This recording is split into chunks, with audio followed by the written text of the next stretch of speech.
30 seconds.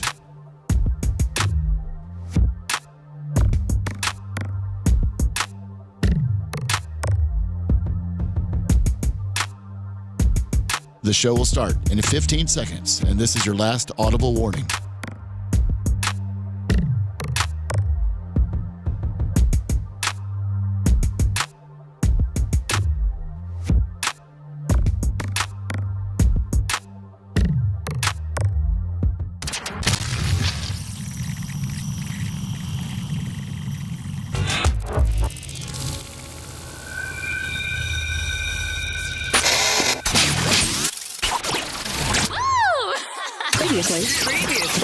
Previously on the Bubba the Love Sponge Show. 76 to 2019, so all of those were during your lifetime, old man.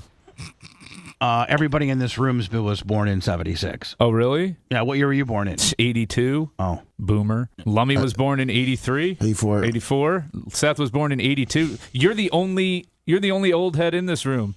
Well, if you can do a better job, come on back here. Oh, that's where you go. You're listening to the Bubba the Love Sponge Show. Broadcast rights for the Bubba the Love Sponge Show have been granted to this station by the Bubba Radio Network and is intended solely for the enjoyment of our listening audience. Any rebroadcast, retransmission, or other use of this production without the express written consent of the Bubba Radio Network is prohibited.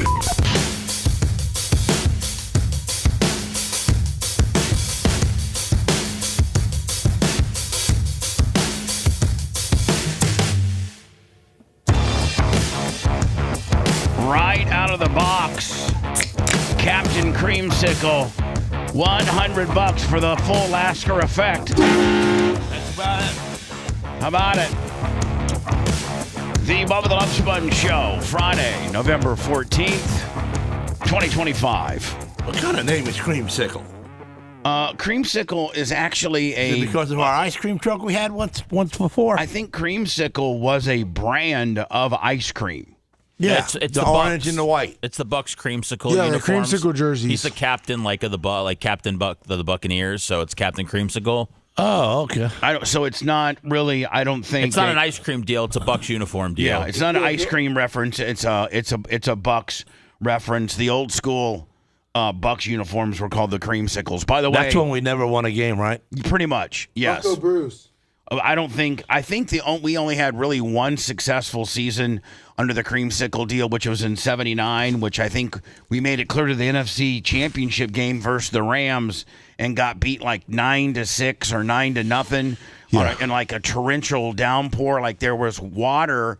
It was in the old Sombrera, and there was water cascading down the bleachers like it was waterfalls. Wasn't it, Lummy? Yes, it was. Back in them days, you could go over here and watch them practice and jump the fence and sit right on the sideline with them. Yeah, you could. Yeah, maybe work yourself into a play or something like that. I never thought about it. Right? If I was part of this one show, so anyway, I would have did it. So anyway, yeah, just like listen, one of Gene Lasker's most infamous infiltrations were when we were in Jacksonville. We finally beat Lexington. Lex and Terry were kings of Jacksonville. They might be. I think they're still hurt in Jacksonville. And by the way, I've become friends with both of them, and I did apologize for this particular stunt. Why? Because it's just cooler to be, friends with your guy. I'm not competing against them anymore. How did you say that? Sorry about last year, getting into your place. We did. This was about 10 years ago. I had the conversation of, hey, sorry about that, but I don't know, 20 years ago when we were syndicated in Jacksonville and Lex and Terry were the Bubba the Love Sponge of the city. Like they'd never been defeated. They were the show. We came in and it took us about a year, but we finally beat them. Men 25-54, just in every possible demographic. And I had ripped off the Howard Stern, template of when you beat a big time franchise in their town, you hold a funeral. That's right. And so we came. I think it was Tom Bean's jet. Tom Bean had a jet at the time. Oh, and listen to this: Big Show, Test. Remember Andrew? Andrew Martin, Big Show, Hogan, and Test. Now, Seth, think about these. Like in today's superstar world of wrestling, these three guys got on a plane with me for free and sat on an elevated stage, in a park, and I did a 4-hour radio show for free. So, and we invited, there's like 300 or 400 people that showed up, and then it was the Lex and Terry funeral. We, had like caskets and stuff like that, and Big Show would bring up fans that wanted to take their shirts off and get chest. I mean, we might have that as in the archives. You know what I'm saying? We might have Bubba travels to Jacksonville for the Lex and Terry funeral on somewhere in our archives. You could go to BubbaArmyHQ.com and potentially find it. But during the show, let me, Kenneth Kendall? Yeah. $250 for a how about that? How about that, Kendall? The Gene Lasker effect. So think about this, Seth, to get like Test was a mid-card guy, but Big Show was, way over. Hogan was way over. And, to get them to hop on a jet at 4 a.m.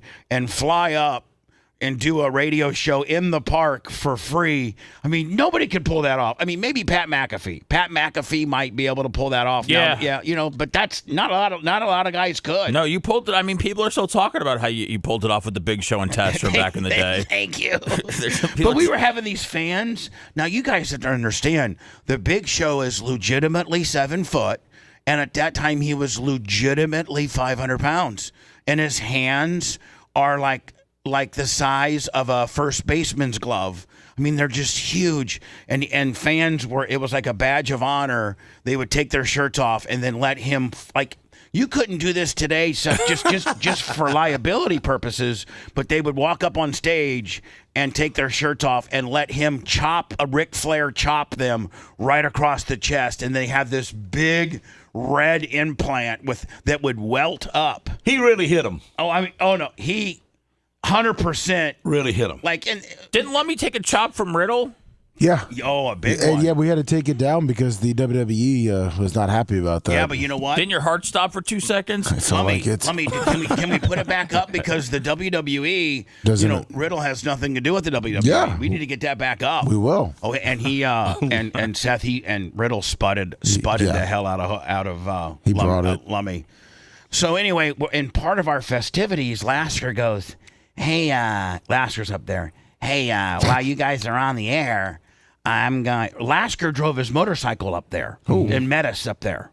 So Lasker's on the road at 4 a.m, full biker gear, and Gene, I think you even had that mask that makes it look like a skeleton. You had your skeleton mask on with your, and I don't think you wore your outlaw. No, I didn't wear no outlaw stuff, but I was all masked up. But you didn't want them to, because they could have told the cops it was an outlaw.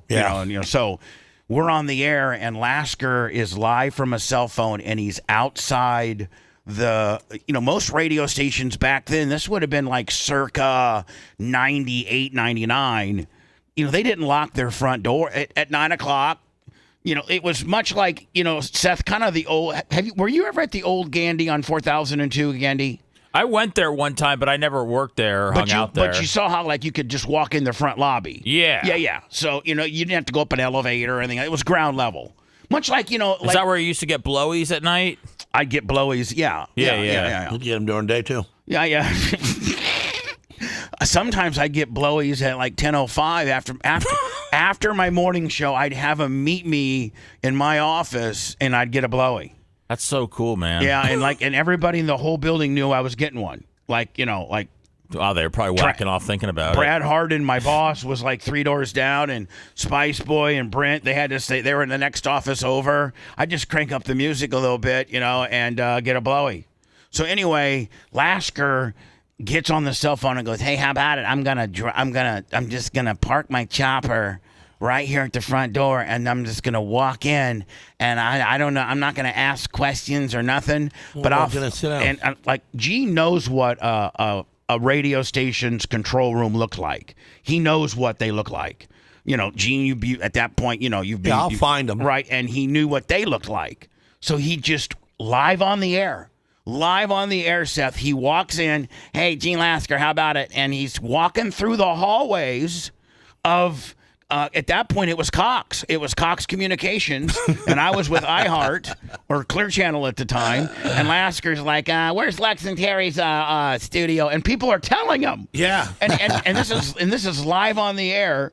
And Lasker finally walks in, and they're live on the air. And he goes, "I just want everybody to know." I made it down the hallway. I made it into the first door. I made it into the second door and sat down right next to him. And he goes, "I just want everybody. Hey, how about it, Lex and Terry? How about getting beat by Bubba the Love Sponge?" That's right. Our show's up with you. We're downtown doing a funeral for you right now. Yeah, he's downtown with a bunch of wrestlers at such and such parks doing a funeral for you right now. Just want to let you know about it. How about it? And he was in and out within about 2 minutes. Not enough time for them to call the cops and get, and he had his, like a mask on and sunglasses and a hat. and he was able to get on their air and tell everybody, how about, hey, I just want to let everybody know Bubba the Love Sponge just beat you guys in the ratings. How about it? They're having a big gathering with 3 wrestlers, Hulk Hogan, Big Show. They're down there at the park right now. And they, of course, immediately go to commercials. And Lex is a little bit of a bigger dude. He's kind of a big dude. He's not as big as Lummy, but he's a pretty big dude. Now, Terry's a little guy.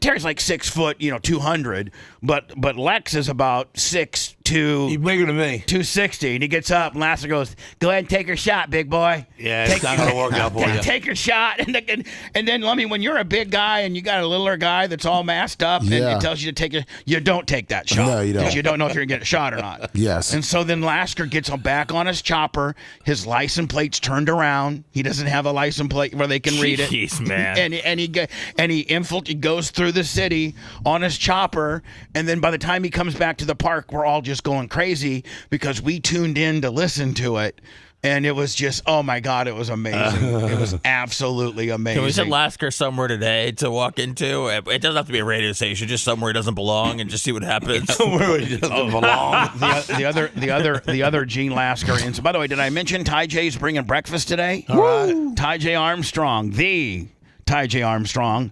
The drone operator to the stars, he texted me last night and said, "Hey, I'm going to be in the area. I know you guys like Metro Diner. I know Seth likes avocado toast. I know you like biscuits and gravy. I love you guys. I'm going to bring you breakfast about 6:30, 6:45. So let me be looking for Ty J. Will do. Open that gate. Open that gate. Get him on in here. I don't know if he wants to sit down, do a little bit." That's awesome. That's kind of cool that he wanted to do that out of nowhere. Yeah, out of nowhere. He said he had a couple of, he was going to be in the area, and he wanted to swing on by. Maybe we save our Marshawn Kneeland story for for Ty J to I feel like Ty J doesn't hang around. I feel like he's a mover and a shaker. I feel like he's in and out. Yeah, I got a feeling that I'm gonna. By the way, Ty J, full offer for you to sit down on a microphone and talk and be part of the show as long as you want. But he is kind of an in and outer. Even like during our various BARP celebrations, he's in and he's out. Well, you got it. He always arrives late and he always leaves early. When you're socializing, you're losing out on making that money. So I mean, you got to sacrifice the friends for what's really important. So anyway, thank you so much, Ty J. I was looking at our YouTube numbers today. Gene Lasker is absolutely the YouTube king with regards to getting, the Diaco franchise. They can't keep up with Lasker's thumbs. Even Brian, the babyface Matroni, which hit 1,000 fairly early in the show, I think by 9. Lasker averages 1.2, 1,200 thumbs up. That's what Lasker's average is. So continue the thumbs up on YouTube. Yeah, that's great. I like and the other thing is ahead of the pack. If you could, we're 217 away from 138,000. Oh, come on. We're like 137,786 or something. Seven, do you wear glasses? Yeah. Oh, now you're putting them on. Big time. You look different. Well, he shaved his head. Did you not? Did you have to get back to your roots? What do you mean? Like, are you like? Because a shaved head guy with glasses is, closer to being Jewish than regular. This is the first time you see me with glasses. When he gets his hair all out, it just looks like he's white. Well, he is white, Gene. Well, that's what I mean. Well, shaved That's a first. I didn't hear shaved head was more Jewish. Yeah, I didn't know. He looks more Jewish. Oh, okay. Oh, I do look more Jewish. Right, you look like a rabbi. And what Hell are yeah. and what are and Right, Gene? Yeah. Let's have some Hanukkah this year. It starts early. It starts early. Yeah, it starts like You November. guys party for the whole month, right? Well, Yeah, we go about 8 days, but we could take it the whole month if you want to. And by the way, Gene calls your festivities a party. Well, I mean, it's a festival of lights. Let's make it a party. So anyway, Gene, do you know what during the Christmas? Don't nobody tell them. Do you know what during the Christmas time we celebrate Christmas? What do Jewish people celebrate? What's it called? Hanukkahs. I mean, theoretically, Seth, you could put a plural on that because it is multiple days, right? So it could be Hanukkahs. Absolutely. I'm not arguing with Gene Lasker. I mean, he's 99.9% there. Yeah. So anyway, Gene, I know, man. I want to be Jewish. you could switch over, Gene. You just got to study, right? Because my Don't you have to landlord's study? Jewish, man. I could probably get a better deal on my rent. You could, man. Jewish people take care of each other. Yeah, He's always over to the other side of the country. Now, Gene, do you know where Jewish people originate? No, I'd have to practice and read up on everything. Like where did Jews? Where did Israel? There we go. Look at Gene. And Gene, within Israel, there's two little slivers of land that is owned by another country, and that's what this whole fight usually is about. And that's the Pakistan El Grande. Right again! The Pakistan El Grandes. Yeah. Yes, that's who the Jews have the most conflicts with. The Pakistan El Grandes. People don't, and the thing is, people don't, that's not like a mainstream one. That's like kind of like an underground one, but the fact that Gene knows that, Well, pretty see, strong. within the Palestinians, they got the sleeper cell of the Pakistanis El Grandes. Everybody's You know that. always been a little leery of the Pakistanis, but Gene, he sniffed it out. You throw in the El Grande effect, and then you really got yourself a sleeper cell, don't you? Oh, big time. Yes. So anyway, we're Are they 200. making fun of me? No, not Lummy. at all. Gene, They are. not Lummy, Don't not lie. one bit. No, not at all. You're nailing we're it. flabbergasted by your knowledge. No, Gene, we're honestly just working off of what you're saying. We're not making fun of you at all. You're going with it. You seem to be dialed in today, Lum. You got the Gene. You got the. I don't know if you put a reverse split in your setup or what, but you're dialed in today. What's that drink you got, Gene? That's a big Celsius. Big can. Oh, he's got a big can Dude, of Celsius. that's like 3 times the size of a normal can. Right. It's like an oil container. Look at that. Now, Gene, did Around you 9 o'clock, we'll be rolling. did you buy that at the store? Yeah, I bought that at the 7-Eleven. Yeah. I always visit 7-Eleven in the morning. Let me does 7-Eleven, the employee, does he still work with us? No, he was here last week, Thursday and Friday. Ingesting things? Yes, sir. Yeah, Actually, I was looking it up. He ain't been able to put a lot of time in because he's having to train.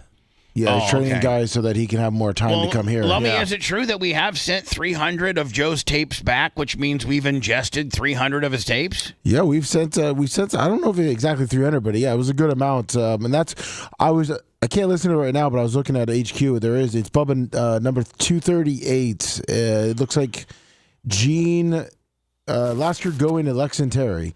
So I can't listen to it right now, but that might be Something the story that we talked about. What might be something that Gary Cantrell makes a short of, or makes a feature video of, or something like that. Exactly. Gene Lasker infiltrates Lex and Terry.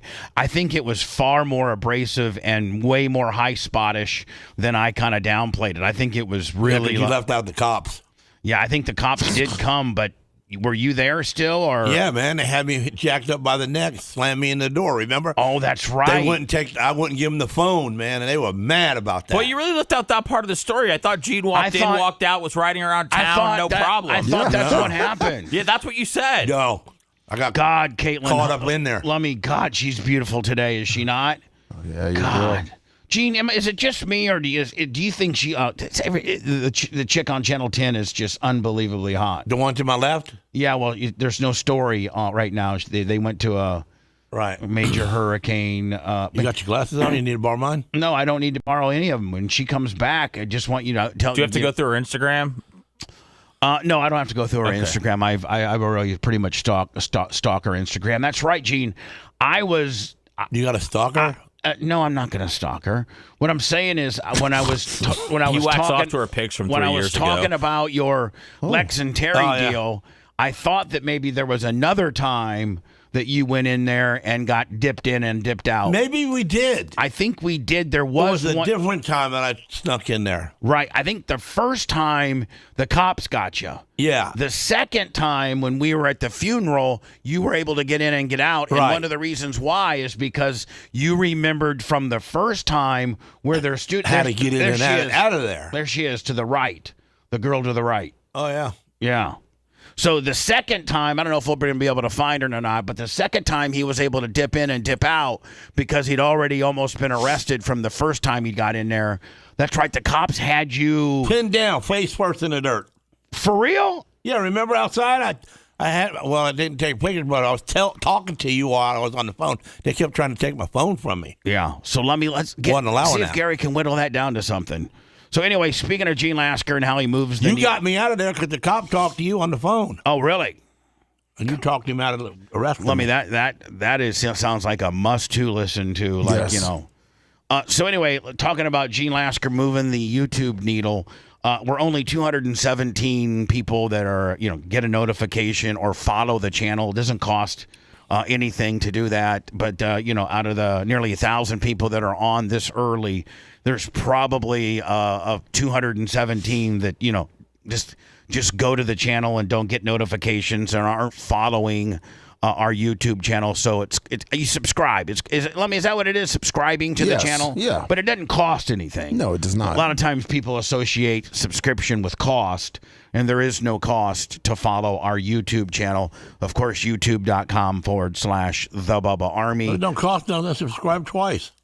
Well, I mean, you'd have to have two different screen names. I mean, maybe have, does your wife, you think, when your wife watches or listens to the show, is she a Facebook girl? Is she a YouTube girl? I don't really know. She's been on YouTube, I feel like. I've seen her. She's popped up in chat. Yeah. Right. I feel like I saw her say my sexy husband one time. Oh, really? Yeah. Nice. I felt like I was in the middle of sexting. So, Gene, we have to have a little bit of a discussion here. Now what I do? Well, you didn't do anything. Well, you did a lot. Well, actually, you did a lot. Okay. You tore Tuttle to shreds, and you really, really, really told him. You really didn't let. I just brought up a problem that I understand. You really didn't hold back in your disdain for Tuttle's podcasting hosting ability. Right. You really, they're professional, so they. What are you going to do? Ease into it, or just jump right on their head? Well, you jumped right on their head, and that's okay. You gave your opinion on the Loner and Stoner show, and you were disappointed in it. And I think you've promised that you're going to try to listen to another one.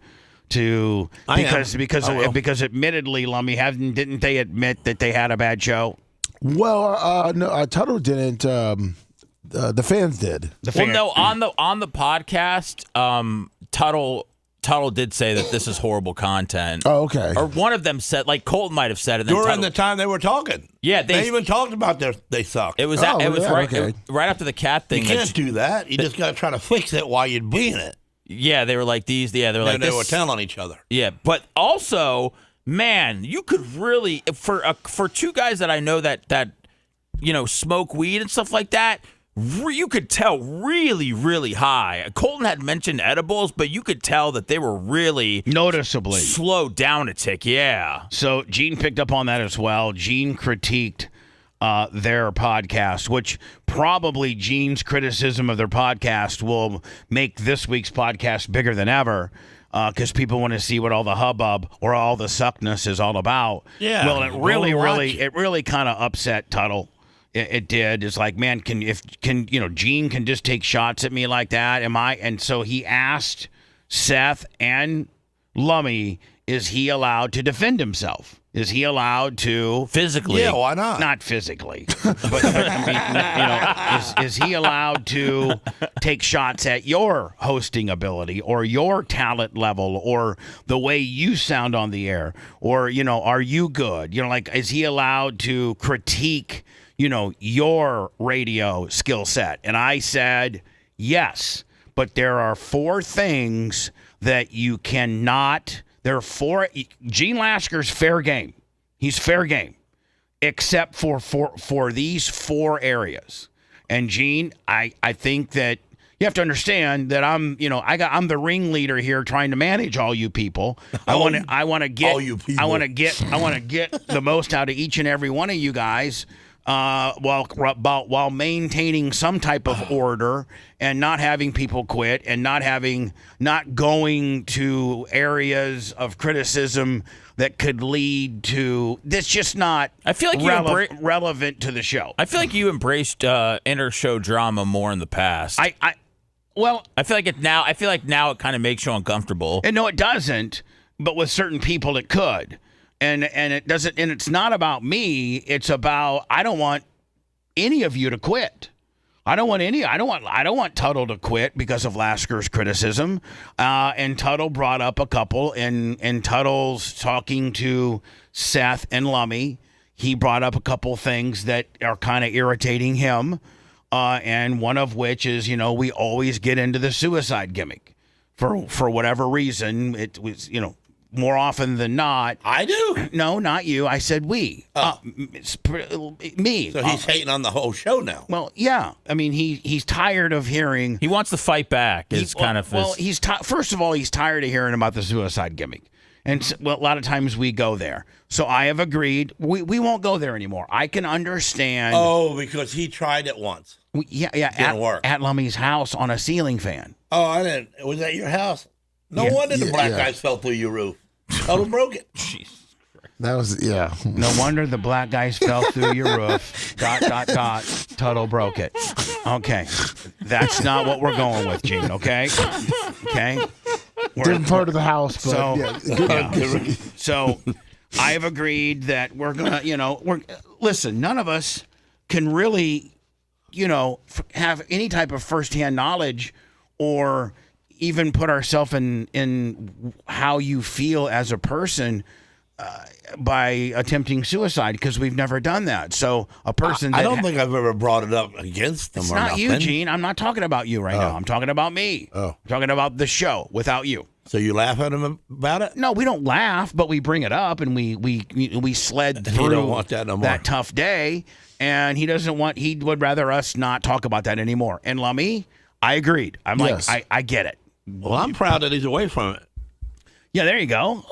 So that's positive. So Tuttle was like, okay, and then Lummy, I think that's it. I mean, I don't think he had any real other big demands, did he?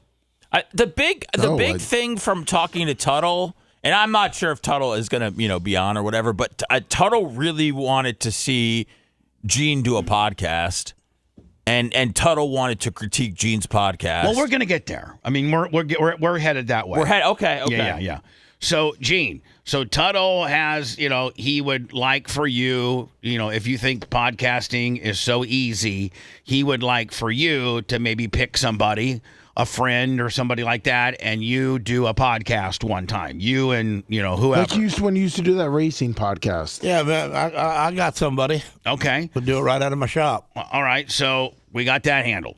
So that was one of his concerns. So, Gene, I told Tuttle, because Tuttle's used to not having any filters. But he ain't going to freak out like my first podcast is such a damn hit that it goes viral. And he just, he's got to quit because he can never catch up. Okay, you're not Gene. going to do that, right, Tuttle? We understand your position. We didn't think about that scenario, did we, didn't Bubba? think about the it viral? we didn't think about Gene being so good that it would even upset Tuttle further, right? Because it's so good. I don't want to do that. We were actually leaning a little bit towards the other end of the deal. Nah, it not being that good, and Tuttle having some harsh criticism of your skill set. So how was Colton, by the way? Lummy, did you talk to him at all? Because I didn't talk to Colton, but I'm to predict what Lummy's going to say. Yeah. Colton be like, man, I don't want no problems with Gene. I like Gene. I don't want any problems with anybody. Ding. Colton's a very non-conformation. I'm sorry that Gene thinks that my podcast sucked. We really weren't that good. We were too high. I don't want any problems. No, 100%. But Tuttle's a little fighter. He's scrappy. Tuttle's scrappy. And so he comes back with all right, Lasker thinks that I suck and that the podcast is horrible and we shouldn't be on the network anymore. Am I allowed to fight back? And I didn't say he shouldn't be on the network anymore. Yeah, you did. You said it's bad for me. It's bad for you. Yeah, exactly. So he needs to fix it. Okay, so Gene, in a very long-winded. We're getting a little bit long-winded here. I want everybody to know that, Gene, I came up with that. Yes, Tuttle can fight back. He can critique you. He can, analyze your ability and skill set. But there's 4 areas that he can't go to. Oh, I got 4. He's only got 1. Can I say what Colin said? Yeah. He said, that's fine. When I said, Gene doesn't really like your podcast. I said, that's fine. At least he listened. Yeah, exactly. So, Gene, and so I know you better than anybody that works here. Been with you for 20 plus years. And I know that these are 4 things that you will not take criticism about very well and could lead you to do something not good. Number 1. Kid Rock. No. Number 1, no talk, no. And here's the thing. Let me say this, Gene. To give Tuttle full credit, I don't think Tuttle would go to any of these 4 areas. I don't think so. He went to one of these areas one time and almost got killed. Oh, yeah. So I said, these are the 4 areas you have to stay away with Gene. Other than that, it's fair game. He sucks. He's whatever. But you cannot go to these 4 areas, and I want you to let me go through all 4 of them and let me know if I'm dead on and correct. You ready? Okay. He can be critical and analyze you of anything except the following 4. No mention, no jokes, no nothing about your deceased daughter. Well, I don't care about that. Well, yeah, you don't want. I mean, you don't want. She's in a better place. You don't want Jennifer jokes. No, two, no mention of the Outlaws, and more importantly, no mention of the Outlaws' biggest, opponent. Yeah. No, let's leave them out. Yeah. Hell's Angels should never pass your lips. If they do, you're on your own. You've been warned. Right. Number 3, no mention of your wife, Sarah. No mentioning of her in any way, shape, or form. And the final one being probably your latest medical condition, your Bell's palsy. I don't care about that. Okay, so Bell's palsy's in play. Yeah. Okay, so there you go. Try to wipe it off my face. So there you go, Seth. I was a little overly protective of Gene. So Gene says, so Gene, do you agree with the 3? Yeah. Jennifer, your motorcycle clubs, and your wife. Yeah. Keep those 3 things out your mouth. Well, the girls didn't count anyway from the beginning. We never brought the girls involved in. Right, and to your credit, you didn't bring up any of Tuttle's romantic relationships. You didn't or bring him not even having one. You didn't bring up the fact that of his parents are no longer with us. You never brought any of that I up. didn't know that. Yeah, exactly. And so you didn't, so tit for tat. You guys are both on the same page. So, let the cuts begin. So, Tuttle, you can fight back. And Lummy, I'm assuming. But what do you mean let the cuts begin? I mean, you cut on each other. That's what, when you rib or you're shooting jokes or you're taking. So what, he going to get on chat here and talk? Because chat, no, I would assume, trying to kill him right now on this side. And by the way, Keith Mickle, I'm not micromanaging at all. Because very rarely do you ever hear me say that a person can't talk about a particular topic.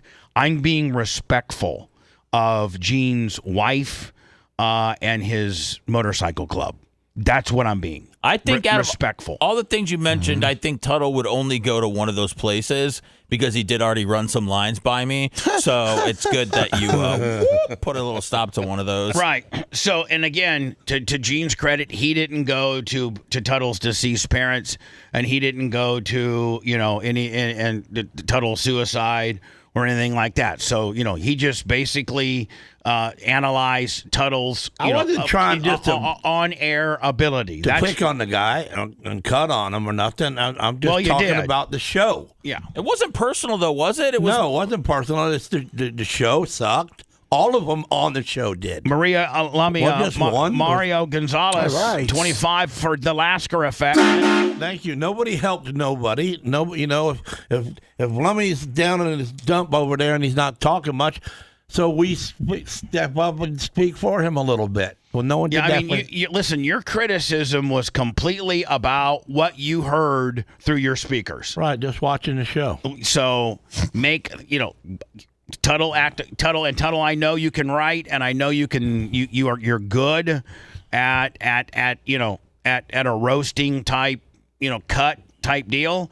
And I don't think that I've micromanaged anything, because Gene didn't go there on your criticism of your show, and I know that you as a gentleman won't go to those 3 areas that I've asked you not to go. And for the asshole that thinks that I'm micromanaging, you come in and sit in this chair and deal with these personalities like I have to, and get back to me. He has responded and said he understands, and that he did not know that he involved in the motorcycle club.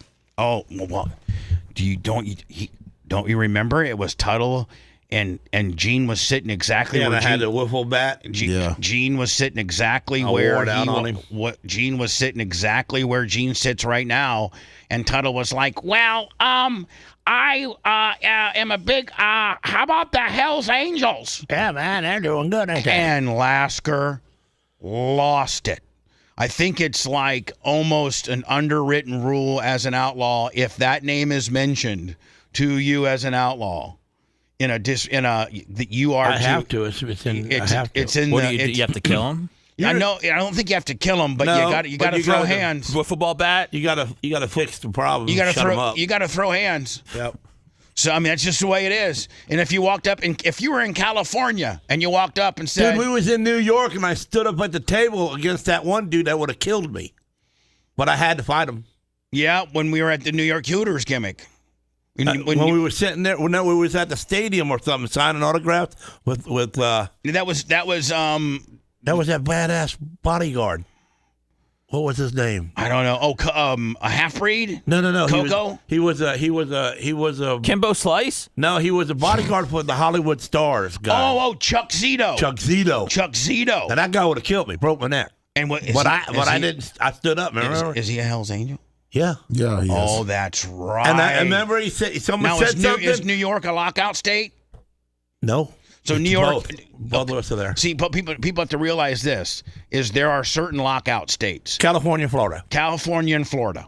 If you're an outlaw, you cannot go to California without your president of the Outlaws contacting the presidents of the Hells Angels, letting them know why we're there. Letting them say, "Hey, listen, I got an outlaw named Gene Lasker. He has to be in San Francisco for a family funeral." And then and that's all good. And then the Hells Angels. Well, it's all good, but you can't wear you can't sit at a bar nowhere. You can't stop and drink a beer. You can't wear your. You can't wear nothing. You can't wear nothing. You can't wear your leathers. No, not even a t-shirt. You can't wear your jacket. You just get in and get out.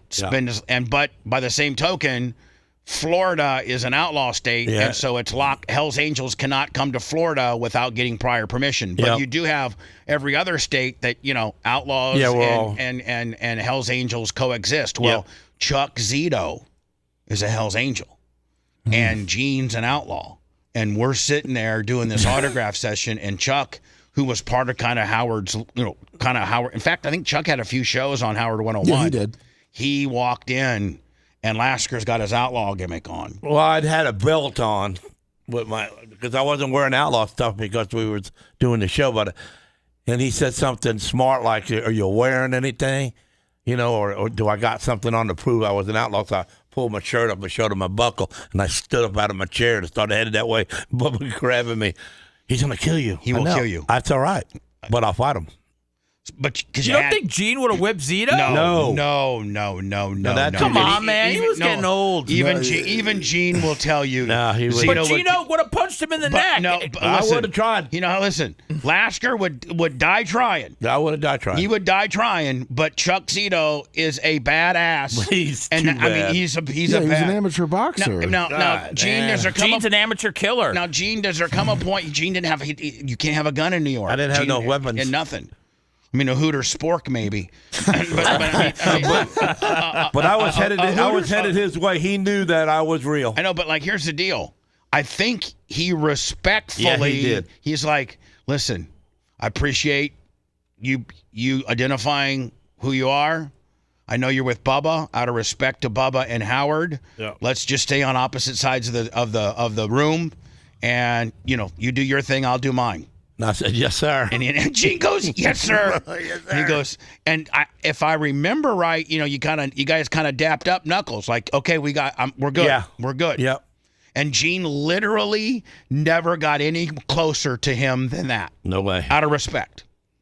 And So if you just see another guy from the Angels, like you got to like fight him on sight. no, but you got to keep an eye. Well, in Florida, Or can yeah. everybody just kind of be cool? Like, all right, man, you do your thing, I'll do my thing. No, We just it matters where you are. Now, if you're in Florida and you got a Hell's Angel guy with his jacket on, that guy could get killed.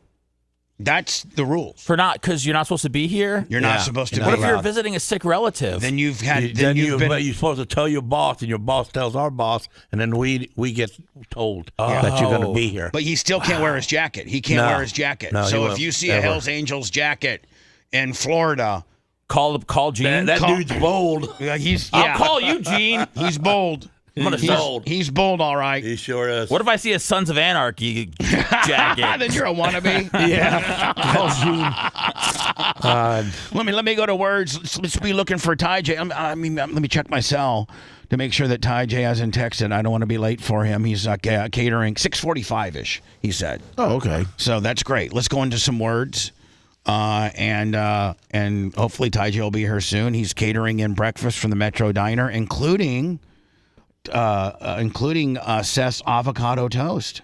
So Tuttle, not cut away, but analyze Gene. It looks like we're in a little bit of not a civil war amongst you two, but you certainly have the right now. I've given you the okay, Tuttle, to tuttle it up.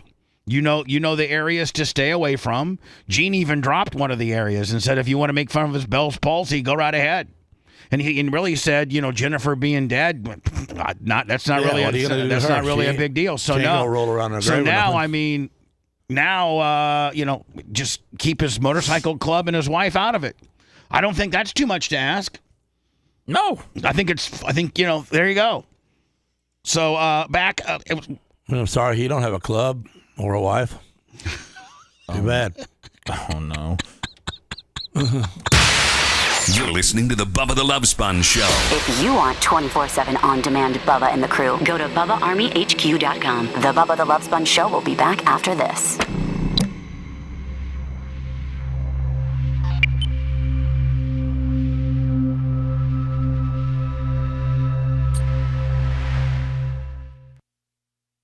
Oh man. What do you mean, oh man? Dude, even as a podcast guy, I want to see the inner. Then on the next. We'll gin it up here. Then on the next loaner, then when they respond, we'll play for Gene. Yeah, Colton said that he'll clip One of the high reasons spots. why I want to do that is because we have record of it and we can play it. Yeah. Okay. All right. Colton wants to play. He said he'll cut the high spots. All right. I'll let Colton direct the show. He's pretty manning level heavy. That ought to help their numbers in the podcasting, though, Yeah. Yeah. 200. Gene, tell everybody to subscribe to the YouTube channel. They listen to you. Yeah, subscribe to the YouTube channel. What do they got to do? Just hit a button on the bottom or Yeah, something? just hit a button on the bottom. That's it. Hit a button on the bottom, man. Let's get the YouTube channel going. Thank you very much.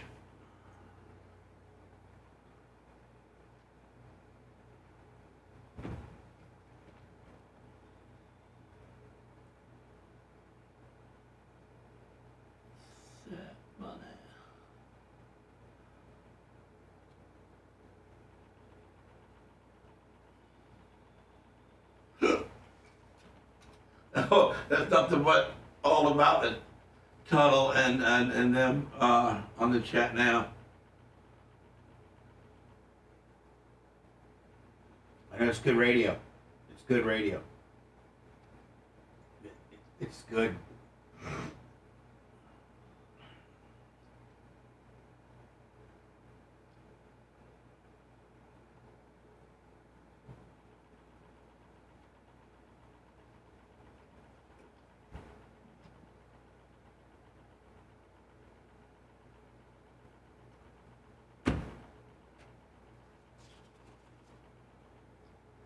Lasker, the Bell Palsy is still 100 times more entertaining than Tuttle. How about it? Yeah, I wear Oakley glasses.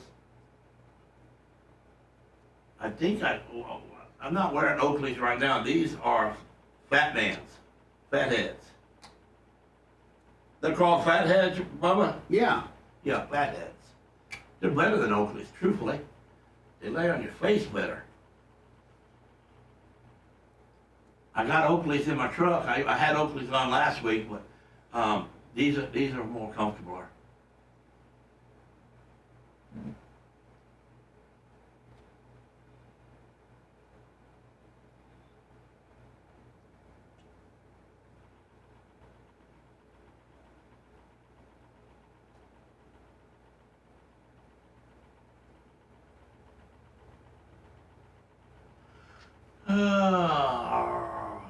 Man, you should have heard this dude I had on yesterday that said P. Diddy raped him. Nuh-uh. Yeah, and he's working with the Los Angeles Police Department right now to file additional charges. Is that the guy that's from this town? Yeah, from that hippie-looking kid? Stefan Diggs? Yeah, the hippie-looking kid. Yeah, dude, He was really a bad guy, huh? Oh my God! And he's saying just a weirdo. I mean, it's he's saying that, you know, like 4 guys held him down. Why? P. Diddy raped him. dude, I don't even know how you could talk in Man, when you're only you know, halfway through the year. The 4 guys must have been making a fortune, huh? No, those 4 guys were just doing what they were told. Right, but I'm saying that they had to be paid. But I'm saying, there's That or they were just his henchmen. Donald, Baker, Josh Allen, there's yeah, Jonathan Taylor. Like there's time for Taylor's best. Well, he's actually having a bigger J-Rock year than 69 Saquon tons did. versus G last year. Was that a Texas leather Brad grab? Perry from like 2 years ago, wasn't he? I think he has like Randy. He should get those 2,000 yards. Oh yeah. Greeno on the PayPal. Thank you, buddy. For you YouTubers out there, The thumbs for Gene. hit the thumbs up, but more importantly, subscribe and get notifications from the channel, please. Shout out to everybody that got into the break too. Did you sell them out? Yeah, we're doing it today after the show. What's up there, merchant? Babyface is coming in. Shout out to my girl that packed all your shit and sent it out. Well, yeah, I'm gonna try to take care of that, figure that out. No, but No, I mean I appreciate it. Yeah, She's great at it. I know, but Oh man, come on, man. she really passed like extra stuff in there.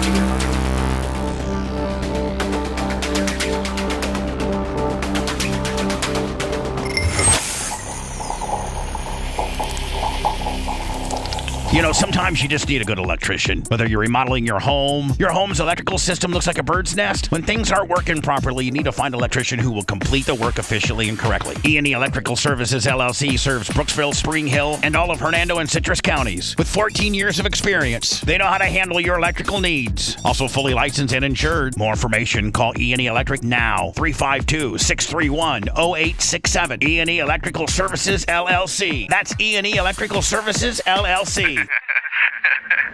The Bubba the Love Sponge Show, listener supported via PayPal, Venmo, and Cash App. All at the Bubba Army. Now returns.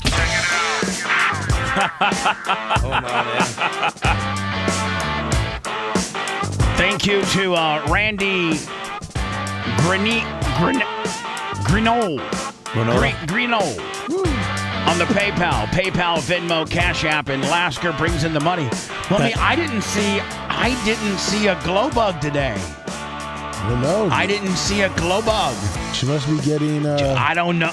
I don't know. Maybe Angus is really doing an early morning railing. Would you believe that Babyface and I were talking yesterday, and then I just said, I don't know, I said something, and I was like, yeah, salt to the earth like Angus. And he's like, who's Angus? And I was like, Glowbug's husband. And he's like, who's Glowbug? Well, he's like, do we know him? And I was like, no. And he's like, well, is his name really Angus, or is he a butcher? And I was like, I think his name's really Angus. And he's an HVAC air conditioning guy. Yeah, I couldn't figure out what he did, but I said I'm pretty sure he's not a butcher. So shout out. I don't. But maybe Glowbug overslept. Maybe she's sick. She got Gene Wednesday. I mean, that's true. Yeah, she did. Yeah. She got. There you go, Glowbug. That's your 25 for the week. She budgets this into their budget. So yes, she was first in on Wednesday, so that accounts for, sometimes Gene does every other Wednesday.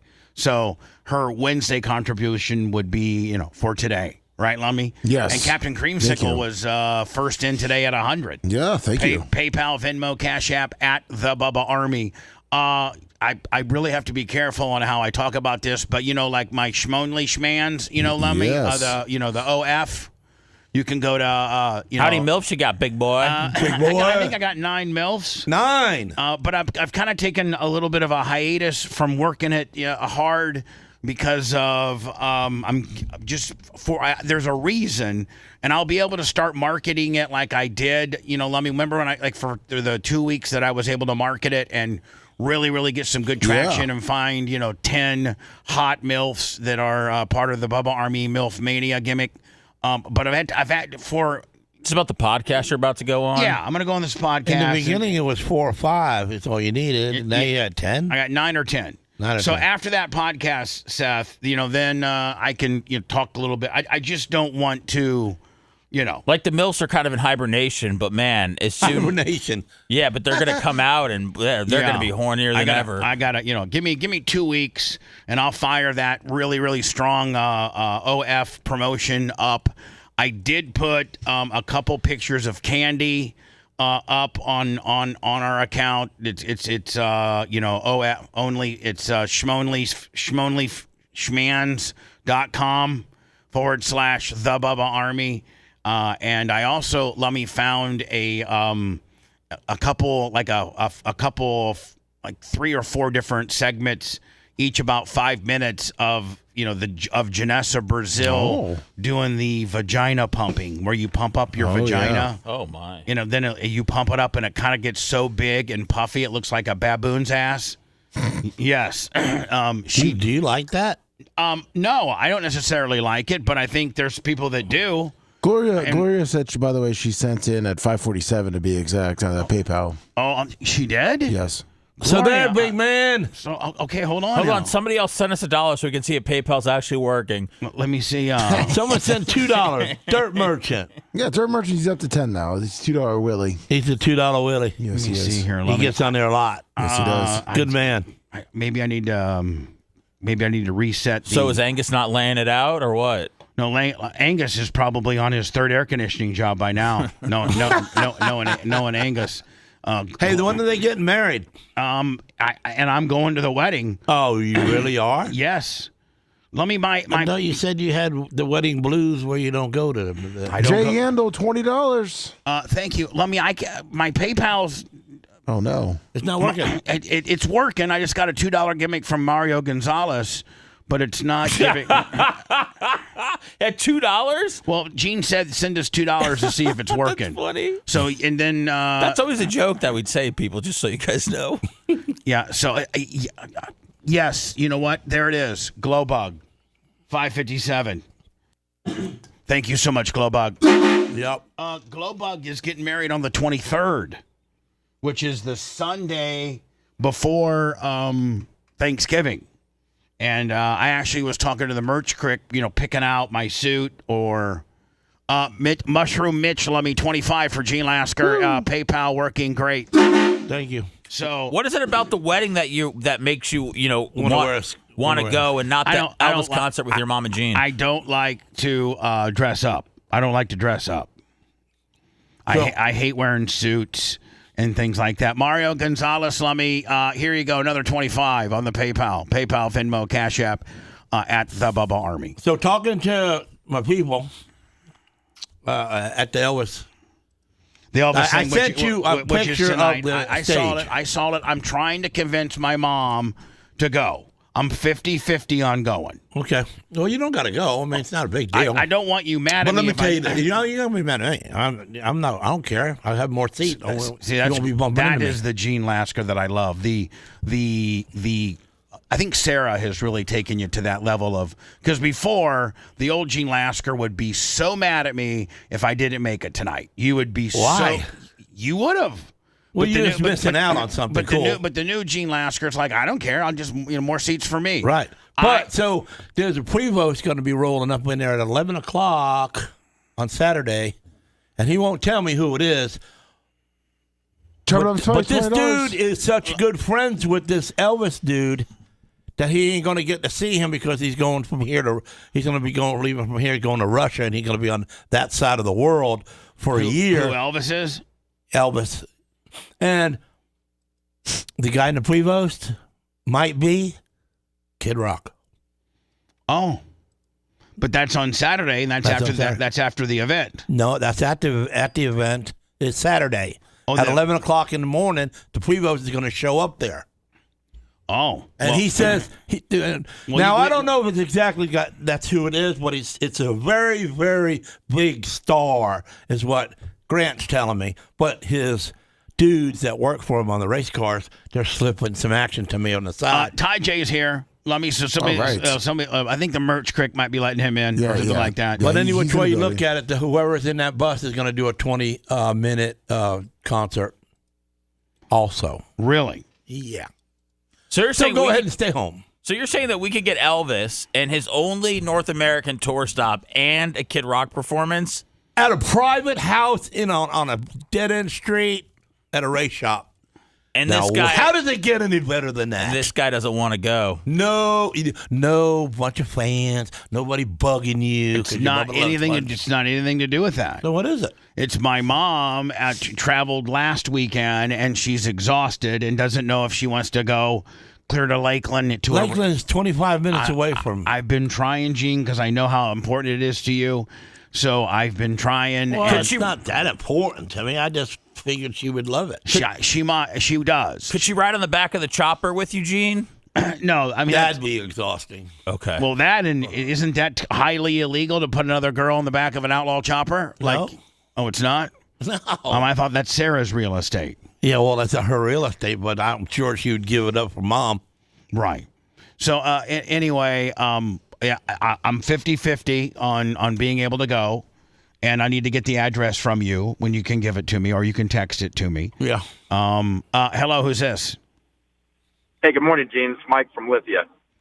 Good morning, Bubba. Yeah, I forgot. I put Gene in front of you. Yeah, I apologize. It's my show, and I'm the one that answered the phone. I can hand you off to Gene. Not a big deal. What do you want? I apologize. Not much, Gene. Let me I ask don't need anything. Ty J if he wants to come in and get on the mic and sit down and hang out with us for a little bit. Will do. I can smell them biscuits. So go ahead. You got a question for Gene. What I do? Just a quick question. Nothing, Gene. Absolutely nothing. Two things. When's that Chevelle going to get on the road? Question one. Who knows? Question two is, I guess, more for Bubba. I know that I feel bad, Gene, that you have this medical going on, but has anybody reminded him that he sounds like Jim Ross a little bit? No, is that good? Yeah, it's really good. Jim Ross is a very famous one of the most, probably, Seth, probably the most legendary color commentator of WWE's history. In the history of probably ranking right up there with. So I rate a raise. That's what I'm gathering. Yeah. Yeah, Jim Ross. I mean it's Gene Ross. So anything else, sir? No, sir. That was it. Thank you, Bubba. I apologize. All right, man. Thank you, man. Have a good day. And does Ty J want to hang out? Yeah, he's going to come in and sit on the mic. Yeah, get him on. He's making his yogurt parfait. So he's making his yogurt parfait. Yes. Then we can eat. He's got a spread out there. Oh, I know, and it's so very What thankful. the hell is a yogurt parfait? It's a yogurt parfait. Like different types of yogurt. It's a yogurt parfait. Yeah. It's got like granola and fruit. Ty J must like to eat clean. Does Ty J make a bowl of it? Yeah. Yogurt's gross. Well, No, it's not. That's why you got to zhuzh it up with some granola. It's bad milk. No, well, not necessarily. Close. Probiotics. Yeah. You should do more yogurt in your life, Gene. I should just do it right away. And get all your your banana peels and hats and all that out of Ty J's way when he comes in here. I don't want him to have Gene. I clean the spot over he's there waking for up him. to move his own stuff. You tell him that, okay, buddy? I don't got a problem with it. Should we go to words? Yeah. And then we'll have Ty J on next? Yeah. All right. If you love that segment, then check out BubbaArmyHQ.com and do a deep dive on past shows. The Bubba the Love Sponge Show will be right back.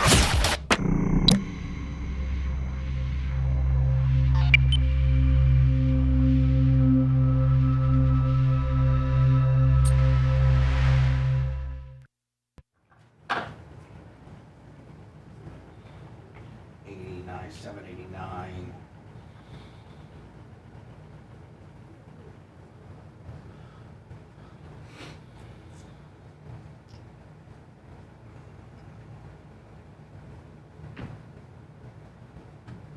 So I'm going to do the Super Bowl Shuffle story with Ty J, and then I'm going to get into the Marshawn Kneeland steal. You think he would want to talk about that, Seth? Yeah. I mean,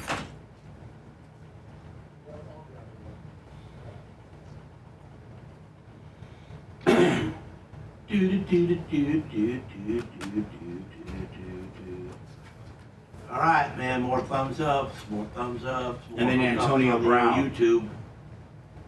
$2 Willie. We'll kind of lighten it up. Is Ty J coming in? Yeah, he is. He's finishing the story. The story?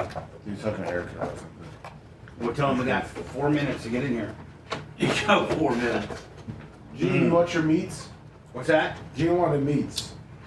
What do you There's a want? bunch of stuff. You gotta come I'll over go here. get it. Okay. Let's see what you want. Oh, is that why you was telling us we had 4 minutes to do? Yeah. So. And Ty J together.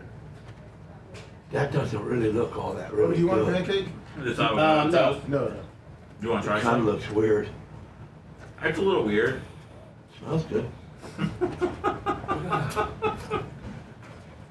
That's why I try to eat.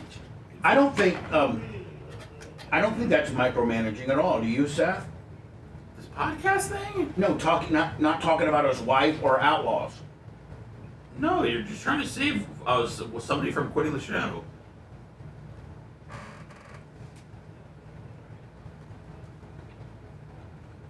They're trying to do pre-damage control. Right. It'll be up today, Uncle Rucky. I think we're going to do it right after the show.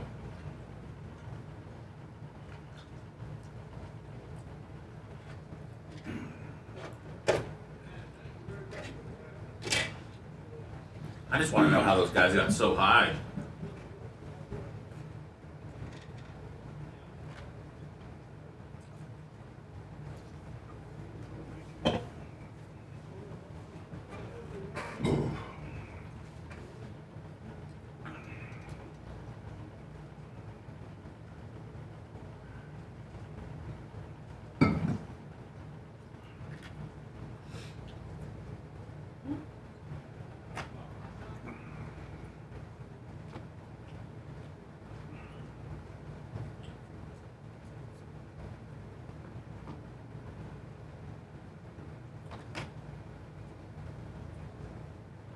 What's up, Jeff? What's up, Berto?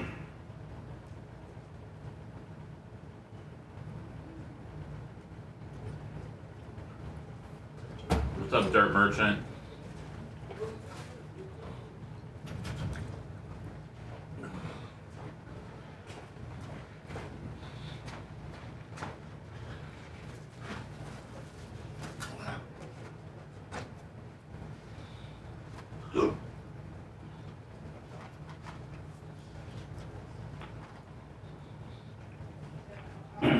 Is Ty J in yet? I'm trying to get him in. Holy shit, that's a lot, Berto. Did you see they might stop making Funkos? Do you think that's going to make them more expensive? Is that my car? I think it's going to make him worth more money. What's up, Leslie? What's up, Robert? Good. Yo, Ty J, what's up, man? What happened to your car buying gimmick? You not buying one yet? Me? Yeah. No, I haven't gotten a car yet. Ty J, how are you? I'm doing fantastic, man. I'm going to be in the area today. We're going on the air in 42 seconds. Thank you for breakfast. Yeah, man, you're welcome. Thank you, brother. Sure. I told you last night I called. They closed at 8 o'clock, so I made the order at like 5. Oh, you did? Yeah, because I knew. Because they wouldn't be. Yeah. Well, I wanted to be on time, or at least closer, to. That's planning. Segment, Well, you're responsible like that. Yeah. The old Ty J wouldn't even thought of that shit. Why you doing like that? Who's the old Ty J? What would he have done? Remember that? Old Ty J, you had a Hummer with 2 jet skis he pulled around and beat the shit out of people.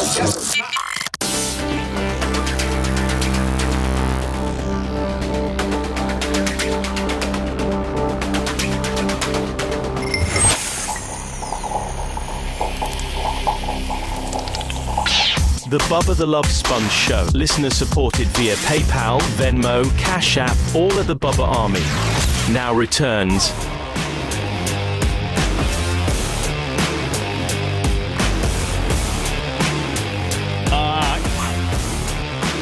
Special guest in the studio. I've known the guy since 1993. I think I've told the story many a times as to the interaction we had at a Patrick's Beach Club one time. And that's how we were formally introduced. But I've been his friend ever since, through various ebbs and flows of Ty J-ness. And Ty J, as I know him as a friend, is doing better than he's ever been.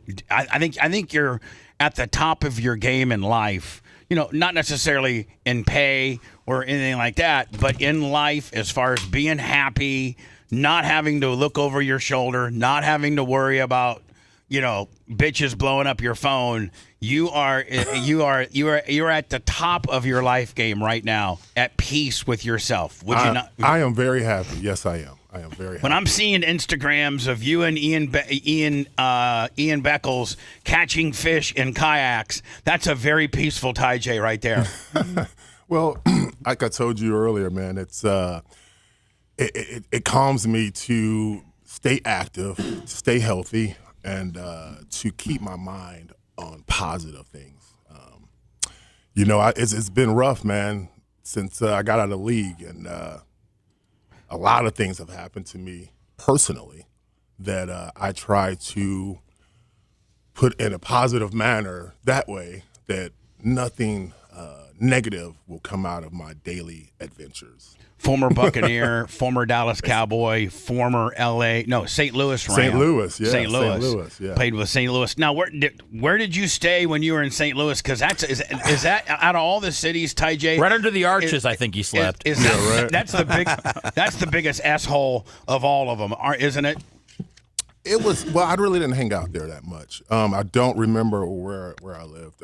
We were not downtown. That's where the stadium was. So we were right outside of that. Highway 270 or something like that. Right. Yeah, I don't remember much about St. Louis. I mean, you don't. Yeah, 97, 98 was a blur, man. And so, when 7 or 8 years in the league? 7. 7 years in the league. 4 with Tampa, 2 in Dallas, and 1 in St. Louis. Probably, the most funnest years were your 4 in Tampa because you had Ian, you had Warren. You had your boys, right. Whereas the other two stops were just 1 year stops. You really can't get close. Correct. Get close with anybody. Really, yeah. was all 4 locker rooms completely different? Very different. It was like when I was here, you didn't know any different. So you said we used to practice outside. Our weight room was outside, and it wasn't. Some of the weights were outside, but it was decent for me because that's all I've ever saw. Right. So 4 years here. we were the yucks, right? Now, what type of weight room did you have in college? You came from a really good program in college. Oh, it was nice. Our weights were not outside. No, what I'm saying is your practice facility was at Ole Miss. At Ole Miss was probably better. Your Ole Miss facility in college was probably better than your professional equipment in Tampa Bay. Yes, absolutely, for sure. But like I said, I didn't know any different. You know, you're just happy to be in the league. So you're just happy to cash those big checks. Yeah, so when I leave here and go to Dallas, then that's like country club, right? Oh my God! I was like, man, I finally made it to the pros. Holy! Yeah. It was really nice, really nice. It was night and day. But you know, the Bucks have changed their regime, and it's beautiful over there now. So that old facility was ranked, it was the worst in the entire league. Again, if you've never seen anything, how would you know, right? So Ty J. Armstrong now does, and it's really not open to the public. He has his own. It's called 86 Drone, and he is a professional drone operator and working, mostly for insurance company, appraisal companies, and roof companies. Claim management, underwriting. So if you buy a new home, if you build a new home, the insurance companies does not like adjusters climbing on the roofs anymore. It's kind of dangerous. And like these larger homes, the pitch of the roof is kind of sketchy. And you can break tile. And correct. If you don't know where to I stand. wouldn't allow the dude to get on my roof. Yeah, if you have clay get tile, off my roof. Yeah, correct. And I can get it done faster and more accurately with the drone, right? Some of those guys, they have like those sticks with the camera on, and they're just pointing and shooting. Right. I'm pointing and shooting, but I have a drone that's more accurate. And you can get there's not one part. Like some of these roofs got pitches that really a human being can't get up. Correct. Yeah. Whereas you got a drone that can go anywhere. Anywhere. And some of Ty J's funniest off-air stories are these 50-some-year-old white Karens that, Ty J, here's this big black guy who's got, by the way, he carries a full-blown police body cam with a high-res vest that says FAA drone operator certified. Please do not disturb. Please do not. Like he's got a full. He can get out of the car. Gene, when he leaves, follow him out to his car and look at his vest. It's a high-res, bright yellow, reflective FAA drone operator. Please do not, disturb. And then he's got. That's smart. Now hold on. Then he's got a body cam, like a police body cam. Right on. Yeah, I see that. That he completely is taping everything, and so that when these 56-year-old white Karens that are living in Tierra Verde see a 6'4" African American male, droning it up, they're out there singing, "Are you trying to rob a place? Why are you here? Why are you here?" Hey, I got a really good one for you. So, and this is where the camera came into play. So I had an inspection the other day, and I show up at the house, and the lady, her husband made the appointment, right? I have a dispatch who they send me probably 75 jobs and say, hey, we need these back in 2 weeks. But usually I get them back in like 7 to 8 days, right? And so this one particular inspection, I call the lady, I let her know I'm en route.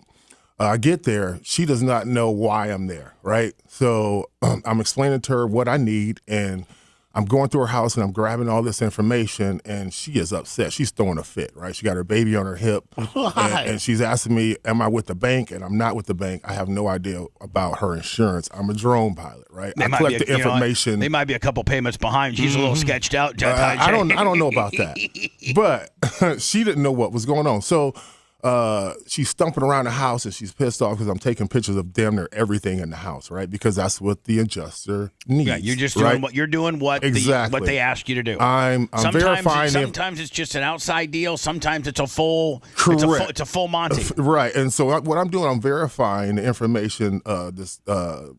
To the property appraisers list. So it'll show that she's the owner, that she has 5 bedrooms, she has 3.5 bathrooms.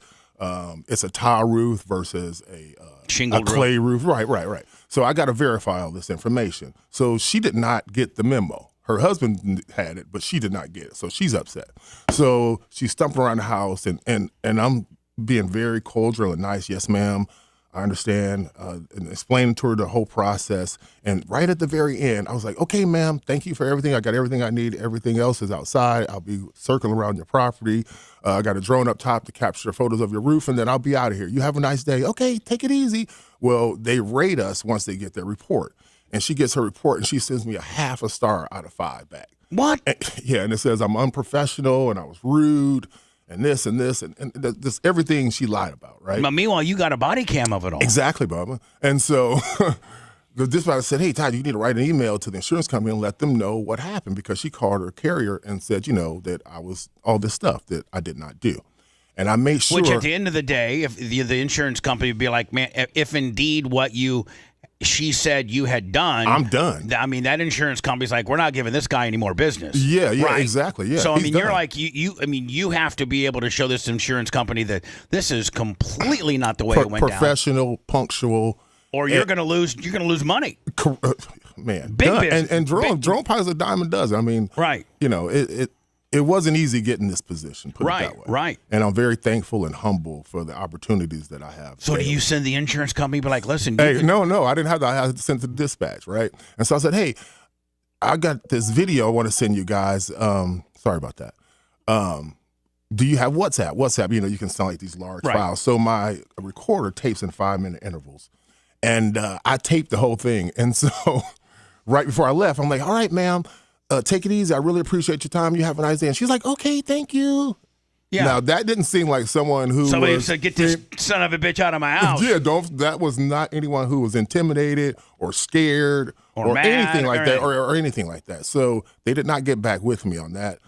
I didn't beat the dead horse and say, hey, well, whatever happened with that? What did she say? Whatever came out with that? I think it's a mic drop. Exactly. I think your footage is like, you know what, this woman is having a bad day. I swear to you, this is the best $200 I've spent in my life. I use this. I take it everywhere. I do not leave the house. Well, normally, only at work. I don't take it on my daily adventures. But if I see crazy stuff going down, it's going on. You take it on when you and Ian are fishing. That's a GoPro. Is that a GoPro? Yeah, that's a GoPro. So Ty J. Armstrong in the studio today listens to the show daily. Big Bubba Army. He'll be at BARP this year, and 7 years in the league. Buccaneers, Cowboys, and Rams. Did you see? This was a little bit before your time. You didn't get into the league till what? 92. 92, correct. 92. Mm-hmm. So the Bears had already ran through their greatness. And did you see? I think Seth is at HBO. Yes, HBO. They're doing a documentary on the '86 Bears. Welcome to Super Sunday. Logic says the Bears will be doing the Super Bowl shuffle in Chicago tonight. Now, you played in Chicago with USFL, didn't you? No, the XFL. With XFL. It was the first league, and we were the Chicago Enforcers. That's right. You did I remember you did a phoner with me one time. Yeah. And you're like, man, I don't even know how long this league is going to last. It lasted 1 year. It was pretty cool, though. That's what you said, though. You were on the air, but I'm like, Ty J, how is it, man? He's like, man, I don't even know, man. I'm playing with some busters. That's what he was saying. Like, I'm used to going against Reggie White and people like that, and I'm going against some busters. What do you think of football players doing a rap song? And if you think about it, man, this is a one-off because, no matter how many great dynasties there's been in football, I don't know that there's ever been a team that got together and did a rap song before the Super Bowl when they were like 12-0 and saying they're going to win the Super Bowl. Yeah, that's some swagger. I mean, that's some swagger, right?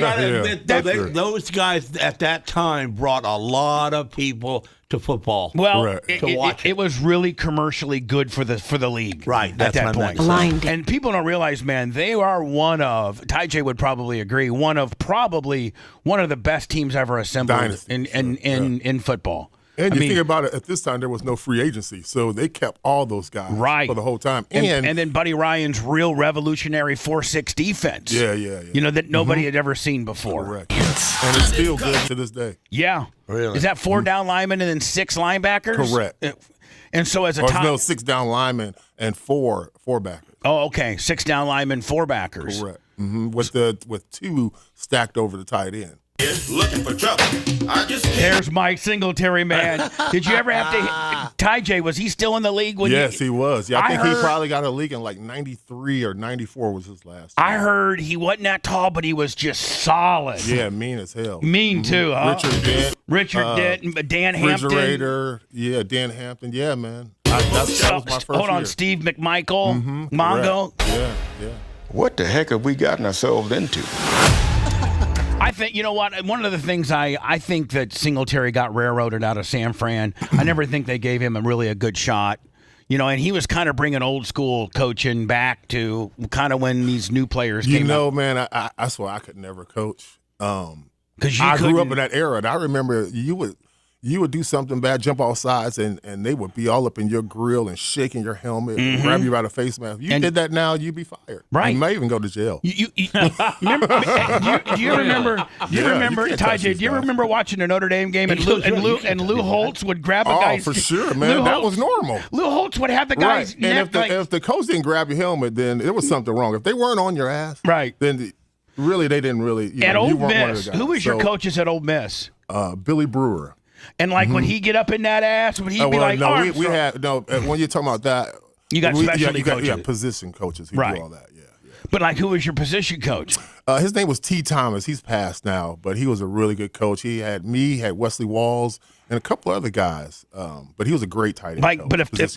But if you jump offside or miss a block, would he just get up in your? I mean, you know that hospital ice, little bitty balls, right? So we had that in our little water coolers. Oh, right. And so the coaches, they had the little water, whatnot. And so I was jumping. I just got there. I transferred to Ole Miss out of Iowa from a junior college. Went to Iowa Central in Fort Dodge, Iowa.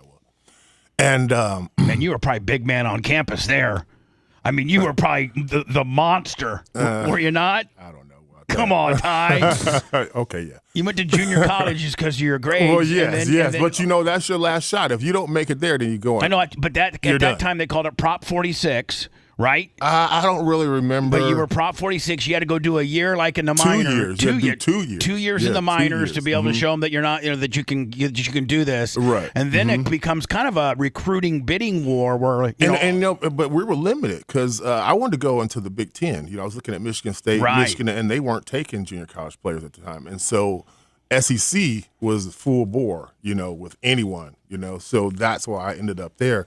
I actually went out to BYU, and I knew I wasn't going to go there. You visited BYU? Yeah. BYU, man. So, it was BYU, Tennessee, and Ole Miss. Okay. And Tennessee wanted to redshirt me, so I would have been redshirted my junior year, right, which I didn't want to do that. And Ole Miss is going to let me start. Now, Did you start right as a freshman at Iowa Cornfields? Oh, yeah, for sure. I mean, just killing it. I won't say killing because think about you didn't know me then, but I was a little kid, man, 18 years old, but you're skinny, big old head, but mean as a snake. Fast. I was really fast. Yeah, but you also people don't account for you're way calmed. You were mean as a snake. I was afraid of you at times. I'd be like, man, he's gonna hit me. I'm gonna pop off and he's gonna beat my ass. No, man. I was doing commercials on 93.3, being like, "Hi, I'm Ty J. Armstrong." They were funny too. They were hilarious. And you're not, bitch. I got a Hummer. Jet runners. Skis, white bitches, and you don't, all bitch. I got to fight all Warren's fights. Warren gets in a tussle at Shepard's, and he makes too much money, so I got to come in and wipe it all up. You know what I'm saying? My guy. How bad can it be? Nobody's going to hear it other than people in Chicago, right? Super Bowl Shuffle. Why you all got here on the double to catch me doing the Super Bowl Shuffle? It went viral like wildfire. It was playing everywhere. And the season's not over. And that's right. They dropped one on Monday night, Seth, didn't they, against the Dolphins? Yep. Dan Marino. Yeah, and then everybody was freaking. If we don't go to the Super Bowl, we're going to be the biggest idiots ever. And the Bears are in deep trouble. That's the real fear. There's the greatest of all time right there. Did you ever get to play against Walter? I don't think he was in the league at that time. If it didn't work out and they lost, You're taking a superstitious chance. We got to win this thing, man. Oh, that was a Buccaneer right there. See if Ty J can tell me who it is. Hold on. Boom. Oh, I think it was a little bit further, but let me see. There was a Buccaneer getting burned. Hold on here. Right there. I don't know. 22. Hold on here. It's hard to tell, man. Right there. I don't know. That's old. That's old. That's 85. Yeah. I was 15. Look at that face mask. Yeah, man. I was gonna say, look at the face mask too. A bar down the middle, and the numbers too are old school. Yeah, and those socks are old school. Those pants, those are the true throwback uniforms right there. Right. Boom. You don't dream this stuff up. They brought a city together. I like this guy party. Anyway, HBO's got a documentary coming out, about that. Did you see Antonio Brown released? We have 3 NFL stories we thought we'd share with you today. Is this guy a problem or what? I don't know. Just some of the stuff that he does is outlandish, and I don't know if you can blame that on CTE or brain. Again, you can't determine if someone has CTE until they're past, right? You can show symptoms of something like that, but he knows right from wrong. Like, man. have you had CAT scans and things like that? Do CAT scans show it or no? No. There's no way to tell. There's no way to tell. And again, in order to get that disability, you have to be in hospice. Someone's wiping your butt. You're damn near dead or dead. You don't work anymore. Yeah, you're dead. And I think that's how you get disability. Haven't you already filled out the paperwork? No, meaning you were going to donate. You're going to donate. Oh, for sure. Yeah. You're going to donate your brain to Boston. To Boston, who did the Junior Seau, who did the Aaron Hernandez. Everyone who donates their brain. Dave, you're going to be burned up when you die. Yes. Oh yeah. Me too. Yeah, for sure. Dave Durison. Junior Seau. Junior Seau. God, and Junior Seau was like. And you think he was just a normal dude? He was working in the industry as far as commentating. Remember that? I think he was Sunday working night, for the NFL, NBC. I think. Yeah. Yep. And like you would think had no worries in the world. Had a good-looking dude. Had a Hall of Fame career. Beautiful family. Won a couple Super Bowls in his latter part of his career with the Patriots. But again, man, you don't know what someone's going through on their inside. You look great on the outside, but you feel like crap. How about mentally and physically? And being a Packer fan, I'm very familiar with this, but nobody ever really. It kind of skirted how scandalous it really is, and nobody really talks about it, and he's still in federal prison, and he's going to be there for a while. The Darren Sharper stuff. Again, oh my God! I don't know nothing about that. I never had to put stuff in women's drinks, so I can't tell you. No, you just say, hey, white girl at Shepherd's, come over here and talk to me for a minute. Yeah, I got a mouthpiece. No, but I mean, he was with the Packers, the Vikings, the Saints. That's crazy. And I think, Lummy, if you Google, Dr. Remulak, $100. Thank you. I think Darren Sharper was an All-Pro. He was really good, a superstar. But he was a serial rapist, and he would go into these out of town. Nothing in Green Bay. Nothing. Why you call him a serial? Well, because he was doing it all over. Because he did it a lot. He did it like in multiple times. Like 12 different women. He was convicted. Yeah, I mean, and then the other guy that got in a lot of trouble, Ty J, was fellow tight end Kellen Winslow Jr. Wasn't he a buck at one time? He sure was. Yeah. And he was after me. He was raping grannies. Was he in Seattle? So is he blaming the NFL for that? I think they all will. But like Ty J says, you can't. Being a former player and him donating his brain to the Boston Institute once he finally passes, they can't really get into what type of CTE or the level of CTE that you got until they actually have your physical brain. Right. How many brains have they already done? Any? Probably 6. Oh, really? I mean, no, I think it's way more than that. Those are just the ones that we know about. The high-profile ones, yes, right? Correct. This is 7 News at noon. Yeah, like Antonio Brown, this is a behavior issue. This isn't a CTE issue. Yeah, off the top, this new former NFL player. And the thing about it, Ty J, there was a period of time, and there was 4, 5, 6 years that he was the absolute best one, like not even a close second. And such a fall from grace. Antonio Brown walking out of jail after posting bond. He still looks like he can play. Look, he still looks like he can play. Walking out of look at that. Jail after posting bond. Good afternoon. Brown will have to wear a GPS ankle monitor and remain on house arrest. 7's Jordan Cassane is... Which does not Can't stop. play like that. Yep, that doesn't usually stop Antonio Brown from going out and having a good time. Live in Miami with the details. Jordan. Ethan, Lorena, Antonio Brown was arrested 42 days ago, then extradited from Dubai just last. We Googled his personal worth yesterday, Ty J. He's negative $3 million right now, is what they said. I don't believe those numbers. He was released. No, I don't either, because they say I'm worth $4 million, and I'm not even close. I think you're up to 8 From here now. at TGK.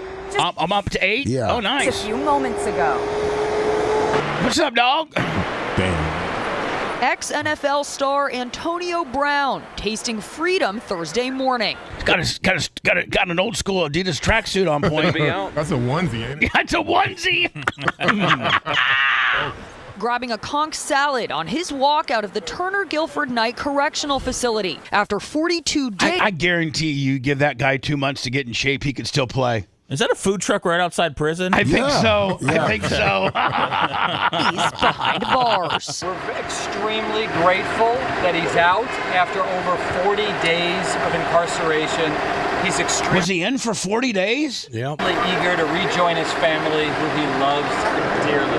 Hi, Mr. Brown. Good morning, sir. Brown appearing before a judge on Wednesday, facing a charge of attempted murder. You were arrested pursuant to an arrest warrant charging you with 1 count of attempted second-degree murder with a firearm. They're in the basement. He's not getting out of this one. No. I'm telling you, he's not getting out of he has slipped through the cracks. Yeah, but he was attacked. No, he wasn't, Gene. Yes, he was. What, they showed you. The ex-wide receiver was accused of shooting at a man at this underground boxing match in Miami. Now, hold on. Is that a guy that did tackle him, though? Yeah, he said he was getting. Yeah, he said that. All right, so maybe you're right, Gene. Hold on. Second-degree murder chased with him. a firearm. Chased him down and got him. The ex-wide receiver was accused of shooting at a man at. Somebody needs to hire that guy to be a corner. I mean, you can't. I could be a Buccaneer. There's cornerbacks that can't take Antonio Brown down like that. This underground boxing match in Miami. No, that's Antonio Brown. That's Brown. Antonio Brown, Gene. His little Haiti neighborhood back in May. Brown then flying to Dubai before being extradited to back here in the States. He didn't flee to Dubai. He has business in Dubai. Hey everyone, welcome to the VIP journey. He was posting videos, riding a bike. Kind of like laughing. His problem is, like Ty J, if you were on the run, you'd be like Johnny Lalo. You ain't finding me. Hell, I'm dressing up like a woman. Hold on, every day. you're not wanted, and you still are hard to find. Just not even being in trouble, you're hard to find. Incognito. The city of Miami. Out of sight, out of Saying, mind. hey, I'm in Dubai. Maybe he thought that we couldn't extradite from there. Brown walking free after posting a $25,000 bond. Officially heading home. So I'm gonna move on. But like Ty J, did you ever have a guy in the locker room, whether you want to mention any names or not, that was just bona fidely a little crazy, like a little off? Me. Was it you? Yeah, I was a little. That's why everybody But was. you know afraid. what? I think I was just acting out like he is doing. He's just acting out. Yeah, there's something going on personally that I think is have him doing these outlandish acts. You know, because he's got all kinds of baby mama drama. Yeah, he got so much going on personally that I think that's why this type of. So out of all the locker rooms in the locker rooms that you played in, were you the guy be like, man, that Ty J Armstrong, man, he might have a screw loose and he could flip out at any time. So just keep. Yeah, it was a little bit of that, and then it was personal. I mean, I'm just being real with you. I just had a lot of personal things going on. You know, my mom had just passed my rookie year, and I think that was a lot. Were you? I just didn't care after that. Tell you the truth, I just did not care. Yeah, but the money didn't help you. It hurt him. You're not poor. The money hurt him. You got stuff losing in life when everybody goes to that. But you got money. I'm not answering for him, but it hurts you. That's just again. When you're talking about what you're feeling mentally, I was a kid, man. Right. 21 years old, you know. With a lot of money. Money meant nothing at that time. But it also meant meant to me was my mom and my family, you know. Yeah. And I know that's why the behavior was that way, because I would have been acting that way if. Because your mama would have called you up and said, hey, numbnuts. Those are the ones who got me to this position. So now when you don't have those people to be there 24/7 to keep you in line, right? The people that I respected. I didn't respect my agent. So did you hook your mom up as soon as you got money? Yeah. She was gone. She poor was gone guy. like 3 months into my deal. Oh, no. Right? You've been there since 9 years old, and then sucks. at 21, boom, gone. Right? And his mom was everything. Everything. Just like I hate to say this, Bubs, but One day, man, you'll understand what I'm talking about. And that day's going to come, and I'll be here for you. You mean when I lose my mom? Yes. Oh, I know. I don't want that to happen. Yeah, it sucks, man. And all I can say is just try to stay positive and think about it. And here's the thing, your mom, my mom, I love more than anything in my life. But I had a dad. Your mom was lock, stock, and barrel, everything. She was mom and dad, right? Yep. And worked her ass off, and raised you, 3 boys, and you and 2 of your brothers in inner city Detroit. Working around. Damn, in Detroit. In Detroit. Now, not Detroit, but like. How the hell do you get out of there? I'm talking about like inner city Detroit. Right, that's what I'm saying. You're fighting daily. No one escapes daily. that. Yeah. You escape it. So Ty J is raised in inner city Detroit, where his mom has to be the mom and dad and discipline and keep him out of jail and keep his brothers. He's a strong lady. Was your brothers as bad as you are? Mean? Of course. My oldest brother was the bad kid, and then I had a middle brother who went to the service, and then I was the one who went to college. So I was threatened by my mom from their behavior. Like, if you ever do that, I'll kill you.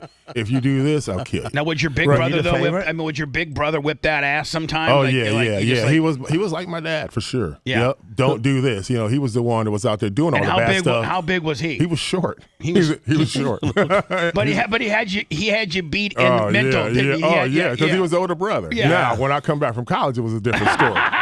You're like, try that stuff. You remember that brother. stuff you used to do? How about now, bitch? Give me some. Right. So Ty J, Gene, it's a very tragic story, and I hope that Ty J gives me permission to tell it, because I don't know that Gene knows how you lost your mom, and it's such a very tragic thing in Chicago. Yeah, Jake Tolino, $100. So listen to this. I don't want to hear something really sad. Well, it puts in perspective why Ty J, after he lost his mother, was like lost and like didn't care about anything, just because it was so tragic. And you know what's really crazy now is that they have like different doctors and stuff for the players. The team reaches out. Therapists. Back then, we didn't have that type of stuff, and I think that they didn't even know how to handle that. Rich McKay and I forget the other guy's name. Even Sam, they didn't even know how to handle it, because they probably never been through something like that, right? I didn't know how to handle it. Right. I mean, when I'm gone for a whole week, I come back and no one even knew what to say to me. I mean, what do you say to a person like that? Dang, sorry, bro. So what do you say? So, Gene, listen. Right? So it's his rookie year, and she lives in Detroit. So Mama's going to be able to catch. At that time, the Bucs play the NFC Central, which is Green Bay, Minnesota, Chicago, Detroit, and the Buccaneers. That's the division. Okay. So Mama Armstrong's going to be able to catch the Detroit game, because that's Ty J leave her tickets. She's going to be able to drive to Chicago, which isn't that far away. 3 hours. 3 hours. She'll be able to catch that game. She'll be able to maybe catch the Packer game. Probably not the Minnesota game. That's probably kind of but she might have a friend to drive her there. But never made it that far, Buzz. Remember, this was like half the season. That's right. So he goes to play the Bears in Soldier Field. It's a 3-hour drive for Mama. Ty J leaves her tickets. Uncle, her brother, his wife. A couple of my cousins were there. They all drive from Detroit down to Soldier Field to see Ty J, number 86. Rookie, tight end. And at this point, Ty J, I think you're getting decent amount of playing time. I started playing the first game. Right. Yeah, I played. I mean, especially on running downs. I mean, you were the first through third down guy. That's why they drafted me. So, because he's a block. I mean, right. He was. At that time you had 2. You had a receiving tight end. You had a blocking tight end. There was never. I don't think at that time in the league there was not one guy who did everything. No. So listen to this, Gene. So he leaves. He leaves tickets for the family. Ty J, do you meet the family before the? Oh yeah, night they stay in the same hotel. Okay, so they stay in the same hotel Saturday night, Gene. So Ty J gets to see his family, gets to see Mama. Your mom's probably so proud at this point. All the hard work, and this thug ass little son of a bitch has made it. I love him. You know, and Thug ass son of a bitch. You hear this? You talk about Deion like that? No, he doesn't. No, I'm just saying. Deion, hold on. of course not. Deion didn't come from the same beginnings you did. Deion had country club in North Fort Myers compared to you, right? And Deion's real dad was around half the time. You know, so here's Mama, and she's like, "Man, my baby's in the NFL. I'm just, you know, you couldn't be any prouder." And during the game, Gene, his mom suffered a heart attack in the stands and died at the game. And so Ty J's in the game, and Dr. Diaco or somebody comes up and says, "Come with me." Sam White, and then doesn't Dr. Diaco go with? He was in the ambulance. So the ambulance was like right in that little area where the Sallyport area kind of deal where the team walks in. Yeah. So they got Mama Armstrong on the stretcher. They're trying to save her life. They got Ty J. He's in his full uniform in the ambulance. They got on the field. Oh yeah, and then like right there. And then they end up going to in the ambulance. Dr. Diaco and Ty J and his mom dies. And so here's this. It almost makes you cry. Here's the thing, and the Chicago Bears were very. And Ty J said this. And the only reason I know the story is because Ty J's told the story. So I'm not out of bounds by bringing this up. But Ty J said the Chicago Bears were so cool and so philanthropic and nice and thoughtful for him that every time the Bucks, why Ty J was with the Bucks, every time that the Bucks played at Soldier Field, the Soldier Field management, Chicago Bears organization left roses at her seat. Well, I had a chance to purchase. I had a chance to purchase those seats. Right, and so I did that for like the next 3 years, and put roses there. Ironically, when I left here, I went to Dallas. And we played Chicago in a Monday night game, so I got to purchase the tickets that time. Same seat. The same seat. And then when I was in with the Chicago Enforcers, I got to purchase that seat also in that league too. So it was pretty cool, man. But where was that seat? Like in I don't remember. It was lower bowl, but you know how they do the and Soldier Field's been configured way differently now. And you know how they do the away team. They put you up in that little corner. Yeah, they do. You think that the away team's family gets good seats? They put you up in the 300 section. You know what? So that's So after that point, man, Ty J had a chip on his shoulder. Like I would too. Yeah. I put up in the button bar the Ty J Armstrong clip that you were talking about from 98 Rock. As long as Ty J, okay, somebody needs to move it around for me here. Light blue. Okay, light blue. Oh yeah. This is the things we used to play on the air on 98 Rock, and Ty J would hear them, and then all the players would get back to him and be like, "Man, Ty J, you got your own commercial." Yo, what's up? This is Ty J Armstrong from the Tampa Bay Buccaneers, and you're listening to my main man, Bubba. Did I mention I'm Ty J Armstrong? Damn, I'm the Mac. Better recognize. I got bitches and Benzes and wave runners, clocking hoes and stacking dollars. And, you're listening to my main neighbor, Bubba. I mentioned the Benzes and that Hummer and all my gold. Yeah, right. This is the Bubba Radio Network. I'm Ty J Armstrong. And you're not, bitch. Jesus. We used to play it every day. Back in the day, we did. Would the players hear that, Ty J, give you a hard time? Jeannie used to be on me about it. Oh, yeah. Jeannie had my number back in the day because she knew me and Ty J would hang out. So sometimes when she was trying to track him down, she'd call me up. She's like, Bubba, Jeannie. I'm like, yeah. You know where Ty J is? I could literally be right beside him. I don't have any idea. You do, Bubba. If I find out that you knew where he is, and she's a bad. It's just radio, man. Hold just on. Radio. She's had to put up with him. She's a bad chick. She does not. I mean, I'm scared of her to this day. She will roundhouse your ass in a minute. My she savior, does not care. Saved my life. Yeah, just for you. So did you see where that? Did your brothers get mad at you because she died there looking at you only? No. You know what I'm saying?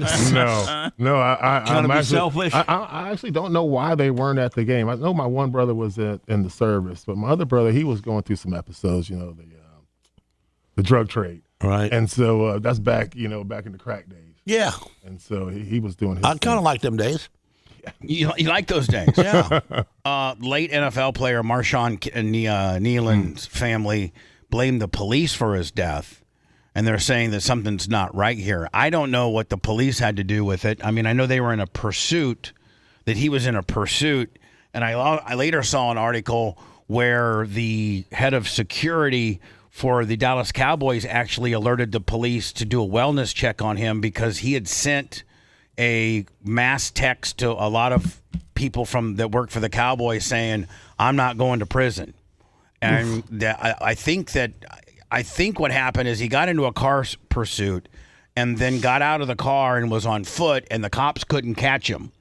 He got away. Hell yeah! And then he figured whatever he did was going to go whatever, and being in a high-speed pursuit and hitting other cars and things like that was going to potentially put him in jail, and he killed himself. I don't know how you blame the cops on that, but you know that's the former Western Michigan I think the Mustangs. My buddy played running back for him out of Warsaw. You didn't even get recruited by Western Michigan out of high school? No, Eastern Michigan. That was the only school. How good were you in high school? I made state. We didn't win any championships or anything like that, but I was all state. Were you tight end? Mm-hmm. Tight end, linebacker. I played both ways in high school, and I played both ways in junior college too. So you just lucked in? Lucked in what? What do you mean you lucked in? Lucked in being a football player? No, I've been playing since I was 9 years old. Gene. No, I was all right. You got to have the size and the skill set. There's no luck about it. Yeah.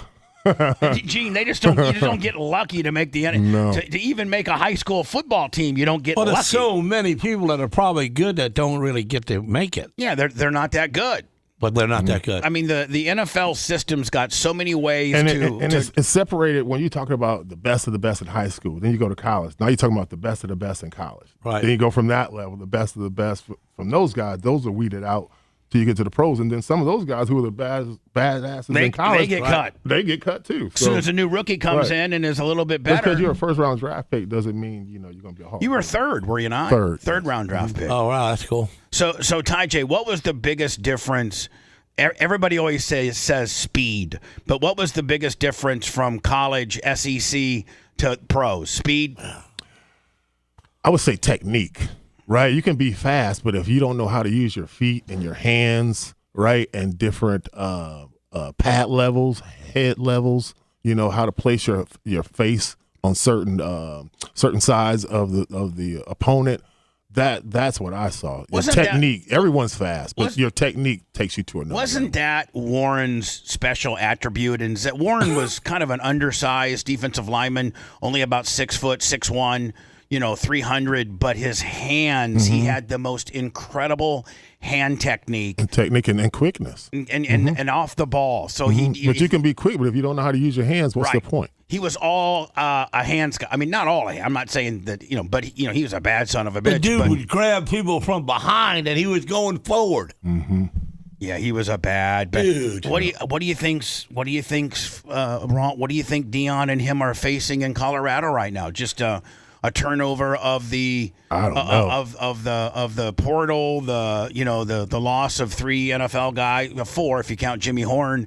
You know what? And you got Marshall Falk, you got Deion Sanders, and you got Warren Sapp as position coaches, Hall of Famers. But they're not playing the game, right? No, I know that. So it's all about how do you get these talented players to buy in to what Deion is selling.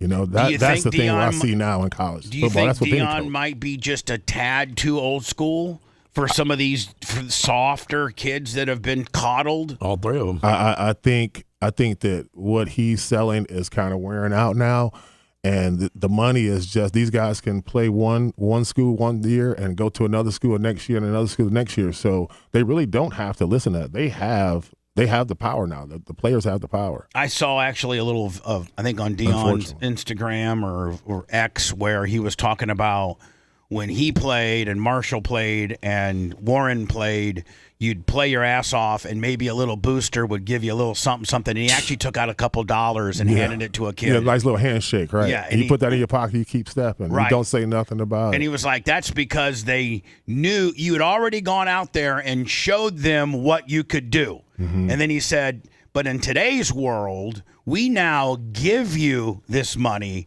and hope and pray that you'll give us something in return. Really? Yeah, it's actually, let me, you might be able to find the X or the Instagram where and Ty J, it's so dead on in the fact that, back in the day, if you're Eric Dickerson or Craig James, now obviously that was on the high, those poor guys. What SMU took as the ultimate death penalty in college athletics is now, legal. Yeah. You can give guys new Lamborghinis. You can give guys, six. What was Shador's NIL money? $6 million? $4 million? I don't know. But I know that kid. The Yeah, it's like quarterback $5 from million. Miami make like three Who? or four. The quarterback from Miami. Oh, Carson Beck? Yeah. Let me see if you can find it I'm for looking. me. I'm looking. But it's true. So back in the day, Ty J, you'd have to do something, and then they'd be like, "Man, we got to give this guy a little. We got to grease this guy up a little bit so he stays." But you couldn't even really leave because you'd have to sit out a year. Correct. So no one even thought about it. Nobody even thought about leaving. There's zero loyalty. When you see a guy who's played, 6-7 years and he's got 4 college teams under his belt, that's zero loyalty. And then how do you set yourself up for the next level? I mean, don't you think? Right. College football, I think, has made some great progress in the playoff deal, but they've got to ring in this portal transfer nonsense, and then they've got to somehow regulate NIL. With the money some of those guys are making, why go to the pro? You're taking a pay cut, right? I mean, like with endorsements and NIL, you're taking a pay cut. Yeah, I mean, Shador, he took a pay cut going to the league. Did that fight? Was he going to make the team, or did that fight in the final game, preseason game against the Bills, do him in? Oh, Shiloh, that cooked him. Yeah, that's a discipline thing, So if you do that in a preseason game, just think about it. What are you going to do that on when we have to have a defensive hold in the fourth quarter with 3 minutes left? Right. Yeah. Right. And the game's on the line. And the game's on the line. Yeah. And give the other team field position. I'm going to go into words. If you can find that. I sent you his Instagram. I'm looking through all his posts. I'm trying to find it. I don't know. I might have been on just X. Might have been on Deion Sanders. You know what? I think it was Prime Media. Okay. And Ty J's going to love it. But it might be, like you said, Ty J, it might be too much for today's players to throw any type of old school coaching or old school mentality into the mix because they're coddled so much and expect to be paid if they're good. And if you don't pay me enough at Colorado, I'll go to Indiana or I'll go to Ohio State. And it seems like the other schools can poach. They can. Yeah. And I think during the season too. Weird. I think that they did make a rule where, like, after December 1st, you can't have any contact with the kids because at that point you're messing up a bowl, that them maybe potentially going to a bowl. But I think that's the only rules they've set in place. Other than that, it's the Wild West. Yeah. Poor Johnny Manziel and all these guys that could have made so much money and got busted. Didn't Reggie Bush have to give back his Heisman? Yeah. Because he how do you give it back? They took it. They took it. They took it from him. Then they gave it back to him. Yeah, because he did a card show or signed some jerseys. I'm not really sure. I think they bought his parents a house. Or something. They had a house. There's a lot of money. His parents got. But that'd be okay today, man. Yeah. I mean, NIL, I don't know there's any rules. I mean, I think if part of your NIL deal is that mom's got a new house, then mom's got a new house. That's in the contract. Right. Let me see if you can find that for me. All right, and we'll come back, okay? If you want 24/7 on-demand Bubba and the crew, go to BubbaArmyHQ.com. Right now. The Bubba the Love Sponge Show will be back after this.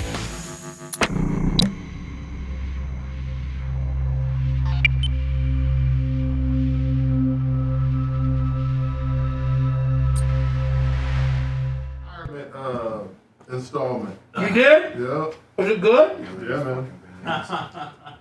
Could it be on his son's page, Bubba? Yeah. Deion Jr.? Yes, it is. Okay.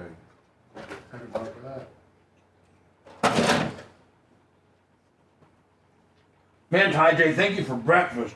Yeah, man. I got 3 projects over in this area today. First one's at 10, so I was like, I'm going to go over there and hang out. I was going to go see Ian, but I was like, I'm going to go see him probably later this week. So I'm going to go see if I can come by your spot. And I was like, I'll just bring breakfast and hang out. We was watching an ESPN thing about the drones where they got races. Mm-hmm. Yeah, I would do that. Those are called FPV, first person video, and so you have to wear goggles. Yeah. Those, right. I don't do that. Mine is a GPS drone, so those you always have to use a stick and have throttle, so the drone is constantly moving. If you're not moving the stick, it'll fall out the air, right? A GPS drone, I can put it up in the air and just take my hands off the remote and it'll stay there because it's working with satellites. And it's every spot, like where you're sitting is a GPS location, where I'm at is a GPS location, right? So it's constantly staying in those positions. I couldn't believe how they even seen them things moving. Mm-hmm. They're looking through goggles. Oh, right? So they're in the drone. They're basically like in the drone, right? So that's why they have to sit down. Because if you're standing up doing that, no, you can't. They fall over. Right. I couldn't believe that the ability they had to do that. Yeah, I do though, but I'm not that fast. I don't do it that fast. Like so, I could come through this here and do like a shoot and just highlight the areas of this building with a small FPV drone. I could do it with GPS, but in this area that we're by the airport, so because of it wouldn't catch the satellites because of the building, and because we're near the airport, I couldn't take off in this area. So the airport's got technology to cut off? If you have a legitimate drone, it won't go over 400 feet, and it recognizes authorization zones. Right. So I could take off here, but I would have to make plans with the FFA. So I would have to. You'd have to call them up and say, I can do it on to do this house. I can do a computer, but I have to say, all right, do this house at this address, 9 o'clock between 9 a.m. and 10 a.m. So they don't see on their radar some little dot going, hey, right. Somebody's probably going to get a plane, you know? Right. Wow. And they all have RID, which is a remote ID, right? So they know by the serial numbers and by the registration number who owns that drone. So if it crashed or anything like that, they know exactly what it belongs to. And that's the difference between commercial and just a recreation drone. Now what about back a couple months ago where they had so many drones in the sky and they were moving around different states? Yeah. You don't know nothing about that? Just like that. That was just.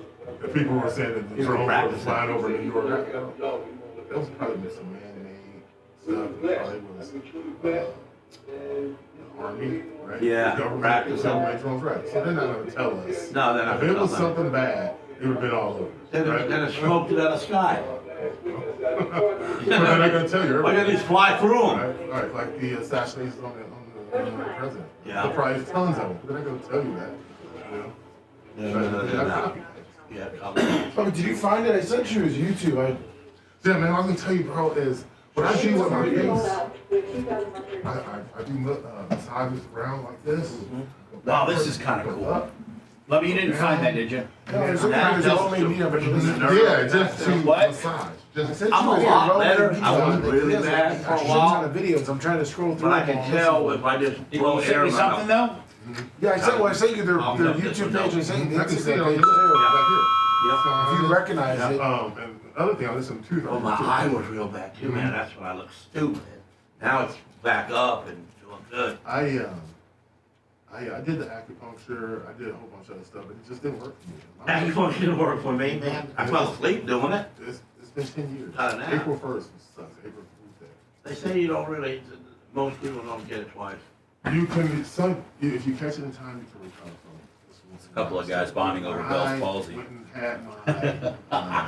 What's the show come to? What is it come to? Prednisone is something else, but I did mine 7 days later. You caught yours in time. I did mine That a week minute, later. I woke up with it on my face. I FaceTimed my wife. I'm like, did you see something on my face? She's like, no. I'm like, yeah, right. Like, I feel funny as fuck. My wife.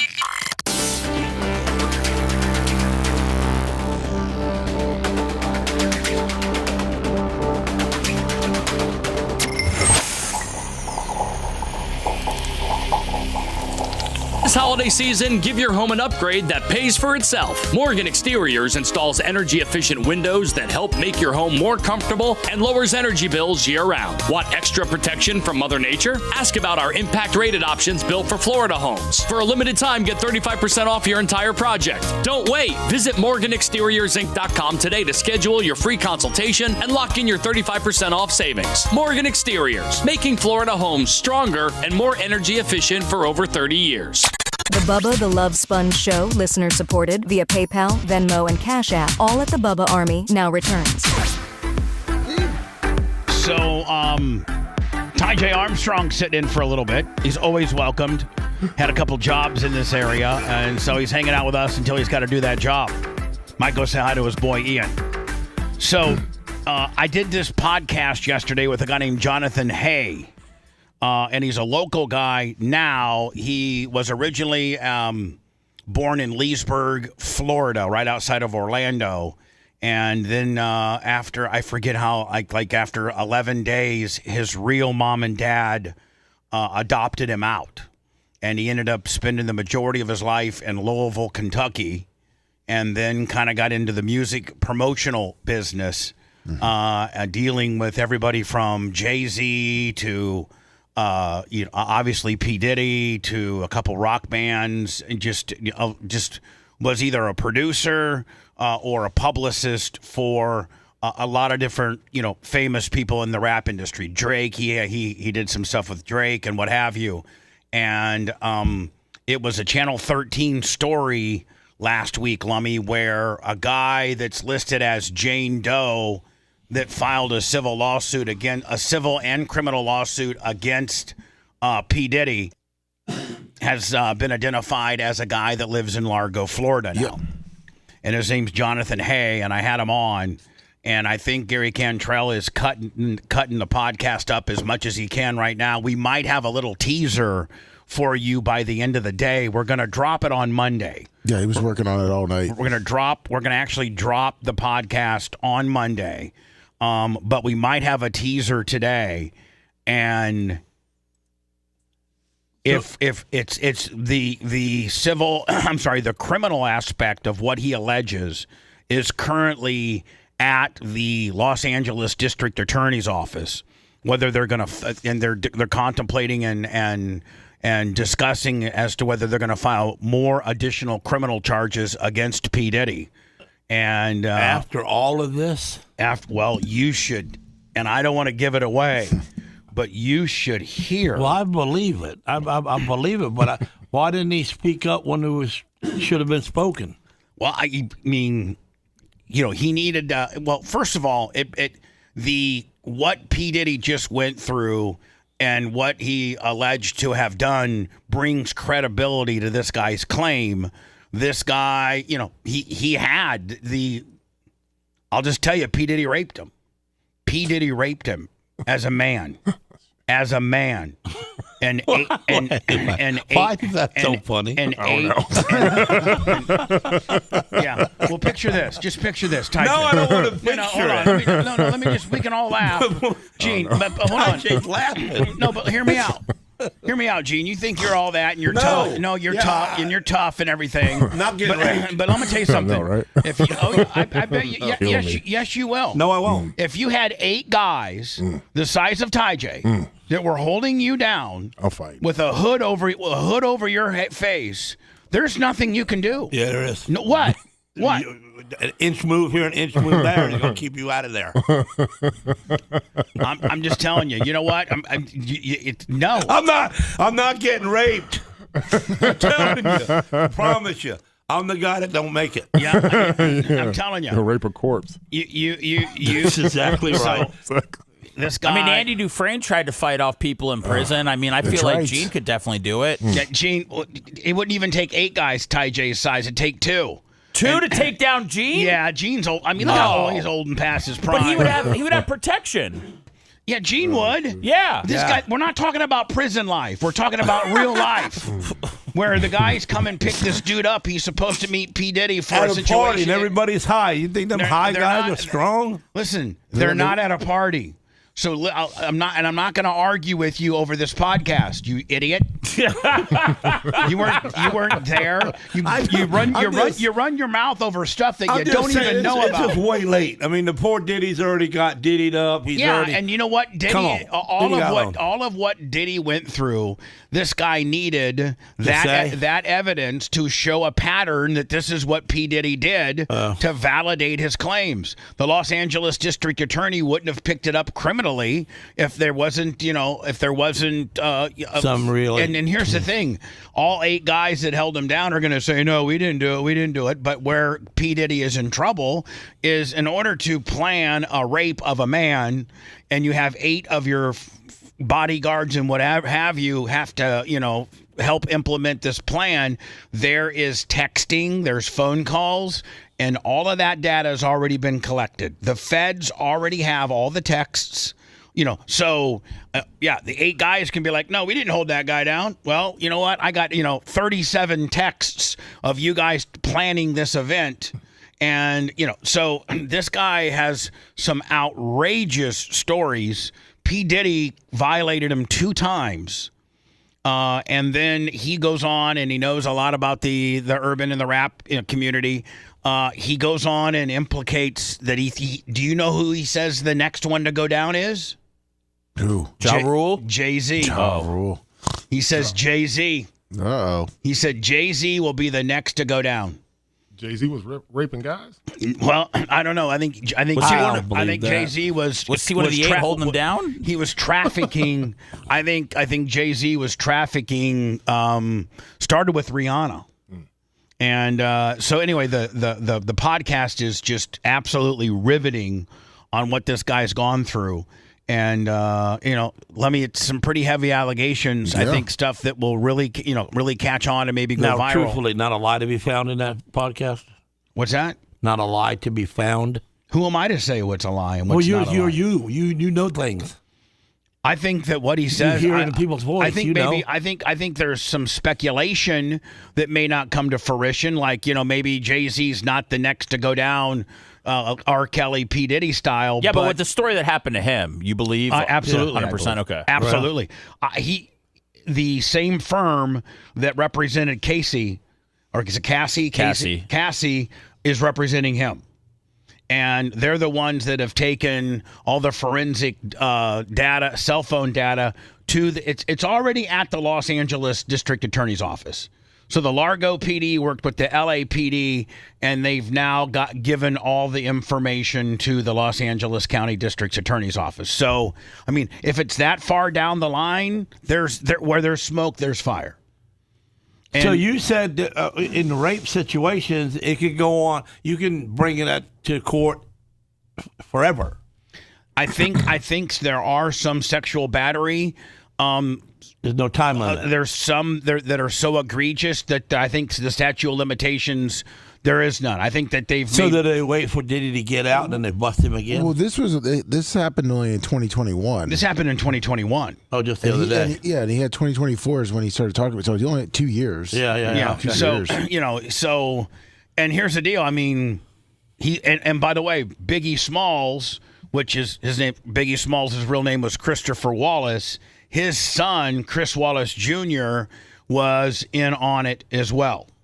Because that's who this guy, Jonathan Hay, was working for, that Chris Wallace, Biggie Smalls, Trust Fund Foundation hired him to produce some mashup records. Like a techno version or something, right? Yeah, like a techno version of some of Biggie Smalls' stuff. He'd already done it with, was it Rihanna? No, who? Rakim or I forget. There's another famous rapper. Rakim? He'd already done it with another. That's why the Biggie Smalls family got a hold of this Jonathan Hay guy, because he had already done a couple of mashups, like jazz feeling mashups with other famous rappers, and they wanted him to do the same thing for some of the Notorious B.I.G. stuff. So that's how he got introduced. And so he's in Los Angeles, and all the Biggie Smalls people are there, and he's in a room by himself, and P. Diddy walks in. I'm not going to tell you what happened, but that's the first situation he had with P. Diddy. And when you hear what P. Diddy did, it's pretty sick. And so he then at that point feels that he should either keep his mouth shut because, P. Diddy didn't touch him, but he exposed himself. But should he tell Chris Wallace what P. Diddy did, or should he just keep his mouth shut? Well, he told Chris Wallace what P. Diddy did, thinking that Chris Wallace would do the right thing and maybe defend him and say, that's not really pretty cool. And instead, Chris Wallace went to P. Diddy and said, hey, this guy said that you did this, this, and this while you two were in that room. And how many people are protecting Diddy raping dudes, man? A lot. Jeez. I mean, I think that during the I'd protect him if he gave me a lot of money. What's that? I would have protected him if he was giving me money. So anyway, he wasn't raping me. He thought that telling Chris Wallace would better his chances of getting this to stop. And so the next day he gets a call from the Chris Wallace, the Biggie Smalls, project saying, you're done. We're firing you. You're canceled. You're no longer on the project. And then so he's like, man, I should have kept my mouth shut, because at that time, P. Diddy really didn't do. I mean, it's pretty. I'm not going to tell you what he did because I want you to listen to the podcast. But he didn't touch the guy. But he did something pretty effed up. Like if I did this in front of Ty J, I would absolutely be. He might even go out to his car and get his. Did you masturbate yourself? I'm not going to give. On top of his head? I'm not going to give. I win, baby. Woo! Give me those free sunglasses. So at that point, he feels it's over. I'm just going to move on and produce my music. And then, 2, 3, 4 weeks later, the Chris Wallace people call him up and say, hey, listen, we want to get back on the project, but you need to meet us in L.A. They pick him up in L.A. They take him to this house. P. Diddy's waiting for him with 8 bodyguards. Boom, and boom. And he gets raped. Yeah, shut up, boy. Yeah. And Diddy had a lot of time on his hands to plan out evil stuff.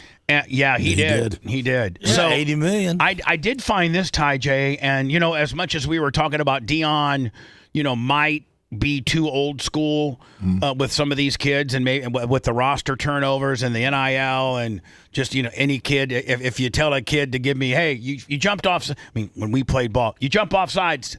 Armstrong, give me 10 push-ups right now. Yeah, that's what I forgot to right finish now. that story. So my position coach, I had just got to Ole Miss, and I didn't know the snap counter. And so I was jumping off sides, kind of, not jumping off sides, but false start. Yeah, right. And so I did it like 2 or 3 times, and the coach was like, get your ass back here. So I get back over there. He grabbed by the face mask, and before I could even say anything, he took a cup of ice and just threw it in my face. Gotta wake you up. Right. Wake up, Armstrong. And so all my guys looking at me, they were laughing. And so that was like a point of him trying to see what my mentality was, Right. Am How I much heart you had. Yeah, am I going to blow up and Right. whoop his ass, or you gonna am I going to up sit there and and win take this it game for me? and get right? And that's right. what I did. I got right. And you knew at that point, man, you couldn't let your mama down. You'd gone to college. You're the first son. He didn't want to let and I didn't himself down. And I didn't want to let him down. Johnny I didn't want to let the Kostika, team down. $100 on me for the Ty J effect. Thank you. Thank you, sir. Right, you didn't want to let your mama down. You didn't want to let your teammates down. You didn't want to let him down. And that shows him that I care. Right. Right. Today, in today's world, They out. the out. I'm transferring that day. Guy's in the portal, right? Calling mama, and I'm out. Mom, I'm going to try. The guy on the ice is going to jail, like Ty J said. I'm trying to get it. I'm going to try to get on with Eastern Michigan up there, Mama. Exactly. Yep. So I didn't know this, and this is actually, I never knew this story, and I think Cam Newton is that Cam? That's Cam Newton. Yeah, Cam Newton, right? Yeah. Did you ever play against him? He was bigger than you, Ty J. Yeah. Wasn't he 6'5", But, like he's 2'6"? offense. So I seen him play. No, I'm saying like. Oh yeah. I mean, he was. They say linebackers. About 6'4", 260. Yeah, they'd say like he was bigger than most of the guys trying to tackle and fast him. too. Fast. And you know what? I really like what he's done post career. Yeah. Like he kind of says it the way it is. He's like a prick. Is he? Yeah. Tell him. Is he a prick? He's a prick. It's fine. He's just, he's a prick. I didn't know. With the, nice hat selection. I didn't know this story. But when back in the 60s, when my dad played ball, if you got a girl pregnant, they kicked you off the football team. You were a bad example of you just were a bad person. My dad was a junior. My mom had just graduated. My dad got my mom pregnant with me, and my dad was kicked off the football team and not allowed to play his senior year. That's why he's never liked you. Well, that's one of the reasons. Yes, Gene, you you're messed right. his life up. And my dad was the year before. Listen, the year before that, my dad's junior year, he was an all-state linebacker. Oh, he could have been somebody. Was like the first all-state guy to come from our small little town, and I don't know how long. And at that point, Ty J, you're a junior, and you're all-state. At that point, going in your senior year, coaches are all. I mean, you're the guy. Right. And so my dad gets kicked off the football team because he's having a kid, and that's the mentality of it was back then. Right. Well, you can't have that mentality now. I didn't know. The one thing Dion has always emphasized, no matter where he's been, is about being a dad, about being a really good dad. His message has never, ever been anything other than take responsibility. I want to try to make you a better person. He's really tries to spread positivity. And I didn't know this, and this really is impressive. I'm going to play it, and I'm going to fast forward through the Cam Newton's pitching of some credit union or something like that. But I didn't know this. But Dion got with a local Boulder, Colorado credit union, and under borrowed or through a grant, or I guess the University of Colorado went out and got an account. But he gave each player on the team that were fathers that had kids, 2,121, which is his number, gave each guy on the team that had a kid or a kid coming $2,100 and 21. I think that's pretty cool. Yeah, they opened up a bank account. What's that? They opened up a bank account for the kids. Yeah, I'm sorry. He opened a bank account up for the kids. Cozy, hey, Zeb, Gus. Anybody else got anything on the way? Y'all ain't like you in trouble. You ain't done nothing wrong. Matter of fact, you did something right, and a child is not a mistake. A child is an opportunity to mature you, grow you, advance you, and give you some skills that you guys gonna come? All right. Drinking the. All right, so Cam gets into some endorsement here. Now it picks it back up with Dion right here.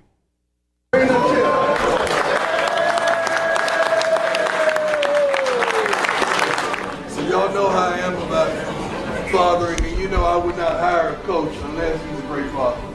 I don't hire a coach that's a deadbeat. I don't hire a coach that's not taking care of his responsibilities. I would never hire a man that he say he's going to look after y'all, but he won't look after his. That don't make sense to me. We've been blessed. I mean, truly blessed. And this is unbelievable. 5430 Alliance. They have something to tell you that we've been working on. And I think, the 5430 Alliance is kind of their collective. That's their collective wing of Colorado fundraising, the 5430 Alliance. Yes, some of you seen the tweet I put out last week. I said I need to partner with a bank. Coach Prime put out that call, and Elevations Credit Union responded. Coach Prime asked us to step up and to join him today in opening up accounts for the children of some of the student athletes that he just appreciates so much. Today we're starting you all out with $2,121 because that Coach What? Nothing. We're going to go beyond this, okay? I'd be calling out, where's your money at? Ash Caddy, $10. Longwood made a good point. He said if fathering was so important, why did he hire Warren Sapp? That's a bad dig. Well, that was actually that's an addendum. By the way, that whole thing happened before he hired Sapp on. So I don't think Sapp's a good father. I don't think Sapp. He's lying. I've never heard of Sapp not being a good dad. Yeah, I've never heard of Sapp being a deadbeat dad at all. I know he's got 4 kids, 3 kids, 4 kids. 6 kids. He's got 6 kids. Hell yeah. And how many baby mamas? It doesn't matter. 7. He takes care of all 4 of them. Kids, 7. 6 kids, 7 baby mamas, Gene. Get off my dog, man. Do you think having different Don't make Ty J moms, uncomfortable. different women in your life and having babies, mom, Some are more special than others. No, some of them are pains in the asses. Or do you still love? You probably, I if don't you know, got, Jay. if you,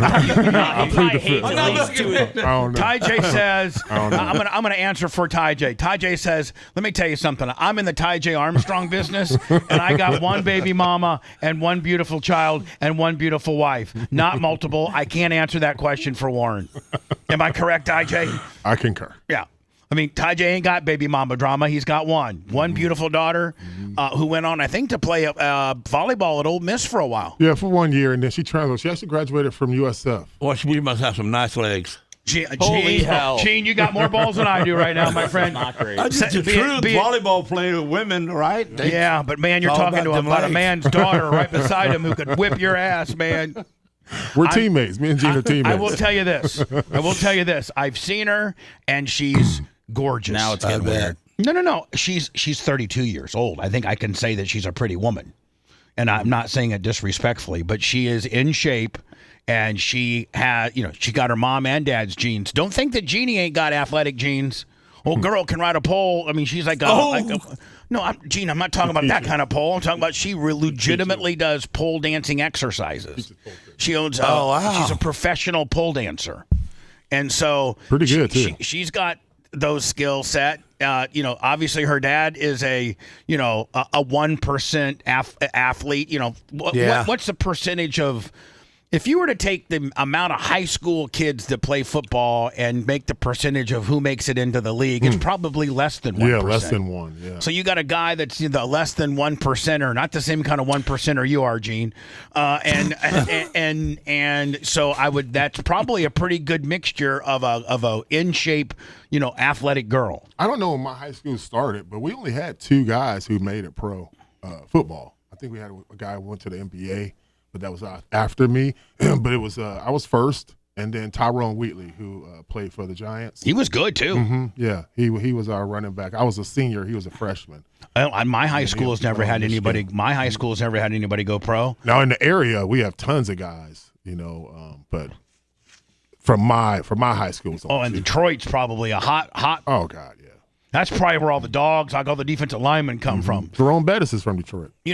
Dion got in trouble for saying this, but and I think it's true. He said Dion said, and Dion might be the only coach that can say it. But Dion was like, "Let me tell you something. I like to profile." He goes, I like my quarterback to come from a family with a mom and a dad, and he's got some responsibilities, and he's a good student, and he's a natural leader, and he doesn't come from a dysfunctional, broke-up family. That's where I like to get my quarterbacks from. He goes, I like my defensive linemen to be straight thugs. I want him from broken homes. He goes, I want him to come from broken. He goes, I want him to come from broken homes, and I want them to be mama's boys, and all they want to do is take care of their mama. They want to take the money that they get in the league and take care of mama. I want them the thuggier, the better. That's the coach I'm signing up for. That's what I'm saying, though.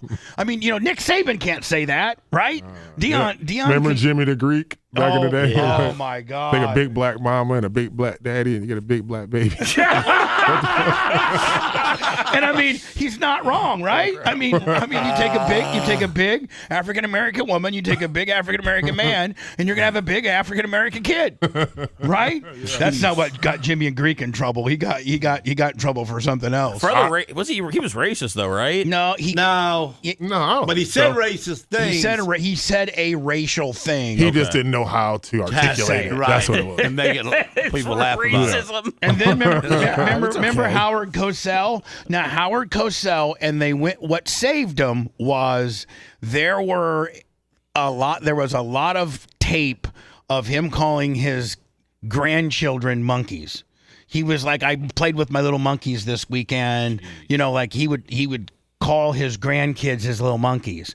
And there was an African-American man running like an 80-yard touchdown return on Monday Night Football, and he referred to the guy as that. He's an idiot. But what saved his ass was he had used the term hundreds of times describing his grandchildren. So that saved him from not getting fired from Monday Night Football. Had he not ever had those, situations of calling his grandchildren monkeys, he would have been... He said the guy was running like a monkey? He just... said, He looks like one? He just said. His arms are long like one? What? He said, look at that monkey run. No, he did not. Yes, he did. And why, Gene, do you think that's racial or do you think that's nothing at all? Well, I don't know why it's racial, but it's stupid because, here's my take on it. That? I think we all came from monkeys. Well, I really do. We might have, but I think I don't even call my best friends monkeys or nothing. Why are there still monkeys if we came from monkeys? Because we've evolved. Some monkeys didn't get the evolution. Oh, they didn't get the email that it's time to evolve? They were different types of monkeys. Yeah, they're different types of monkeys. Okay, what monkeys did we come from? The monkey that's not around anymore. Hold on. We came from the monkey that turned into a man. That's right. And then there's some monkeys that stayed monkeys. Come on now. I got you. It's just some people evolve and That's some not people the way Planet of the Apes was written. Man, Planet of the Apes used to scare the hell out of me. I was so scared of Planet of the Apes. Because they come real? Well, they were so scary looking. Yeah, man, that was a great movies. I guess if you stayed on the job at TSA, this is pretty cool. Christine Nome went to, I guess, Houston yesterday at the Houston Bush National Airport. And for all the TSA workers that stayed on during the government shutdown, she handed them $10,000 checks. Yeah, Trump did that. Isn't that cool? Yeah. Right now at 4:30, we're tracking what's next now that the longest government shutdown in U.S. history is finally over. And part of that story played out here in Houston today. The Department of Homeland Security revealed that some TSA agents who stepped up during shutdown will receive a $10,000 bonus. I mean, that's a nice check, right? And and they get their back pay. Yeah. That's a nice check. Tyja, you wouldn't sneeze at 10 grand right now. Somebody handing you 10 G's. Yes.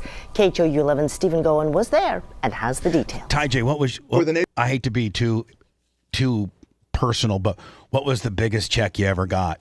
You always in somebody's pocket. I hear you every day. What's his worth? What's his worth? No, but I mean, because the average guy wants to know. I didn't make any money. They paid me in Gatorade and tape. No, shut up. I think you're first. I mean, I think at one time you got up to 1.3, didn't you? 1.4. Yeah, something like that. And what would a check like that be a week? Like, but did you guys get paid every Tuesday? Like, how did every Monday? Every Monday. Mm-hmm.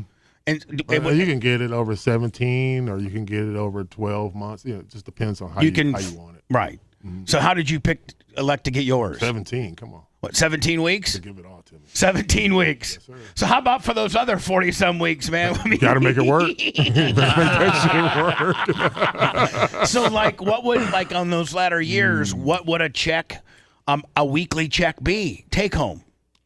30, 40. Did you hire somebody to take care of you, to help you manage your money? Yeah. Nation's TSA workforce. Genie. 43 days of a federal government shutdown meant weeks without a paycheck. But now, with the government back open, some of those employees are getting recognition. Patriotism and service of our TSA officers. And a lot more in their bank account. Man, she's pretty fine. No hat there, Bubba. Huh? She doesn't have the hat on. I know, she didn't have a hat on. She is so fine. She's going to be real fat later on. How do you know? Look at her face. She's already old. She's like in her 40s. What do you mean she's going to be fat? Big old cheeks, man. They're going to catch up to her. It's already been chiseled a few times. That's filler. That's plastic surgery, Gene. Counts. Today at Houston's Bush Intercontinental Airport, Homeland Security Secretary Christine Nome announced that TSA agents across the country with hell of a lot better looking than Pam Bondi. I would take Bondi. Exemplary service would receive a $10,000 bonus on top of their back pay. No, Pam Bondi, ew.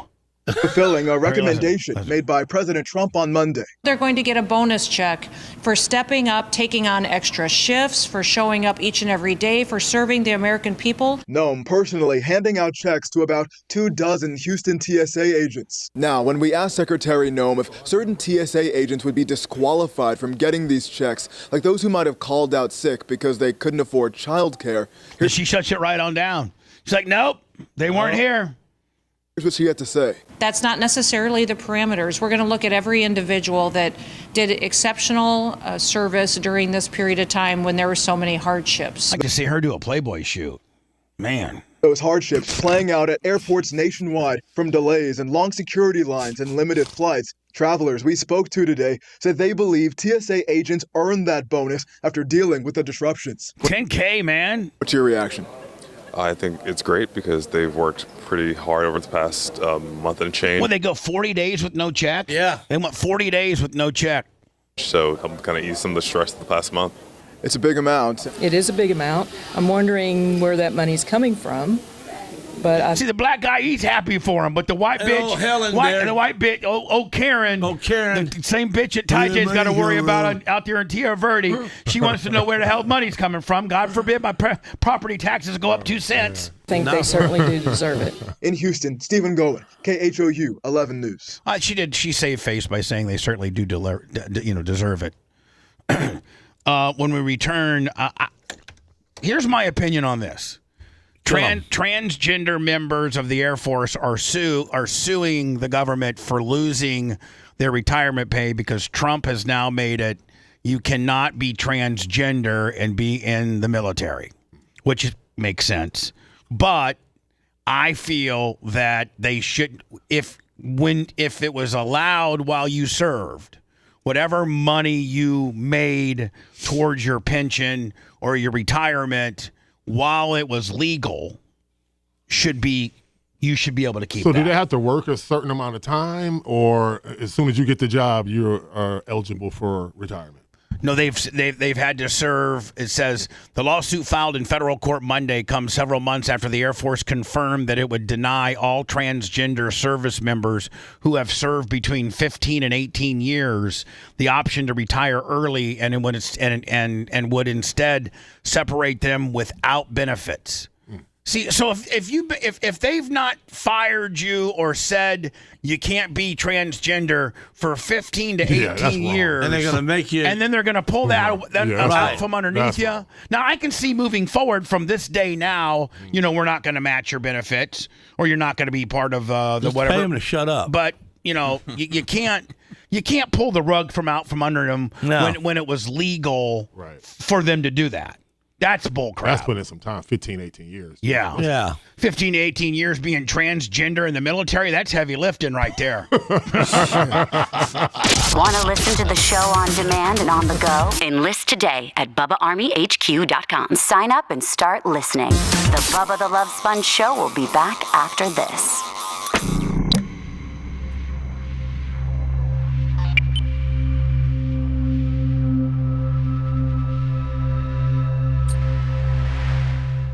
Wonder how many guys were throwing games or doing stuff, to help the veterans, right? I would never even think of nothing like that. I never thought you could get 12, 11 guys on an offense or defense to all conform to that without one person saying something. I don't see That'd be impossible. It's impossible. So that's what I'm saying. I wonder how many gay guys I play with, because you got guys who come out and say they're gay, and then how many guys were. And throwing a game, Ty J, can be as easily, an offensive tackle could throw a game. Right. We'll just watch the 90s Bucks. Jump, let's say it's 3rd and 4, and I'm throwing the game, I just false start. Right. But then you keep doing that, you'll get your ass out of the game. The coach ain't in on that. And you can't No way. Maybe. Nowadays, I don't put anything past me. Yeah, but if you're good enough, like let's say Paul Gruber, and I'm not alleging Paul Gruber's soul of the earth. So like Angus. But if you're an offensive tackle like swinging dick, fucking, like that level, they'll let you have a couple of false starts in a game. Mm-hmm. They're not gonna bench you for 2 of them. No. So and they're not even gonna continuously keep going. You're out. You're out of there. Right. I can almost guarantee that. So think about it, man. I mean, with now all this betting coming out, you have to, like you said, have to think about, man, how many motherfuckers dropped the ball? How many motherfuckers? Think about this. Right after that basketball thing, and now you got baseball and this wrestling or MMA, and it's like.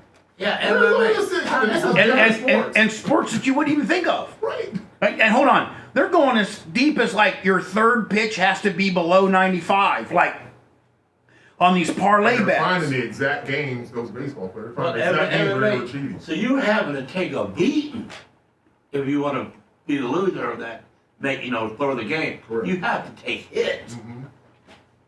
Not really. It doesn't make any sense. No. Especially if you are expected to win that fight. Right. If it's a fight, or you're expected to hit the 3-point off. If Steph Curry is just missing threes all over the place, air balls, people are like, wait a minute. And people wouldn't think twice about it. Well, if he did it at least 10 times a game, I would. Oh, yeah. And one, I'm like, wait. Well, they probably don't take 10 times a game to throw it. No, it takes 2.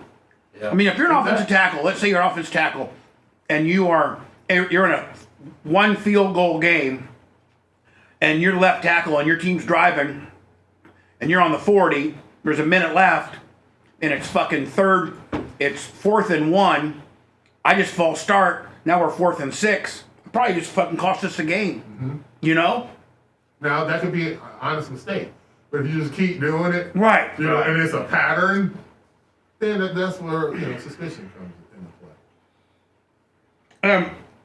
Like I said, that you had to play in all your years on the field, there had to be somebody that you either lined up against or was on your team that was doing something not cool. I had a guy, this is when I first got here, I lived in West Chase, and I won't say his name, but he was a rookie linebacker, and we were all over there hanging out, no girls, there was just all guys, and this is during training camp. And he took all his clothes off and jumped in the pool butt naked. At the White House? No, all dudes, all dudes, and I'm like, yo, bro. Hey, Ty that is out of J, there was a fucking White House, wasn't there? No. Yeah, I mean, Alvin you Hart. have your underwear on and diving in the pool because you don't want your pants wet. Butt naked. No, that's I right. was like, nah, bro. We don't play that. Didn't was it Leon Lett? Didn't you saw put his dick on people's heads? No, that was was that Charlie Haley? Charles Haley. I've never seen him. I've seen him walk around naked and playing with himself, but as far as touching someone, I've never seen that. But when I first got there, and I saw him doing it, I'm thinking, God, I'm about to go to jail. This guy hung around and put his dick anywhere near me. I don't think we're in the merchandise part of the and so business we had yet. multiple helmets, But practice helmet and a game helmet. And I was just sitting, I just had it. Gotta think about it. I was a new guy. I don't know nothing. We do have Caviar Tacos working on a legit logo for the Blizzard. I wasn't the initiation. Okay. Right. You ain't gonna initiate. That's what I'm saying. That's why you put your helmet there. Yeah, but I'm like, Yeah. That's I'm what I trying was. to fit in, Instead of but being also you're not going to 750. Charles Haley's a big guy. Oh, okay. Yeah, Leon Lett, all of Well, I thought you were them. talking about ship. I thought you were talking about shipping. Oh, I forgot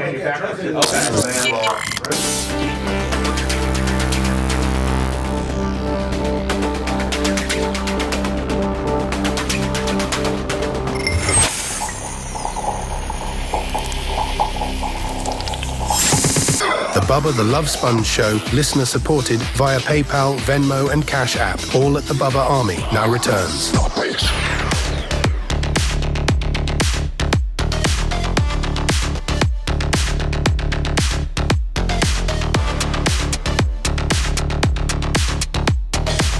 Former Bucky, what a nice surprise to have. Did you like the breakfast? Oh my God! I thought I'm having to smash it in between. I'm having to eating it in 5 I made minutes. sure I got Sethy some avocado toast. That was the first thing I ordered. Man, I appreciate it. Yeah, Did you man. look at that avocado toast? It was ugly. I mean, I eat it. It smells But good. you know, I also thought they had an option you could put meat on it. So No, he's not a meat. And I didn't put any bacon or. Now, Ty J, what about your you diet? killed it, Like, man. what do you like? Are you a meat and potatoes kind of guy? Or do you man. try to eat clean? I try to, but I love your normal chicken wings, hamburgers, steak, ribs. I can't cook ribs. Well, I got a I'm talking green about egg. what you cook. I'm talking about what you like. Oh yeah. I do like ribs, but I try to stay away from pork. You eat candy at all? Not really. I used to eat what's those little hard candies? Jolly Rancher? Ranchers. Yeah, man, and it broke off. But they'll mess your teeth up, bro. Good. Look, I just chew them, just crunch them up, right? I wouldn't suck them. I just crunch them. Oh, so yeah. And you know what? Smash a whole bag. It's so good. 4 crowns later. Yeah, the enamel off my back teeth came. I was like, I may need to get those up. I don't care how badass you think you are, Ty J. You get a root canal, get right back to me. You know what I'm saying? Right? You know what I'm saying? So Ty J had, during the hot mic, had an interesting a statement, and it's true. And especially with not the gay part of it, but more the throwing of games. Now there's just so many different ways to catch a person. They have so many different algorithms, and there's back in the day there was only a few ways to bet. You either knew Guido down there at the Columbia Club, who was the bookie, or you went to Vegas or Atlantic City and they had a sports book in the casino. But there wasn't a lot of efficient ways to bet. And how do you meet these people, right? Like, there's no one standing outside the locker room saying, "Hey, you want to?" They meet you. Some money. Yeah, they find you. And I think it's because you're in the betting. You hang around. Yes. So if I'm not a bettor, they're not looking for. No, me. also another way you see the friends, like your friends. That might be like let's say, hold on. Let's say, because Ty J, at any time during your career, I always had your number and stuff. I could always get a hold of you. Right. So like, some guy comes to me and says, "Hey, Ty J Armstrong? Yeah. Tell him, he needs to jump offside or a false start on 2 critical third downs, to cost the Bucs the game." And what would you make an answer to that? What would I say? Yeah, what would you say? I would say, I'm not going to Ty J with that nonsense. I'm going to get knocked out, bitch. Would you jack the guy up a little bit? No, I'd say, what's the cut? I mean, what are we doing? No. You couldn't find anything out back then. But Ty J said during the hot mic, I wonder how many, and not that it matters, but I wonder how many players, because back when Ty J played, it was very taboo to be gay. Like, you couldn't be. It still is. Well, no, it's not, Gene. It's.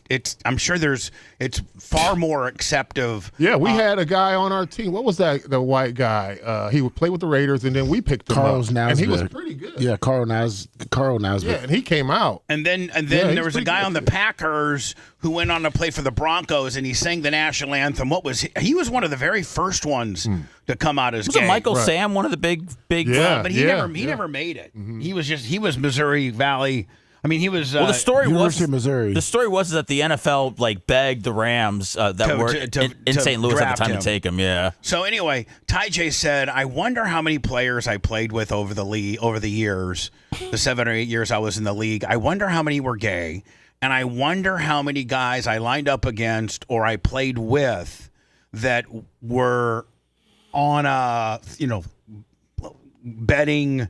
Let me throw this game. Let me do something to affect the outcome. It's probably harder in football because there's more guys. I feel How can like you get 11 guys to all congregate on that and agree on I think that, it would and be not hard. one person say anything? You can't. No way. Well, you could. I mean, yes, you can. Man. I mean, you get 11 guys. One of them a little bitch. That's exactly right. I guarantee you. Yeah. So I mean, if you just think about it, Ty J, you're right. Out of 53 guys, there's a couple little bitches on there that got their hand out. Yep. And if you're a wide receiver, or you're a quarterback, or you're a running back, or you're a left tackle, you can drop a ball, throw an interception, fumble, false start at various points of the ball game. There's critical points. Hurts the outcome. Yeah. Let's say Buccaneers are driving and they're on the opposing team's 30, and there's a minute left in the game. They're down by 2 points, and they're in field goal range on the 30, but I'm left tackle Willie, and I'm in on the we gotta lose this ball game. I false start.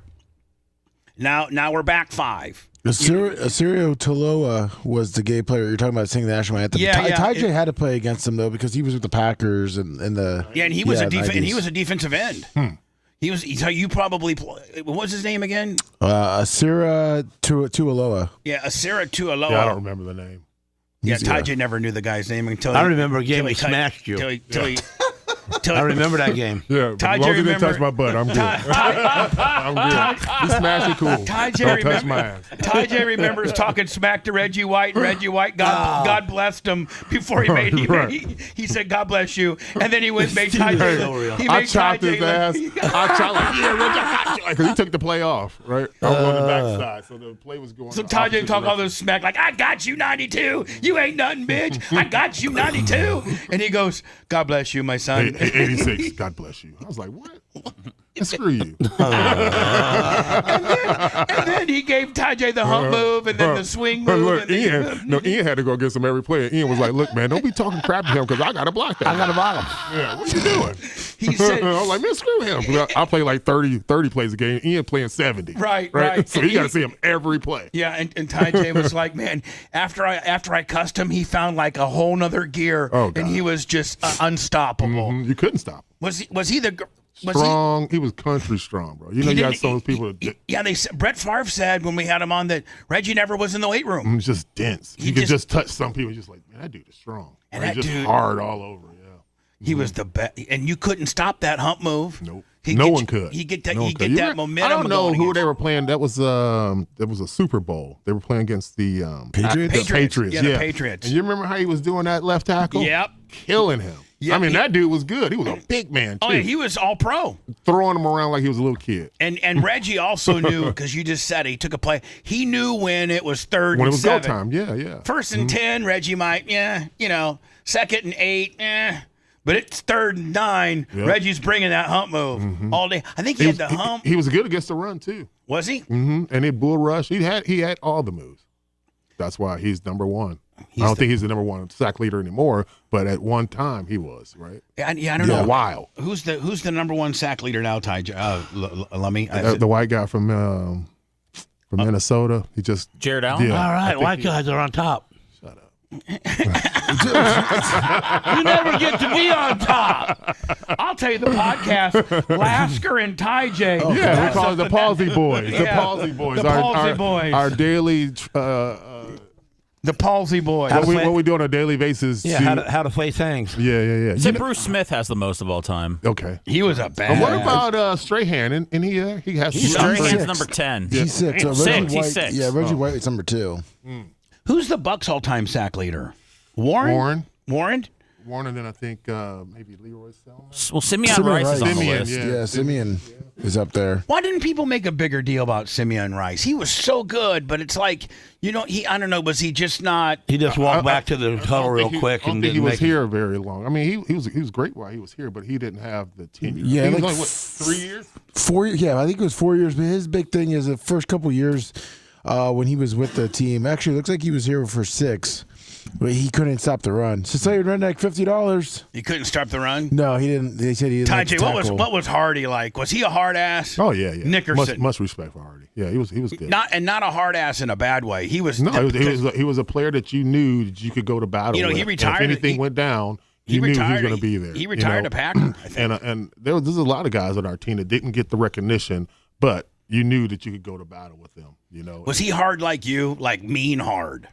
No, Hardy is a God-fearing man, and he's a good dude.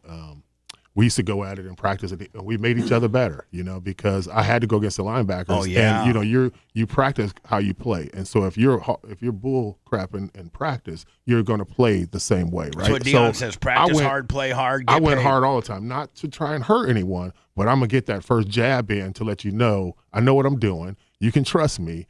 And you also performing for your coaches too, because if they don't see that you aren't performing correctly or doing the right footsteps or not paying attention or to detail, you probably not gonna play and not very much. So in practice, there was many a times you had to go out and chip the was he 56?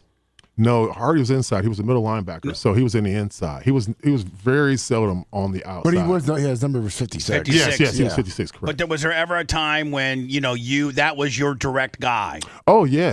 Like if we're running an inside play, and you got to have the tackle going down on, say, the defensive tackle, or your right or left tackle going down, then the tight end has to go up to the next level, which is the middle linebacker or the strong safety. Right.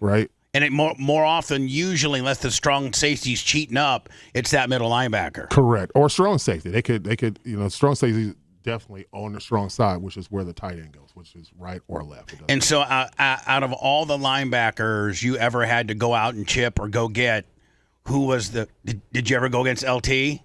Oh, yeah. Actually, I scored a touchdown against LT. You did? Mm-hmm.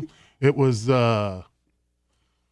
we were faking a run to the right, and so I just kind of like trying to fake cross chop blocked him. He was a strong side linebacker, right? So he's over the tight end, and so I kind of like fell on the ground and chop blocked him. Well, the play went to the right, but Craig Erickson bootlegged and went back to the left, and so as the defense and the offense went towards the right side of the field, I popped out and ran to the left side of the end zone, and then Craig Erickson hit me over the top. And, what was LT? Was LT another Reggie White type? No, he took plays off too. But again, he was at the end of his career. We're talking about 92. This is actually probably 93. So yeah, he wasn't as hard as he was back then, but he still was, getting sacks and all that kind of stuff. He was still LT. Hello, you're on the air. Go ahead. Hey, I don't mean to get off the subject, but which means you're getting off the subject. No, you guys are talking about football, but you brought up this P. Diddy thing, and I got to tell you, it happens. Those type of incidents are more common than you would think. Happened to you? Security, No, but I witnessed it. Unfortunately, how do you know that? Gene, shut up! God damn it! Let him tell a story. It's like you're there to to shoot everybody down. The way you were going after that banana, I'd be a little nervous. Yeah. Tajay wants to know how many homosexuals you play with. How many are beside him right now that can deep throat a banana? Now I'm a that wrist monkey. technique, I've seen that too. Sir, go ahead. I'm sorry, Gene Lasker. You might have a very good story. This is how good stories sometimes get out. Gene wants to just cut everybody down right to the knees because he's perfect, of course. Go ahead. He's a good dude. Yeah, whatever. I used to work at a security, a casino up here up north. I was in law enforcement for 25 years and retired, and I got a job in a lead security position, and we had a guy that had come in, entertainer, and he's a B-level actor, but he's also got a singing act, kind of like a Vegas lounge deal. And he was here for a weekend gig, and we work with their own security people, and there's different protocols for different entertainers. Anyways, one night after a show, I'm in the hallway area, and I hear some noises coming from the room, and he had his own security in the room, but behind the door. But I heard some stuff that was alarming to me. So I went over and knocked on the door, got no answer, went in, opened the door, and there's his security with a cell phone, and this entertainer was raw dogging the heck out of a guy. And one of those situations where you look and you really don't know how long you stand there looking, like you're kind of shocked a little bit. I mean, you've seen a lot of things, but you look and you go, am I really seeing this? So a security guy grabs me, pushes me, gets a little in my face and gets me out the door. So I finish out my shift and I get ready to leave, and my shift supervisor says, I need you to come to the office. I go into the office and there's a security guy there with one of the higher level tribal police officers.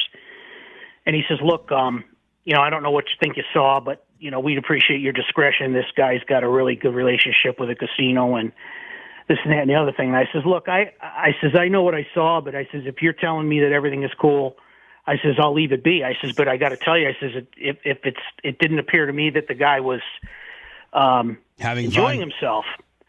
So long story short, it bothered me, and I went home and was thinking about it, and because I have a conscience. And the next day I was going to, go to my supervisor again and talk to him, but it ended up that the guy was the same situation was happening where the guy showed up, the same guy that was receiving was let in the next day. So I know it was something that was consensual, but the stuff that goes on, the stories that I could tell you are unbelievable. And some, the reason I actually left that position was because some of the things that are going on they're not cool. And people get protected and things are covered up. And you got to be very careful because I'll tell you, some of these people in the music industry, you see the people that are hanging around them and people that are these people in the doing their music security, industry. and they're not to be trifled with. They've seen so much and dealt with so many groupies and seen so many freaky things that it takes, that much more freakness to get them, I guess, to get theirs. And Skee-Lo wasn't getting raped, was he? No, neither was Skee-Lo. Skee-Lo. Neither was Snow.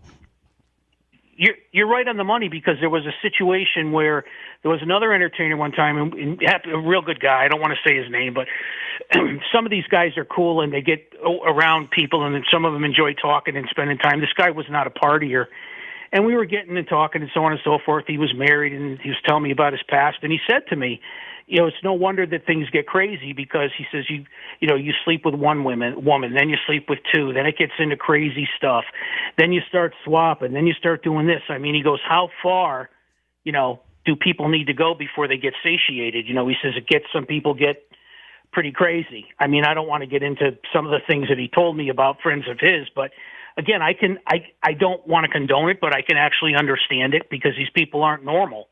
They don't lead a normal life. They're not like you and I where we can go shopping and do the things that...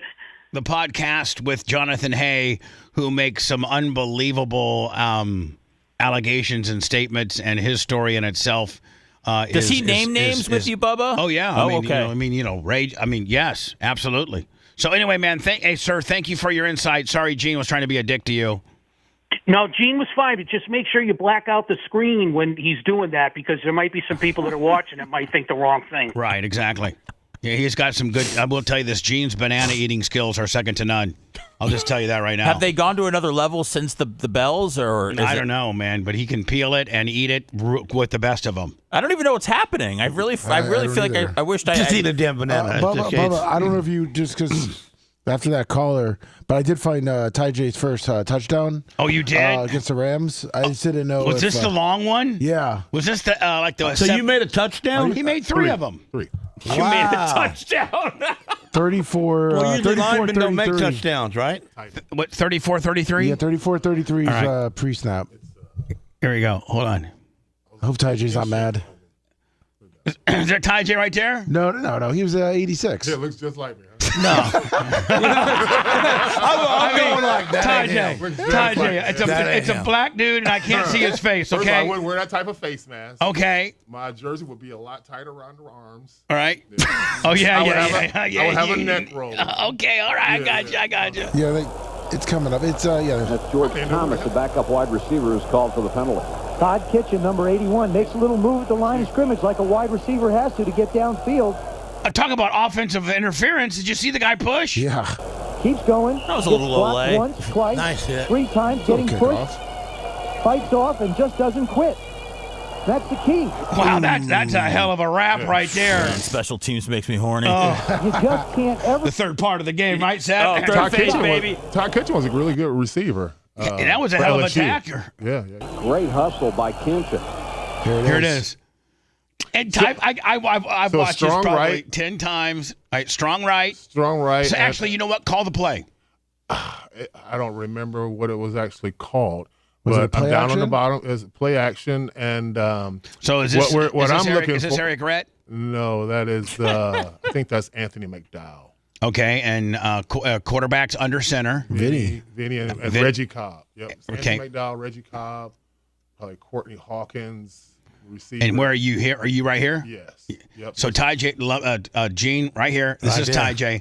Now at this play, Ty J, you're supposed to probably maybe chip. No. I'm going out. I'm just supposed to clear the middle. But if there's a strong safety in the middle of the field, I hook up. Like right here. Yes, I'm going to hook up. Now, I mean, hook up, block. No. Turn around and walk. Wait for the ball. I'm going down 14 yards. Like a button hook kind of deal. Yes. If they don't split right into a cover 2. Right, so we won't have anyone in the middle. If this safety splits right or left, now you're just going straight goal line. You're And gonna this be is by yourself. like a skinny, I guess what they call it, a skinny post. Yes. And if this guy commits to you, I got to hook up. Then you just turn around and wait and wait because you're at that point. And I'm just holding him so that the receiver can go. Right. And you're probably the third check. Cool. You're probably the third check down at that point, aren't you? Correct. But since they failed for the run, they split up, and then those safeties one went left. And this is right. all and what and what set this play up is good play action, right? Correct. Mm-hmm. And so if it's cover 2, I just keep going. Here we go. I like to watch it play by play. So the ball snap, play by play. Well, I mean, like you mean moment by moment? Moment by moment, yeah. So hold on. Ball snap. Boom. I'm going. TyJ drops. In fact, TyJ drops his shoulder so he doesn't even have contact. Now, here's the thing. If you don't do that and he hits you, you're off course and you're not going to be on time and you're not going to even make the round. Here comes good, by the way, good play action. Look at that. Good play action. Good job, Vinny. Play action. And you know what thing about it is, Vinny picked it up. Like, right. Because that's what he's looking for. He's looking at the safeties. Right. As soon as he sees the Who's safety that, the split. 57? No. But the 57 wondered why you let him go. Oh, here we go. Did you notice that? So the Bucs will have to start from the 19. Watch him stand there and go like, why did he hit me? Watch. Oh, no. So he's Look at this. Over the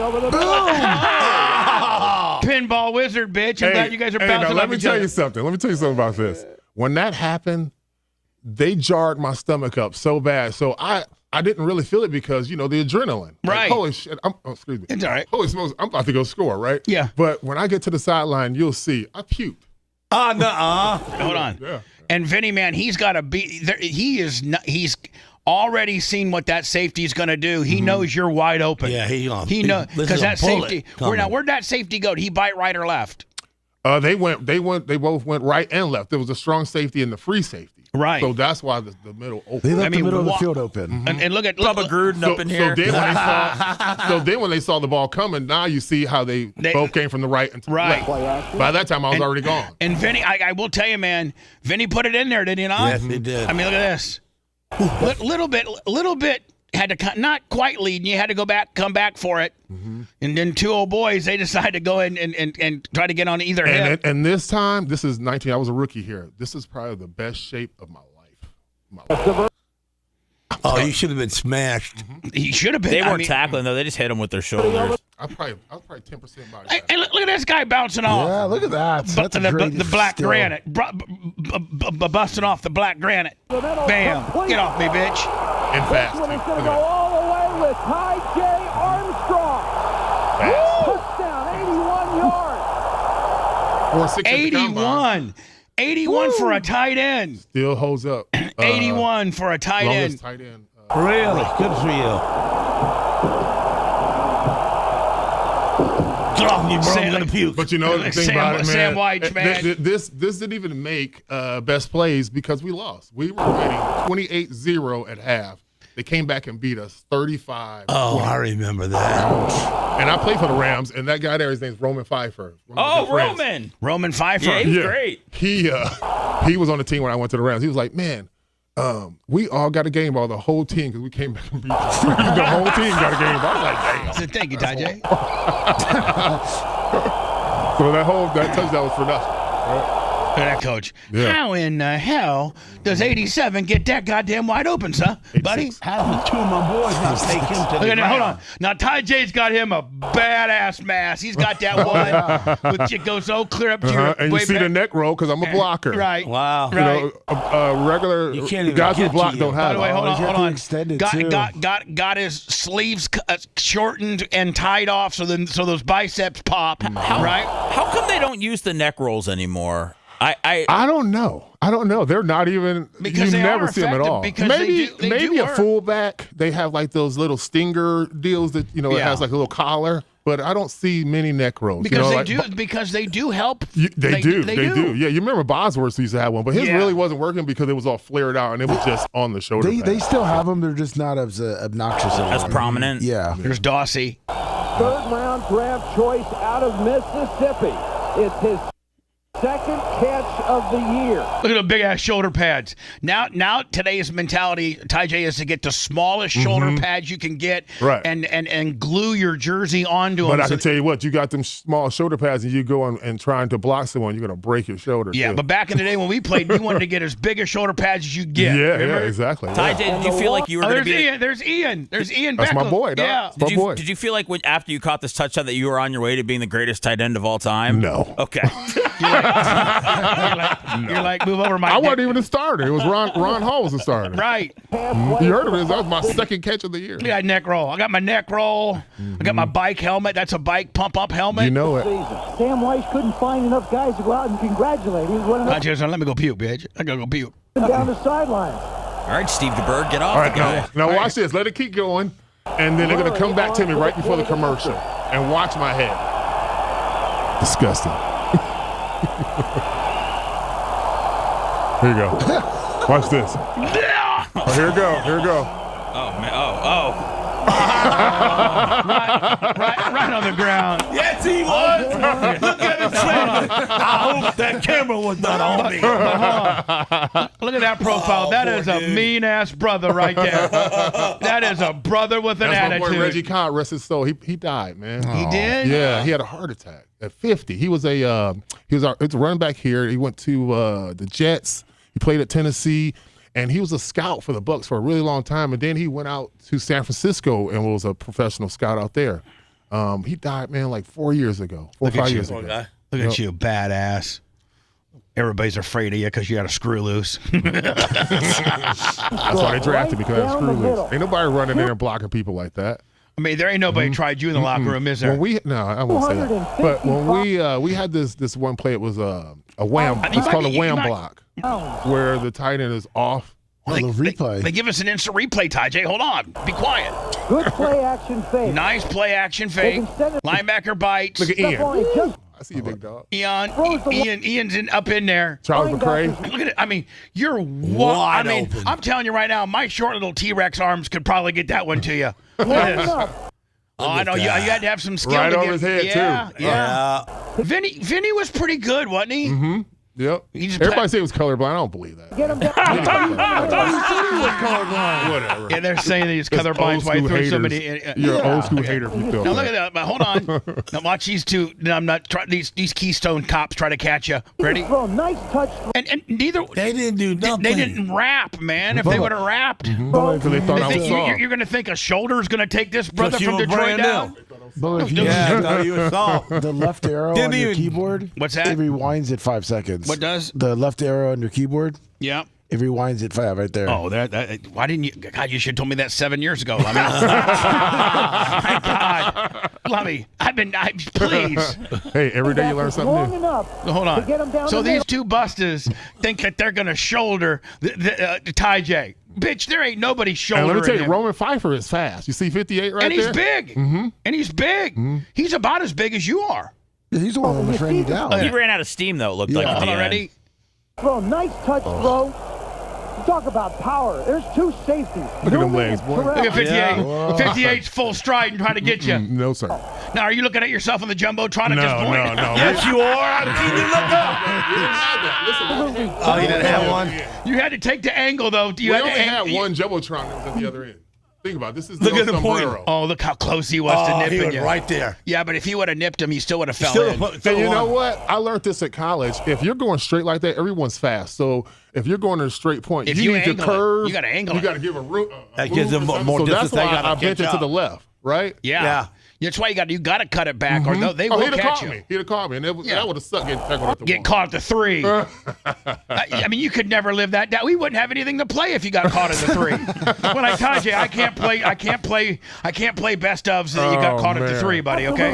Bounce off. And Vinny Testaverde knew he had him and just got the pass over the outstretched fingers. Meanwhile, Ty J is puking still at the sideline. Tips of Larry Kelm. R.P. Sam too. Sam passed also, man. What was Sam? What was Sam like? I loved him so much, man. It was. Was he good? And he was like a father to me. Bro. Could he get through to you? Mm-hmm. Yep. I mean, he could get through to you. Yep. Was your mom screaming? My mother was passed. She was gone at the time. This is in November. I remember this. This is in November. My mom died in October. October 18th. That's a shame. So this is about 3 weeks after your mom had died. Exactly. By the way, I know we haven't. I don't think we've touched on Marshawn Kneeland at all today, but one of the big things. We was, did. Yeah, we did. Did we? Okay. Yeah. One of the big things was his mom died. Yeah, man. Right before he got drafted. And they say everything changed with him after that. And you know what? If there's and one, that was this year. It happened this year. If there's one guy that can relate to that's you. Mm-hmm. You know what I'm saying? Yeah. The ever enthusiastic There's a kid like that who plays for Michigan State. I don't know his name. He's a defensive player, defensive back. And his mom passed, and he's taking care of his siblings. Now, he gets NIL money, but he's taking care of his siblings, man. He has, like, 2 brothers and 2 sisters, and his sisters are, like, under 5. Oh, wow. This kid's in college. I don't know his name, but he's grown up quick. Yeah, man. He go to Deion will give him 2,100. Deion will give him 2,100 you know what I'm a kid. talking about? Yeah, man. That was a sad story. I could relate with that for sure. I didn't have to take care of myself. Well, actually, I had older siblings I was taking care of. But to have younger siblings, man, and to be able to explain to them. Which one of your 2 brothers did you have to take care of? My oldest brother. He's still alive. He lives in Minnesota. Could he whip your ass? Not now. Right. Years ago, yes. Well, when he was way older than you and had you mentally broke down, but after college, you're like, "What's up, bitch?" Yeah. No. When I came back, they were like, "Damn, you on steroids?" What they just feeding the hell of us. I'm on all kinds of stuff. Anavar, Dynaball, Deca. At Ole Miss, there was no one on steroids or anything like that. We just had a great training program, and they fed us like crazy. Now, well, hold on, man. At Indiana State, we were on steroids. Yeah, I never. They told you to go see a guy. Just like betting, just like having gay teammates, I never saw anyone take steroids, use steroids. I've never seen it. Well, how did Brad Culpepper go from 300 down to 175? I don't know. He had a great doctor and a master because in the league they test for steroids. It's randomly. And it's Still? like 3 or 4. Yeah, it's 3 or 4 guys, and now they're testing for growth and stuff like that. Yeah. But back when I was playing, it was steroids, and it was like 3 or 4 guys a week. You didn't know who it was. It was just somebody. Hey, you, let's go. What's your belief in that? Should they do it? Who cares? I mean, it doesn't really matter. I mean, you can be big and strong and still be soft.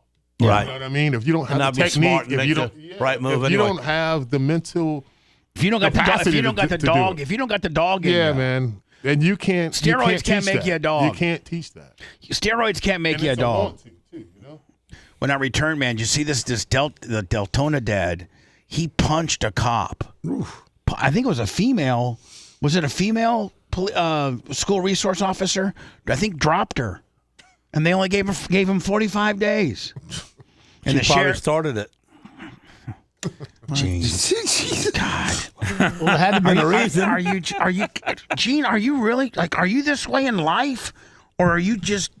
Yeah, if a resource operator does something stupid, maybe splits on my shoe when I'm walking by, I'm going to pop her in the mouth, too. All right, so that's your initial I'm opinion. going to get my Hazlet, and I'm going to get 45 days. Hold on. This just shows you we're going to play the story, and you're going to be completely wrong, and it just goes to show I've been completely wrong before. How you completely look at everything negatively.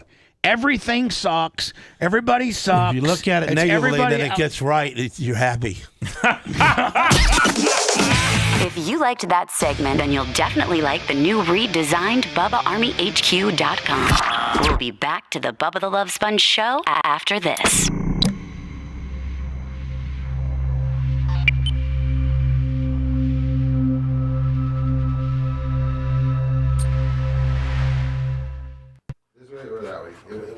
Man, I was always for the police officers, always for them guys. And then you see so many things that are wrong, that what they do. And how you keep me on their side all the time anymore when there's so many bad ones that mark up the good ones. Woo!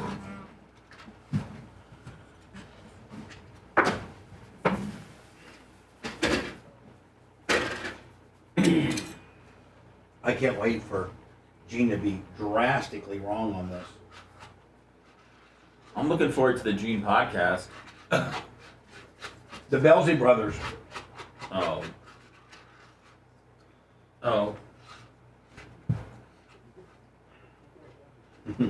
The Palsy Bros. Ty J and Gene could probably have a real good conversation. I think Ty could set Gene straight on some shit.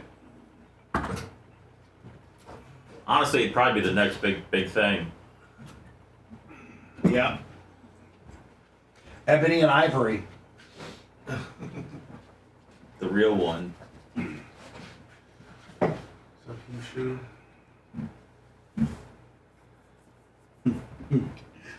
Ebony and Ivory.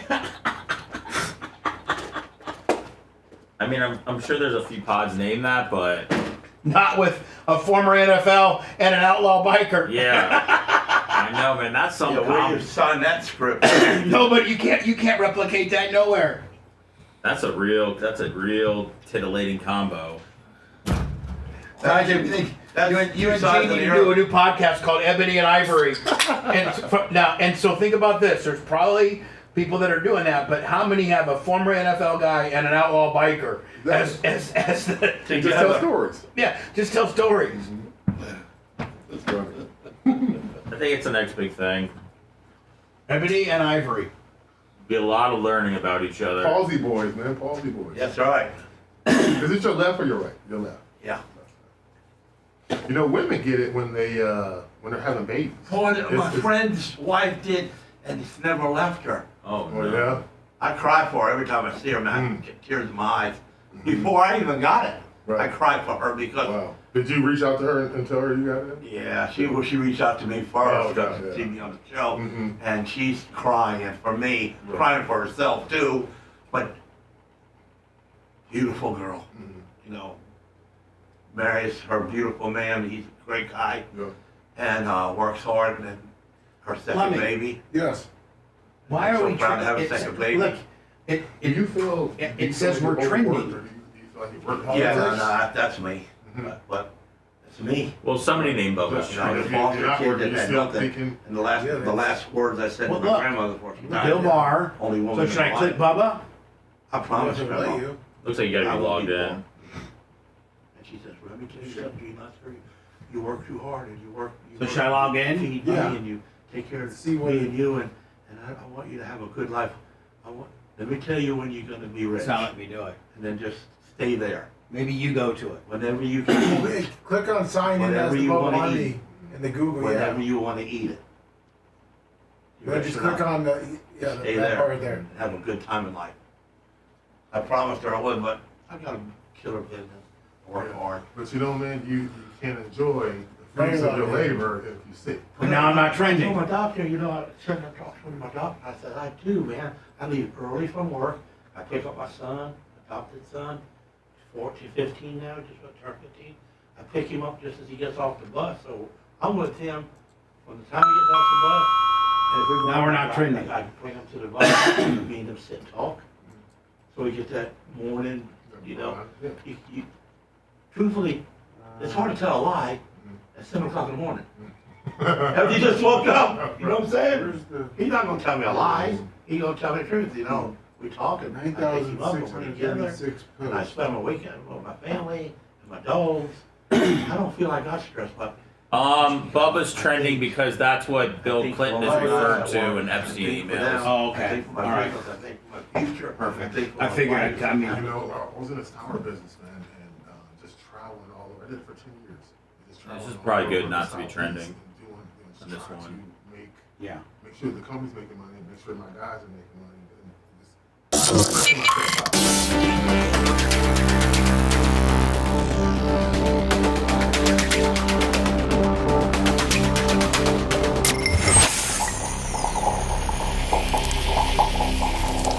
Big Gus tractor and equipment has grown so fast, mostly because you badass Bubba Army and Florida Man Radio. Big Gus is in need for some experienced technicians, and unlike others around, Big Gus will pay you for what you're worth, including payment for all your certifications and continuing education. We're talking about a 6-figure income potential in your very first year with matching 401k. Big Gus tractor and equipment, they service all makes and models of agricultural and construction equipment. Apply at BigGusTractor.com. Make sure you tell them Bubba Army. The Bubba the Love Sponge Show, listener supported via PayPal, Venmo and Cash App, all at the Bubba Army, now returns.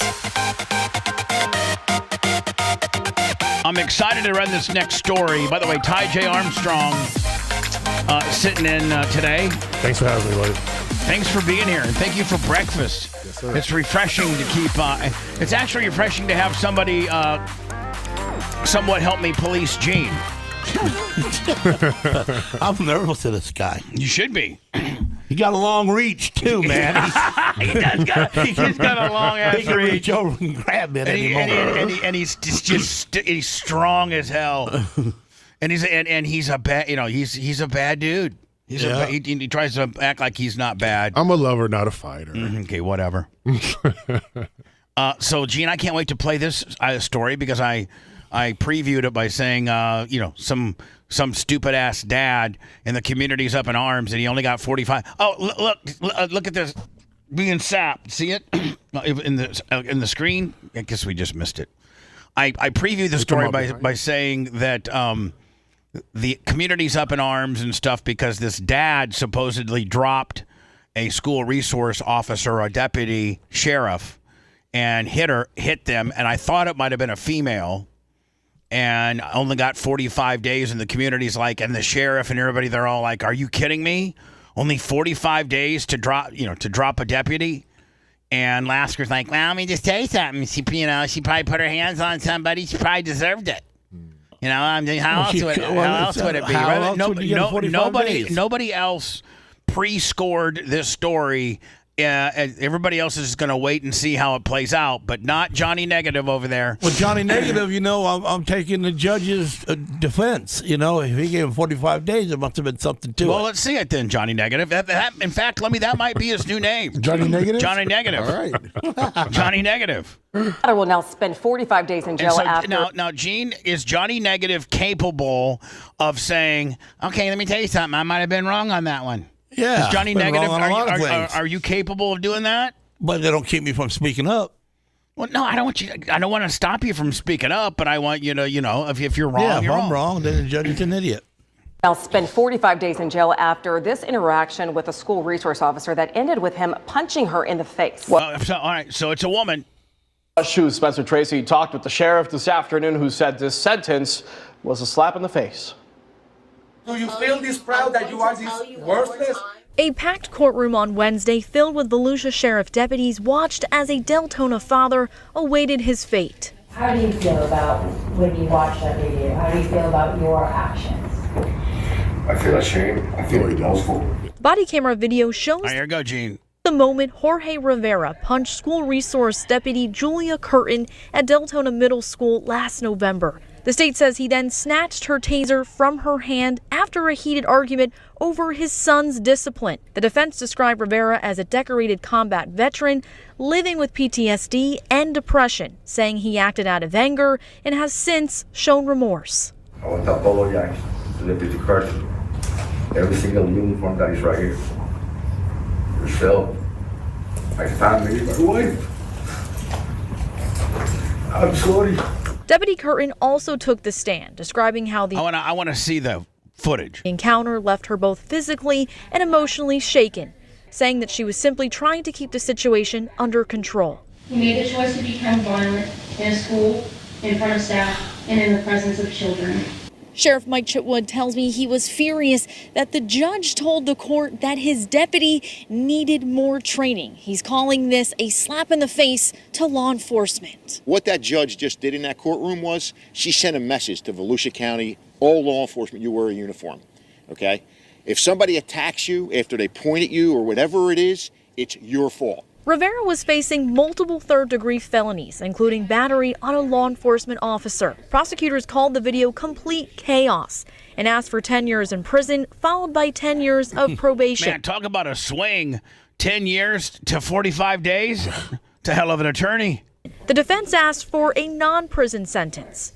Ultimately, Rivera took a plea in this case. The judge did sentence him on all of his charges. However, it was not the outcome prosecutors and law enforcement had hoped for. 45 days in the county jail. Covering Volusia County in DeLand. I sent you Spencer Tracy, the body West cam. It's Junior. about All right. I want to see it because that'll tell you, that'll show how if this was egregious or if this is, if it's a nothing burger and 45 days is, probably right. So the judge also said that the judge blames the deputy for the incident, ruled that her attacker was triggered by the presence of a taser.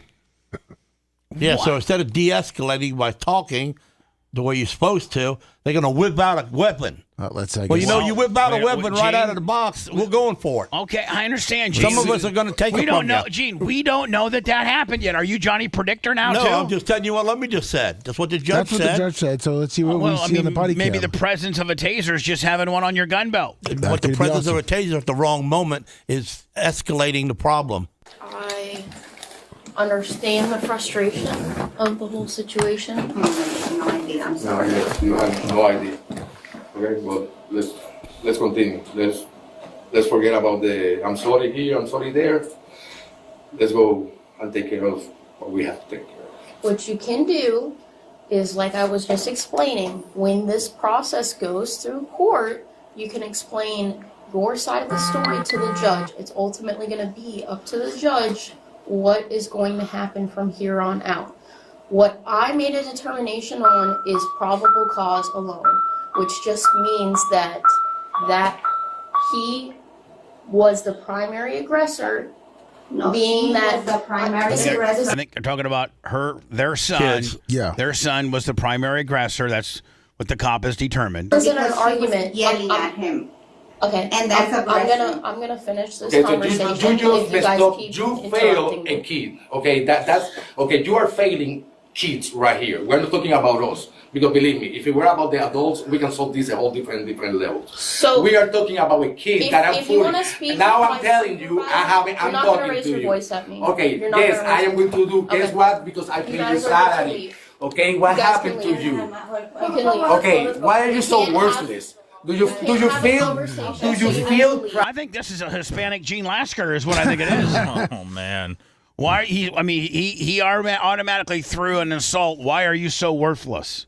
When he's not hearing what she wants to hear. When all she said was she felt that this guy's kid was the aggressor, and she's going to let the court figure it out. That's all she said at this point. And he's told her that she's failing the kids and that she's worthless. Proud that you are this worthless lady? Do you feel this proud that you are this worthless? Shut the fuck up, because I paid your salary, you dumb bitch. All right, so he's one of those guys. Oh, man. Shut the F up because I pay your salary. Well, that wouldn't be me. I know. So far, Gene, it's not looking good. Out of her hand. It's not looking good for you, Gene. Not looking good for him. Okay. Hold on. 45 days. Because this guy's a real asshole. Yeah. This is officially that guy. This guy's like a Hispanic Chrisley. This is officially that guy that wants to throw up in front of a cop. I pay your salary, all that kind of Has nonsense. that ever gotten anybody out of anything? No. That automatically puts asshole right across your forehead. Yeah. They And- put it in the back seat. They park on the side of the road and shut the AC off. And you've been there, haven't you? Yeah. No. That's what happened. Look, what is gonna happen? What is gonna happen? You need to leave. You are a worthless piece of shit. Is that the kid Yeah, yelling? go back up. No wonder no wonder you're fucking dyke. You need to leave. Dyke. Oh. Yeah, man. You know what? I got to tell you, man, the judge got it wrong. Yeah. The judge really got it wrong. Just the amount of lack of respect. Well, you can't But- give no, him any days for talking. No, but just the lack of respect when He didn't try to assault wasn't. Hold her. on, she wasn't aggressive to him at all. Not one bit. She said, "Hey, I felt She your was guy. lying. I felt." What do you mean she was lying? Because if you looked at the picture of the kid earlier, you can see he was a timid type kid, and he wasn't the aggressor. You don't know nothing. We didn't even see the kid. Yeah, you did. In the beginning, you did. There's nothing that we can do. Let's continue to watch. But don't worry, we're gonna keep this high. You need to leave. You are. You put your hand in my right face here. one more time. I have a fucking issue. Don't do that. I think she took the first swing. I mean, not him, not her. I think he just took the first hack, didn't he? Yeah. Just now? I backed it up 5. And that's when she grabbed a taser. Yeah. Which at that point, I think you have, I mean, he's very much larger than her. Fucking issue. Don't do that.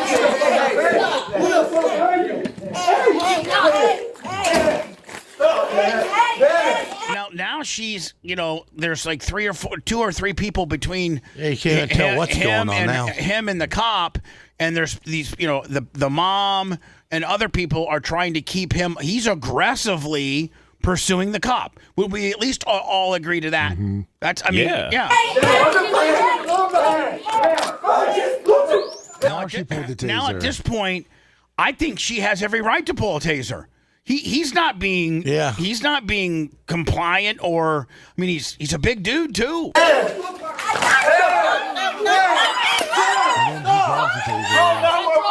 Yeah, so he just grabbed the taser from her. He grabbed the taser.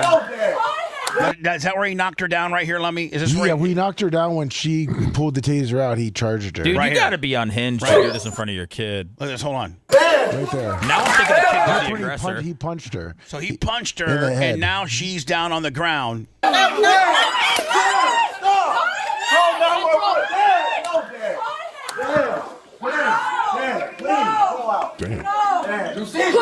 right fucking now! Put it down right now! Put your hands on it! Now let me ask you a question. Can under different circumstances, could she have got her gun out? And he now has I guess it's less than lethal, one of her less than lethal options, but he now has an active taser that he can deploy. He never aimed it though. Yeah, he's completely unhinged because he knew better. He knew better. He hit her. He knocked her down to the ground. I think the taser's actually right down here now. Yeah, he threw it down. So when she pointed the gun at him. But Fucking back! Put I better get that. A lot of language here. your hands on it! Fucking back now!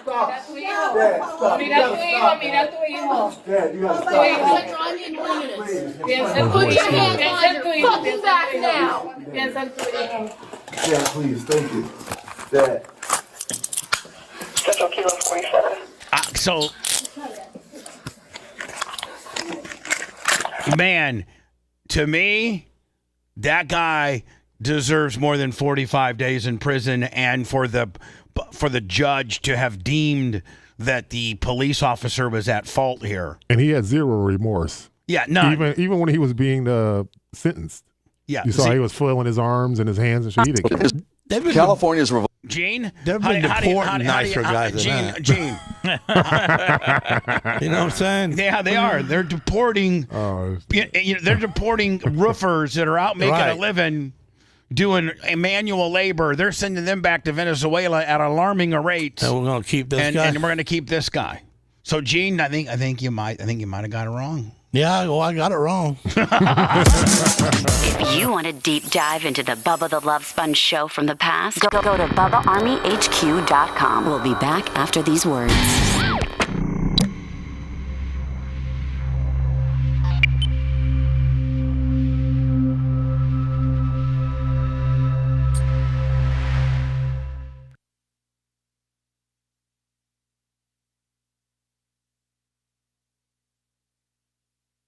Hell, I don't know how they're gonna fix that. I don't know how they're gonna fix that because there is, when I go to these sites, I don't see no brothers, no white dudes. No. It's just all Spanish. I got two black guys and a Puerto Rican guy that are workers. And I pay them. I give them bonuses. The black guy's second in charge, isn't he? Oh, yes, he does. He got the keys to everything I own. But I'm saying, as far as I got lucky. Right, construction. I got the goes, last of our era of workers. Correct. Working for me. And the houses aren't built that great anyway. You're gonna do a whole subdivision in 30 days, right? Yeah. The house had 1 year warranty. Do you remember when Ybor burnt down because of the guy drove the high lift into the electric wire and it hit the sawdust where they were cutting the wood and burnt all Ybor down? Oh, yeah. I know. Those apartments. Yeah, that was the guy's first day on the job. Wow. They put him on a high lift. That's Which that's a skill in itself. Running a low, high lift, a bush hog, any of that. That's a skill, right? And a lot of guys don't have those skills. I go past some of these construction sites and I see the brother just holding a sign. I'm like, why aren't you on that front loader? Why? asking somebody to teach you something. Right. Hey, I'll work with Instead that of bike looking for a at week till you show me how to use that skid steer. Right. And then you can take that skill and go work for another. Boom. And make more money. And then down the road you buy your own.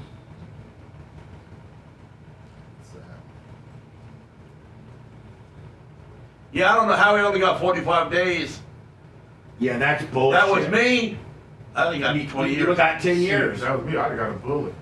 You got 10 years. Shot my ass.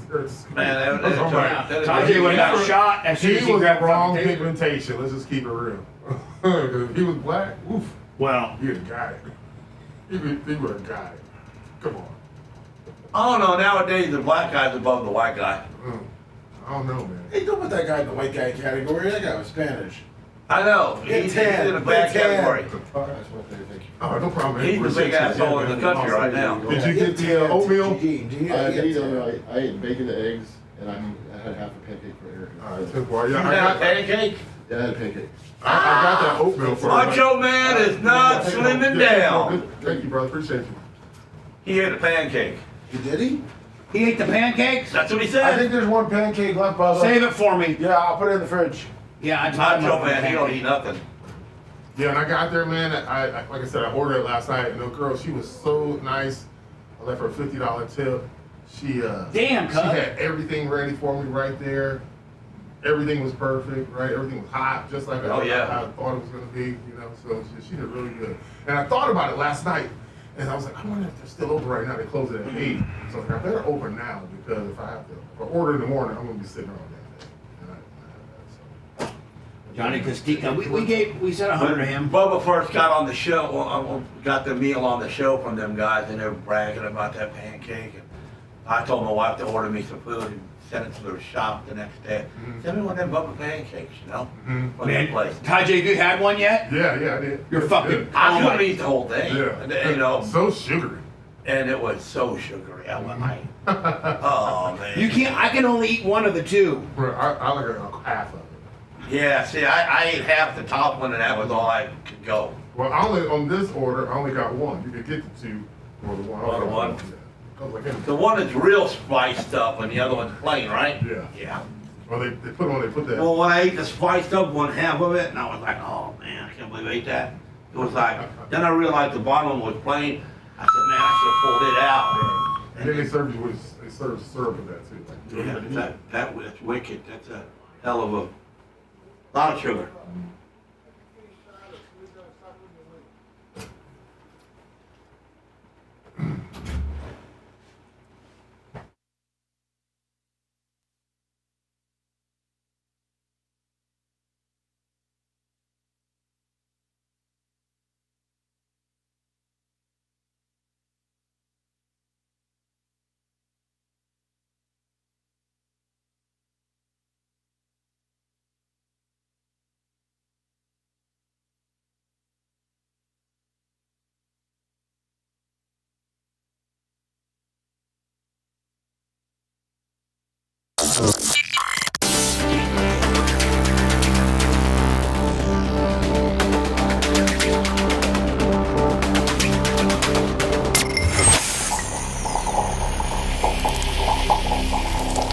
Tired of paying sky-high cable TV bills? Sick of juggling endless streaming subscriptions? There's a better way. Go to getabox.com. With Get a Box, you get every channel, every game, every movie ever made. Watch local and national channels, live sports, all your favorite movies, and much, much more. This isn't another subscription. It's a one-time purchase. No contracts, no fees, no nonsense. For a limited time, use promo code BUBBA at checkout for $25 off any box. That's getabox.com, promo code BUBBA. Listener-supported Sponge, it's the Bubba the Love Sponge Show. Listener-supported via PayPal, Venmo, Cash App, all at the Bubba Army. Now returns. Did we say Johnny K for 100? Yes, we did. Johnny Costico, Valparaiso, Steel Slinging Madman, $100. Thank you. PayPal, Venmo, Cash App, all at the Bubba Army. A couple more 20s won't hurt my feelings none. Lasker's trending right where he always does. Maybe the Tajay kicker might have helped. We're working on a podcast hosted by these two gentlemen called the Belt.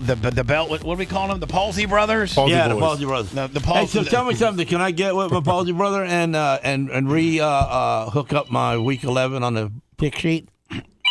Is that cheating? Sorry. Of which do we have Gene's picks? Yeah, he's got it in his hands. Okay, and then we have Walker's as well, correct? Yes. Right. Did you? Man, this chick is hot, and It's former WNBA. What's her name? Chris. Kaiseri? What does she do? She's WNBA. That's a basketball player? That's the girls' basketball league, and she's the first black pro. She's the first black female pro athlete to be on the cover of Playboy. They're allowed to do that? Yeah, I don't think that there's anything like. She's not in it anymore. I mean, she's not in the WNBA anymore. Oh, okay. Yeah. A professional athlete to grace the cover of Playboy. Here are the pictures from her spread. Now, for the youths out there, you might not know what Playboy is. Playboy is a magazine. Now, for the youths out there, you might not know what a magazine is. That's true. Magazine is a collection of papers with articles written on them that are bound together, and you physically can read through the pages. Now, Playboy was a magazine very popular from the girl looks good as hell. 1950s Was through she one of the the early mean ones? 2000s. What? Was she one of the mean ones? No. She didn't beat up on the whiteys? Because it had pictures of naked. Hold on here. Jesus Christ. The views and opinions made by Gene Lasker are not necessarily those of our advertisers or this radio station. Am I saying something that's really not happening? No, you're right on. I mean, we got to cover our ass, though. You don't know how an advertiser could necessarily perceive that, No. Girls, they were showing their. You can just blame it on you got Bell. I got Bell's palsy. It affected my vision with the CTE scale. Well, I think he's loosely referencing Angel Reese, who just did the Victoria's Secret fashion show. Yeah, I don't know if you saw that, but no, I didn't see that. But I do see the two white girls on the one team are good players, and the two black girls on the other team were great players, and they beat up the white girls all the time. Their tits. They didn't have any pants on. And before we had the hub, it's just the click of a button, or access to, the super hot girl from high school on OnlyFans. You could pay $5 a month and see her doing God knows what. And before we even had Instagram, where you could just see every single girl in the world wearing a thong, you had Playboy. And it was hard to get your hands on one. Now, a lot of times we just had a communal box. Yep.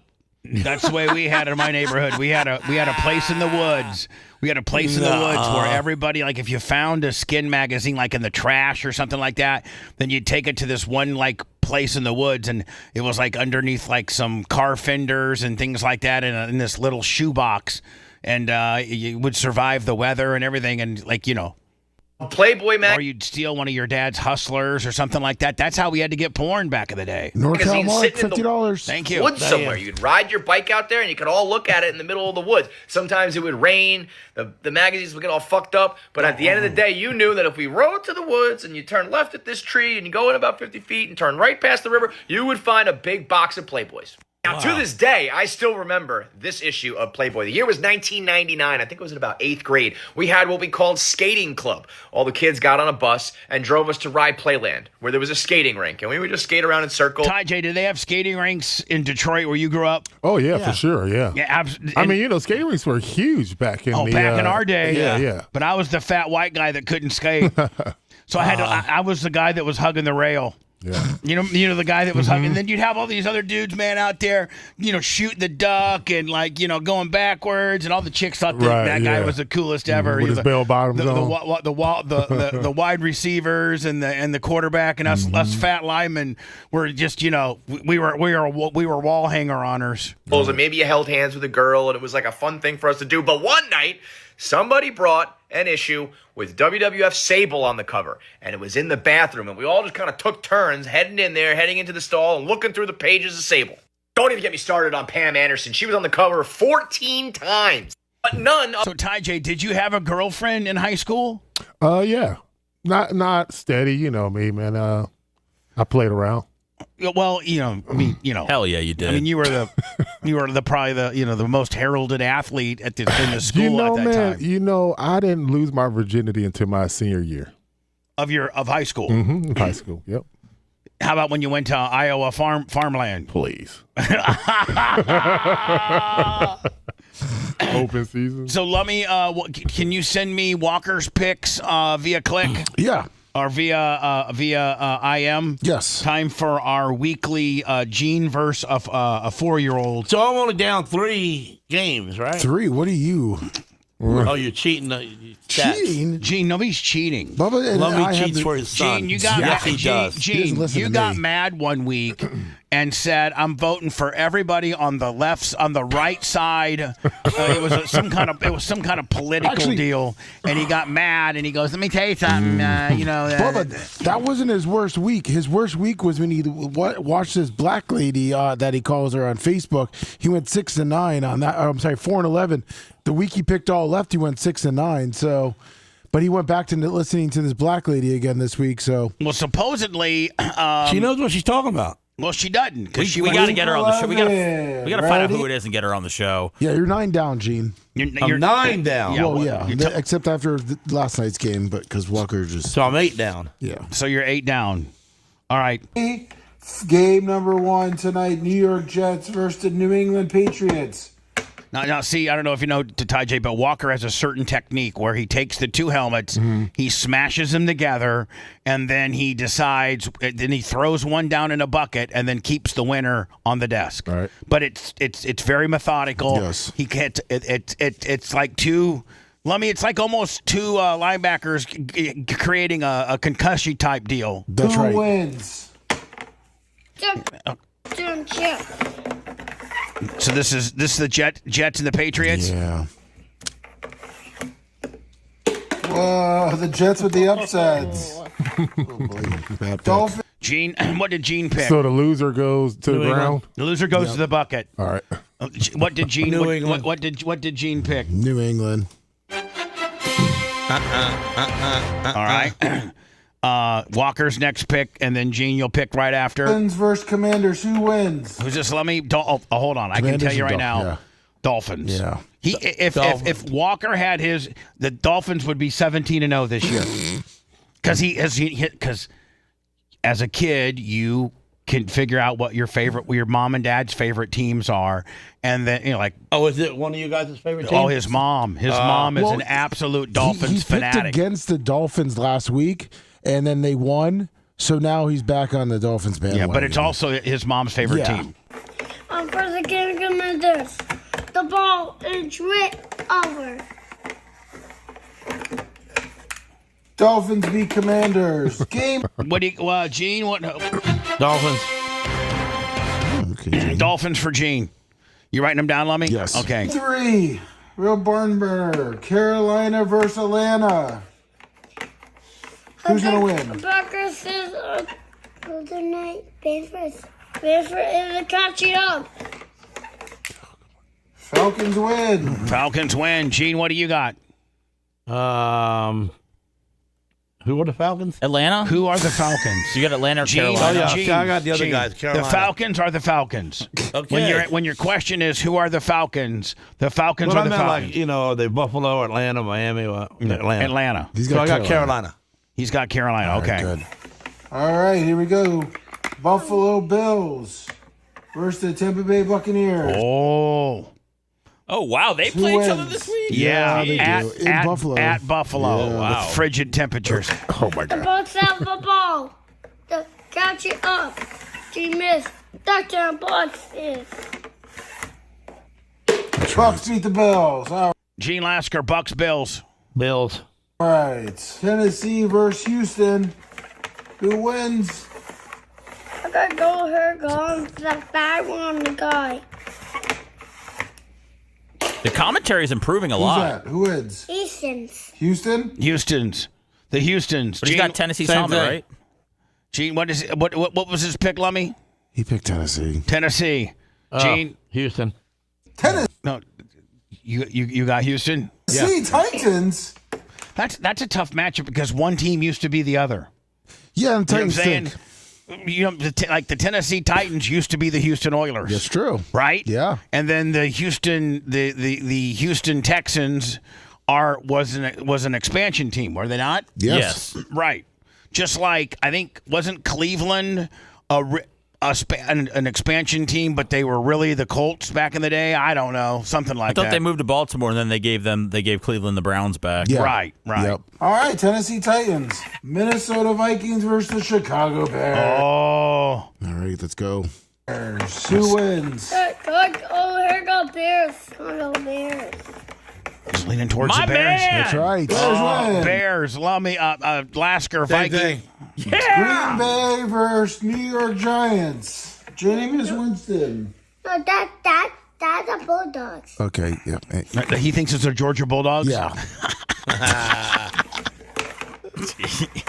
That's pretty good, though. Out of college football.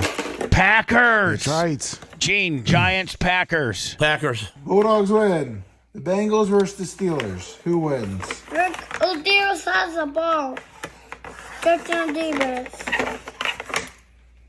Steelers. Gene. Same thing. Steelers win. The Chargers versus the Jaguars. Who do you got? Oh, Jaguars has the ball. Jaguars have the ball. Jaguars touchdown.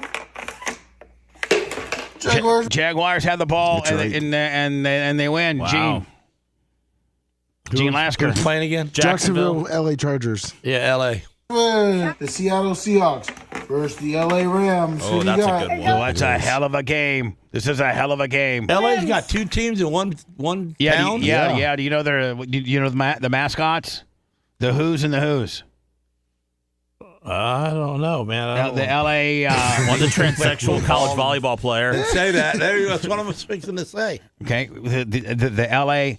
There's actually there's two cities that have two teams, the New York team and the Los Angeles team. Do you know what the two teams that play in Los Angeles are? No. Do you know the two teams that play in New York? Yeah, the Giants and the Jets. Okay. Now let's see. You don't know the Los Angeles team. No. One of them actually is L.A. Rams. Okay. and then the light blue dudes. the light blue dudes, Yeah. the Chargers. Yeah, there you go. There you go. Right.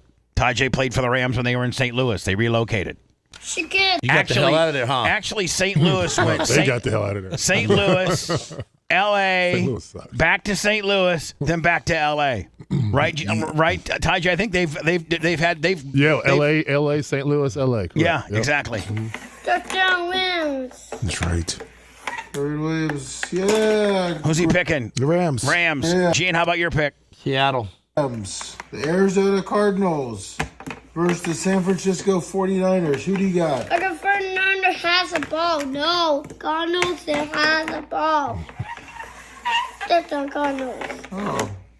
Cardinals. Cardinals win. Is this Jacoby Brissett versus Mac Sure Jones? is. Yeah. Oh, no, Brock Purdy's playing. Oh, Brock's back. Okay. Yeah. Gene Lasker. San Francisco.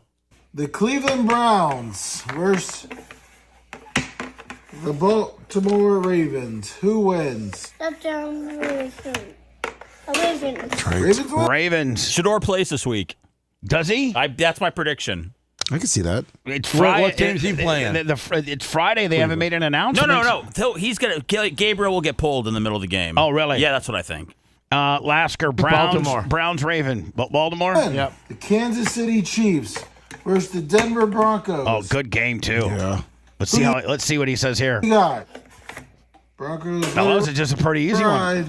one. Broncos over the Chiefs. Lasker, what do you got? Same thing. Woo. Philadelphia Eagles versus the Detroit Lions. Another good game. Damn. Oh, got the Eagles. Eagles. Lasker, over to you. Eagles. Eagles fly. The Las Vegas Raiders versus the Dallas Cowboys. Who do you got? Here come the Cowboys. She got the Cowboys. Touchdown Cowboys. Right. Cowboys. Winner Cowboys. Lasker. Same thing. There we go. There's That's the pick. Monday Night Football, the Cowboys and Raiders? Yeah, heck of a game. Heck of a goodness. game. Yeah. Please. Last story because I also sent you a short pre-trailer for the podcast. Oh, really? Yeah, Gary got it done. Thank you so very much. Hold on here. Let me see. The worst thing that I've ever been through in my life. There we go. Finish. This is the podcast for Monday.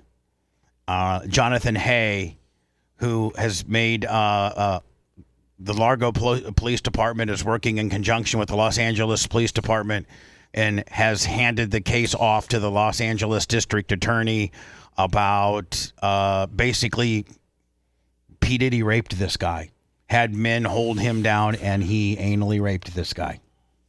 And there was one other thing that happened, and then he makes all types of predictions as to who the next big high profile guy that's going to go down in this type of world, and it'll debut Monday. Let me at noon. Yes, we'll do it at noon. The worst thing that I've ever been through in my life. The John Doe in one civil suit has revealed himself as a Largo-based music producer and publicist. You are now suing and also filed a criminal investigation on P. Diddy. Correct. His name is Jonathan Hay, who lives in Largo. He says he's known Diddy in passing since 1998. What happened? I had no idea that P. Diddy was going to show up and be there. You're trying on clothes and just, whatever, and next thing you know, P. Diddy walks in. I'm still going through all these racks of clothes, and next thing you know, I thought that he was watching porn. That's when this got weird. P. Diddy, he's been served your lawsuit. He's been served, and he knows all about it. How many Jonathan Hayes do you think are out there? I think it's countless, man. He's a real piece of shit.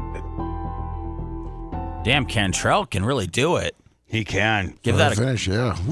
That's give that a temple at least. So Ty J, you worked in the prison system. Yep. And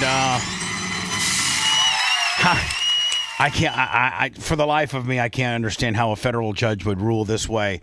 Federal judge orders Bureau of Prisons to provide sex change surgery to a transgender pedophile inmate. Crazy. A federal judge has ruled that the Bureau of Prisons must provide sex change procedures to a convicted pedophile who recently began identifying as a transgender. And here's the guy right here. And the judge is going to make the prison let the guy do it and pay for the surgery. And he's in prison for sexually abusing his own son. Oh, come on. Isn't that rewarding bad behavior? Pretty much. Man. Wow. Now, Ty J, as a prison guard, not that you participated in any of this nonsense, but I mean, word gets everybody knows what everybody's in for. Correct. Right? I mean, in fact, with some of the true crime stuff I've been doing, one of the procedural calls are the inmates ask each other for, let me see your papers, and your papers kind of outlines what you did, and if there's a 51 OC on your paperwork, it means you might have told on somebody. So they're looking, supposedly you have to produce your papers if asked when you're in prison. So everybody kind of knows what you're in for. And the chomos, they have to separate from... Yeah, they were in their own little dorm. Correct. Right. They cannot let them in general pop because they will quickly get shanked. Correct. So, and the only time they come out of those dorms is to go to the pill line, and I don't even think they go to cafeteria. They eat in their... Yeah, they eat their cells. Mm-hmm. Yeah, because, they'll get done up. You'll get a life. I mean... Fast. I mean, you'll get a lifer that has nothing to lose... And it would be a badge of honor for him to shank a chomo. My first 4 years was in a female facility. And it was right down the street from where you and Tyler used to race. Yeah. So, it was Hillsborough CI, right? I started there. And then I left there and I went to Hardy Correctional. Now, that's a pretty stiff. That's a pretty stiff. They had 3,000 inmates and 2,500 of them were lifers. Yeah. Right, so everybody in there did not. That's considered. Care. That's considered a and, real badass prison. Man, it was off the chain. It was off the chain.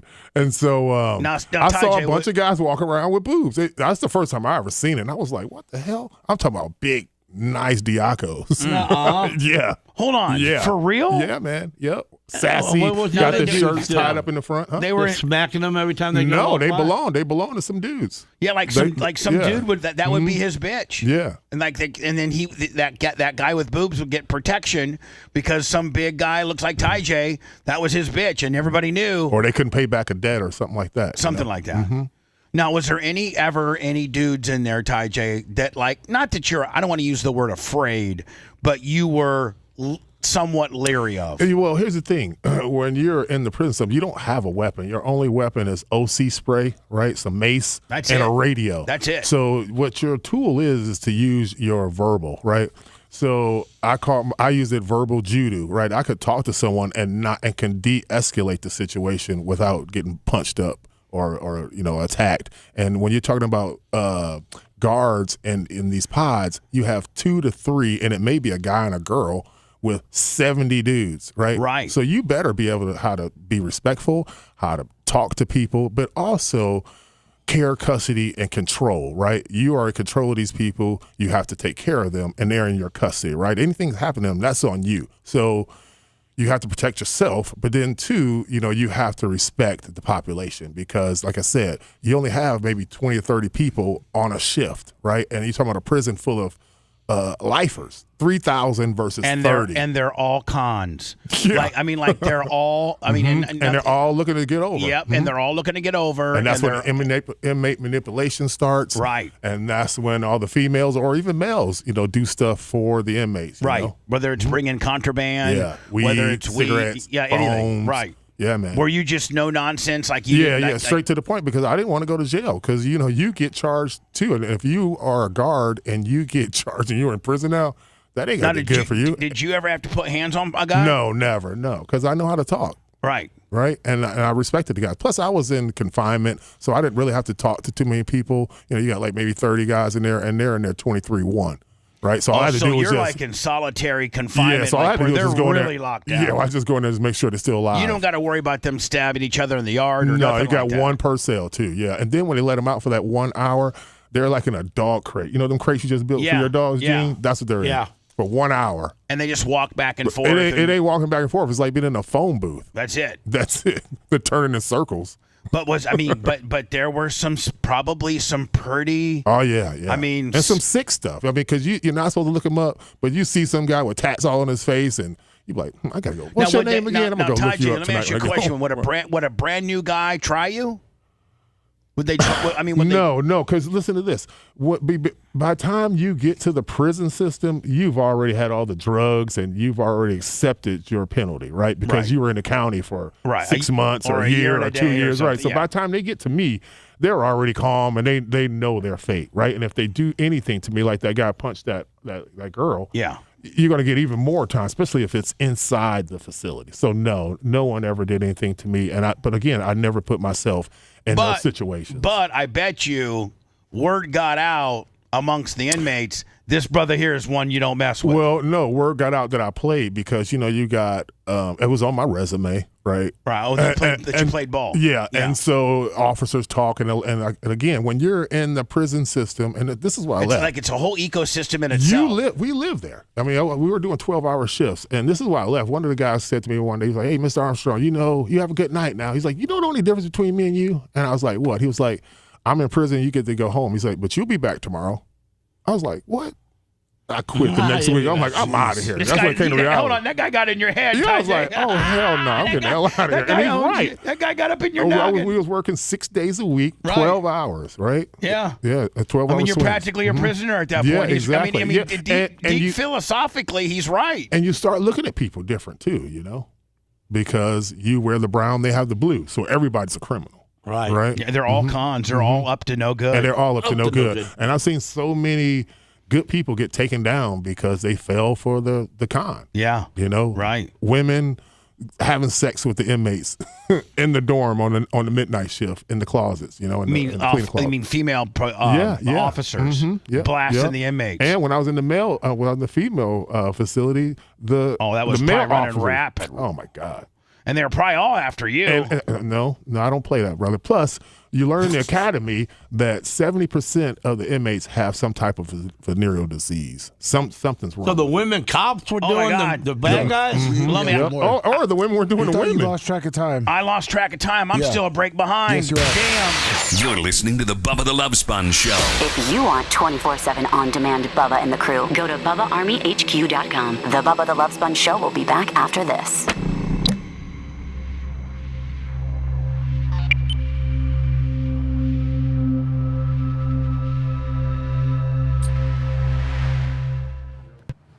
It was fun.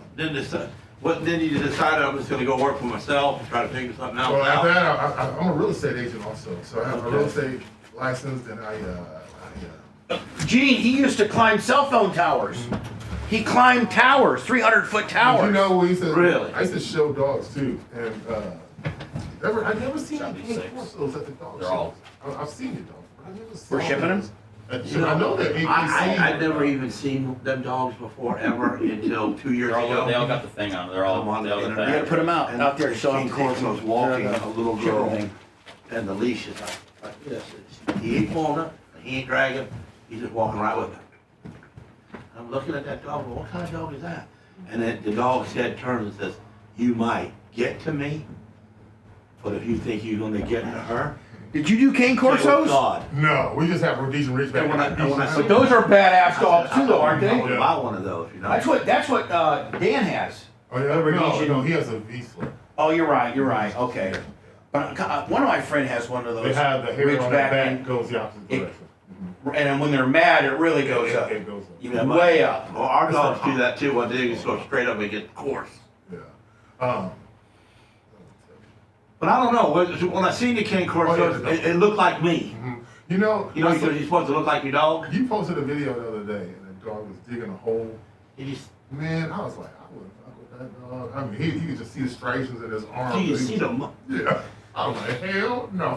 From the shoulders to the neck.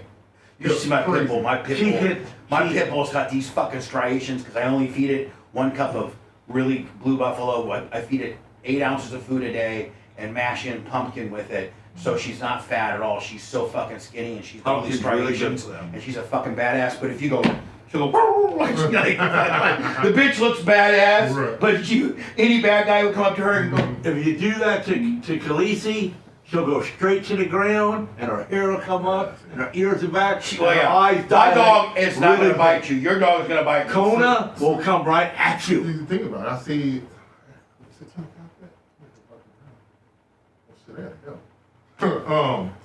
But you know, I go to like at least 10 or 15 houses a day, and I see so many damn dogs. So the first thing I say is, can you put your dog up? Yeah. We're all black, so I got dog hair, cat hair. Right. I see all kind of shit. So big dogs, little dogs, bad kids, good Yorkies, kids. Yeah, just you know. all kind of shit, man. So Hot housewives. Ugly I'm housewives. automatically I'm on gonna go out there. dog I had control. this lady one time, man. I didn't even deal with her. I dealt with her husband the whole time, right? And so I get this text, and it's like, hey, give me a call. This is Mrs. Quinn. Yeah. All right, cool. Hey, how you doing? She's like, yeah, you're over our house the other day, and I wanted to call and see if you want to go and have some coffee. And I'm like, have some coffee? First off, you gotta some make coffee. And then she was like, well, maybe come on and watch the game. Just throw it out there, man. She was. She was like, come on, watch the game with me and my husband. I'm like, Man. me and her husband. She was like, well, he don't have to be here. And I'm like, I instantly called Gino. I was like, hey, I just want to let you know. I just want to let you know, I got this fucking bitch right here. This is what I I said. called dispatch and was like, hey, this lady said this and this. I don't want to get her in trouble. Right. Reported yourself immediately. Exactly. Yep. Can't get in trouble if I tell them so. What's up, bro? What's up? All right, now I gotta go. All right, get out of here, boss man. Good seeing you. Yes, sir. All right, Gino. Don't forget those massages on that face. I'm just packing a chip in for you guys. I said, how's the peptides working? Up and down. Pretty good. Rubbing it. Pretty good. Anything we should rub in it, maybe? Pretty good. No. I just should be tried down to like when you stimulate started taking Wednesday. that side of my face. That's all. Yeah, it's only been 2 days. You ain't like this. Pound and a half down. Yes. Half a pound a day. Most of the time, you're perfectly fine, but Yeah. if you Yeah. pay attention, I can see it a little more. Yeah, I lost half a pound a day for Then I can 30 see it, but other than days that, now it's gone away. Every single day, step on the scale, down a half. No Down matter a half. what you ate? Well, no, I wasn't that hungry. You know, that shit makes me feel man. Good super seeing full. ya. Hey, All right, Bubs.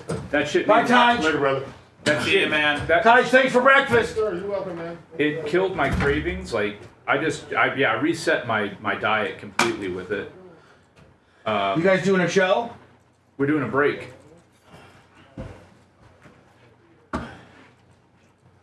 Okay, I guess I'm the hell out of here. How you doing, Gino? See you, Gene. Gene's out early. How you doing, man? Good, doing good. Gene, you're not going to say I love you, Sarah? That's all we're doing. It's coming back and Gene saying, I love you, Sarah. Well, Gene's out on the Gene, you mic. want this mask back? Yeah, if you don't need it no more. No, I got it. I got the other one that lights up.